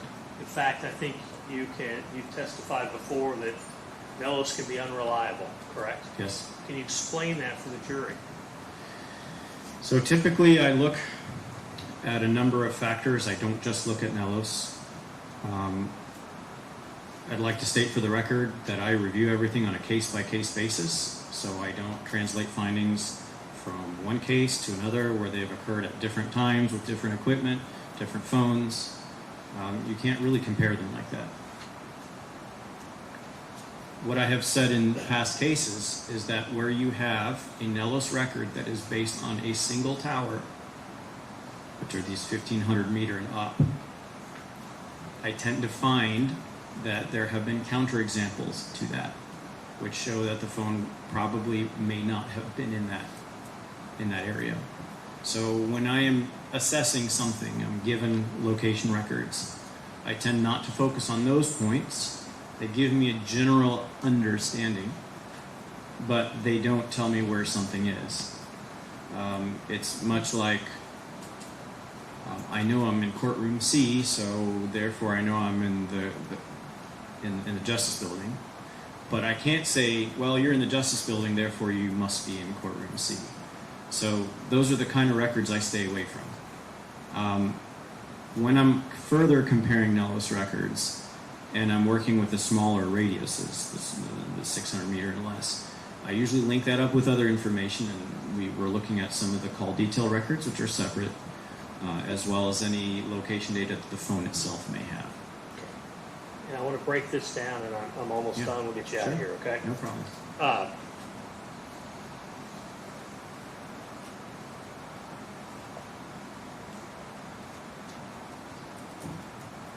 let's talk about Mr. Young asked you questions about his version of what witnesses say. Yeah. Did you review any witness statements? No, that was not the data. So you don't have any information of whether witnesses were on drugs, correct? Correct. You don't have any information of whether law enforcement coerced people? No. You simply looked at records requested by who? Law enforcement. Now, let's break this down 2 ways. Actually 3 ways, and then I'm done. Looking solely at the call detail records and Detective O'Daniel's report where he was able to access the global positioning, do you have an opinion about whether Steve Lawson's phone would have been on the Bluegrass Parkway, relying on Detective O'Daniel's findings as well as the call detail records that you've mapped for us, aside from the Nellos? To me, that does not appear the case. Now, I want you to set the call detail records aside, and I want you to set Detective O'Daniel's report aside. Looking at the Nellos data solely, do you have an opinion about whether that phone would have been on Boston Road or the Bluegrass Parkway? It appeared very likely to be on Boston Road. I'm sorry? It appeared very likely to be on Boston Road. Now I want you to do something that I think most of us all do common sense-wise in our lives. I want you to look at both, because as a scientist, I assume you look at both, Right. correct? If you look at the call detail records, which includes Detective O'Daniel's report, and you look at the Nellos data, do you have an opinion about whether or not that phone was on Boston Road or the Bluegrass Parkway? It appears the phone was on Boston Road based on corroborating sets of information. That's all I have, Your Honor. Any recross? Yes. Can you put the picture back up there for me of the car? Sir, do you know what tower this is? I do not. Okay. And you know what? You can see basically 3 sides of that tower up there, correct? Mm-hmm. Okay. So it could probably connect to any of those 3 of them. I would expect it to connect to the one that's closest to you. You would expect it, but you testified before that it's complicated, right? It's complicated when you have other circumstances such as buildings and reflections. Yeah, Yes. you can see all 3 sides there. Do you even know if this is an AT&T tower? I don't. I'm not sure. Yeah. If it is the same image of the towers we were looking at in the database, then that was an AT&T tower. But I'm not sure. Yeah, I don't know if that's it. Do you? I'm not sure. Yeah, me neither. And you said you've never driven down through there. Is that correct? I may have at some point, but I did not for the Could you purpose put of this that case. Detective O'Daniel's pie thing up there for me? Yeah, the pies. Which one? There's 2. It doesn't matter.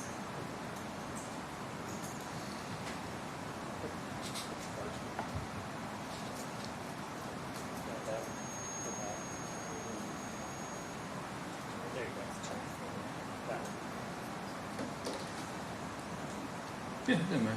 That's fine. And we talked about there can be bleed over, right? Yes. There can be bleed over here. I mean, that ain't a very far distance right there, right? That's pretty close. And then here, it's pretty close, correct?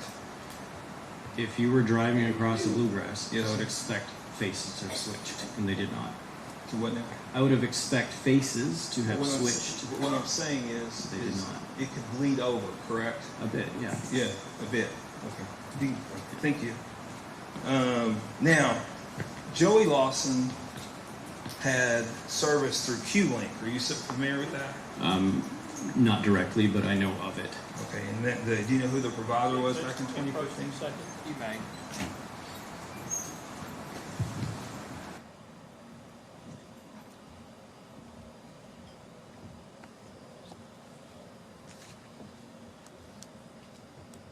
I would just ask you to rephrase and say we heard from a witness that he had that. I don't think that's the establishment. Yeah, but that's, you gotta believe her. I mean, these meth heads, I mean, I think you have to say we heard testimony that he had this, as opposed to, sorry. Just get warmed up. We heard testimony that Joey had Q-Link. Do you know who the provider was in 2015? To my knowledge, it's a virtual network provider, so it could have been Sprint. It was Sprint. Yes, sir. That's good. That's Sprint. And when did it connect it to the AT&T tower? Depends on the device. Okay. So MVNOs. This was a government phone. Now, I don't know what those are. So it probably had many bands. Okay. Right. MVNOs are agreements from the virtual operator with a bunch of different providers. It could be Sprint. It could be AT&T. They may have roaming agreements. This was Sprint. Right. I understand. Sorry. Go ahead. You can So, could the phone specifically have connected to AT&T? Yes, because there are multi-band devices out there. I don't know what kind of device he literally had. So if you're asking, could it connect to an AT&T tower? Yes, it could possibly can. But me and you both agree that waiting 8 years to get the data or whatever is probably going to, the odds of getting it are slim. I agree. Okay. And, and I know Mr. Butler said that it was law enforcement that subpoenaed the NELOS data, and Tim McDaniel says he does not rely on NELOS data, and I know you do. I just want to go back and make sure, right before we start that whole conversation about NELOS, you sat here and you told this, ladies and gentlemen of the jury, that when you went through and verified all the data points and they were accurate. Is that correct? I reviewed them. Yes, sir, and that they were accurate. They look accurate to me. Okay, yes. and they're not, correct? What basis are we reviewing that? Sir, that one we put up there, there were 17 seconds between the data points. Yeah. That's not accurate, correct? There appears to be a contraindication. No further questions. Anything else from this witness? Any questions from any jurors? May this witness be found excused? Yes, sir. You're found excused. You may go. Thank you. I guess we were subject to recall, but he can certainly leave. Okay. You're subject to recall, okay? Let me see counsel at the bench.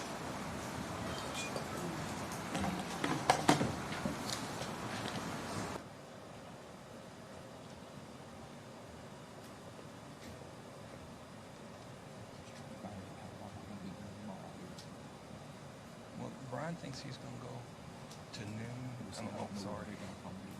Yes, sir. I'm just going to It's all. I was just going to try to figure out how long we thought we'd be going tomorrow. You've got some witnesses. I've got 2 witnesses. I mean, theoretically, I could recall him, but I doubt it.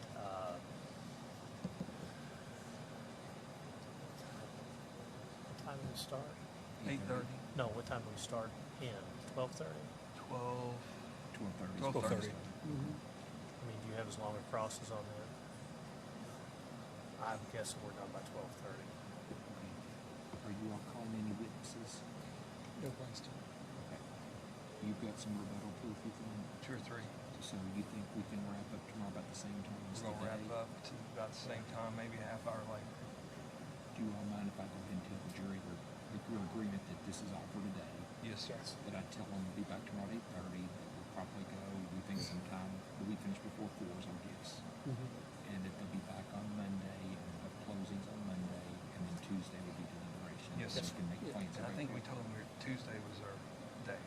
Yeah, that's what we told them. Yes, Here, and there were some that had specifically written, July 9th on. I didn't go back and check those as excuses. So you do what? I think we're going to be good. That's the 8th, It's the Tuesday. I mean, if they go from 8:30 in the morning. Oh, you're right. I'm sorry.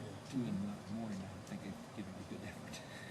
Well, I thought we were going to do. What were we going to do? I thought we were going to send it to the jury on Tuesday. We were going to do our closings and then send it to the jury on Tuesday. Okay. We do our closings on Monday. Yeah, correct. I would ask if there's an expert coming to disclose what they're going to say, so we have some time. I don't. Okay, if there is that one, I'll give it to you. Yeah, Okay. I mean, it's not an expert, obviously. No, you I don't know it, but I think anybody's gonna we'd be be an entitled expert. to an expert. You may call opinion Rick or something. Sanders an expert. I don't know. Huh? Rick Sanders. I don't know. I'm talking about this phone stuff running. Oh, yeah, I'll tell you. Well, the AT&T lady's coming. What's she going to say? That She's way. going to say that it's not 90% accurate. Okay, that's. I mean, that's. I mean, I think I'll deal with that. Is that it, though? I mean, because that's Pretty much. different. Yeah, I don't can't really know. just They wing won't. that They one. won't testify to too much. To be honest with you, they're like these are not like experts. Okay, these are just their trial testimony people that don't get off script. Very singular issues. Yeah, I was just going to say there's an AT&T engineer coming in here. I need to know more than that. All right, Brandon. All right, ladies ladies and gentlemen, jury, I'm getting a picture letting you know exactly how this case is going to progress at this point. We're going to call it a day today. We're going to come back in tomorrow. There's a few more witnesses the defense is going to call. There may be some rebuttal proof from the Commonwealth. I think we'll be finished tomorrow, I think by 4. What our plan is to come back on Monday, and on Monday you'll be given the instructions, and you'll get to hear the closing arguments from all 3 parties. And then we're going to call it a day so that you can start the next day on the deliberations. I don't want to send you out Monday afternoon at 4 o'clock and you'll have a long time to deliberate. This will give you a fresh day to start the next day. So it looks like we're on chart when we start it. There's going to be a 10-day trial. It looks like we're going to definitely have it all to you on the 10th day. So I'm going to let you know that right now. I need you to be back at 8:30 in the morning. The same admonitions are still in place. Do not discuss this case among yourselves. Do not let anybody discuss this case with you. If anybody attempts to discuss this case with you, I need for you to immediately report that to me. You're not to finally make up your mind about the case until all the evidence has been presented, the instructions have been provided to you by the court, and you've gone to the jury room to deliberate and consider what your fellow jurors have to say about the case. Again, the decision has to be based solely upon the evidence that's presented in this courtroom, so no one do any type of research. Please don't read any media reports related to this case. Anybody have any questions before we let you go today? See you all tomorrow at 8:30. Thank you.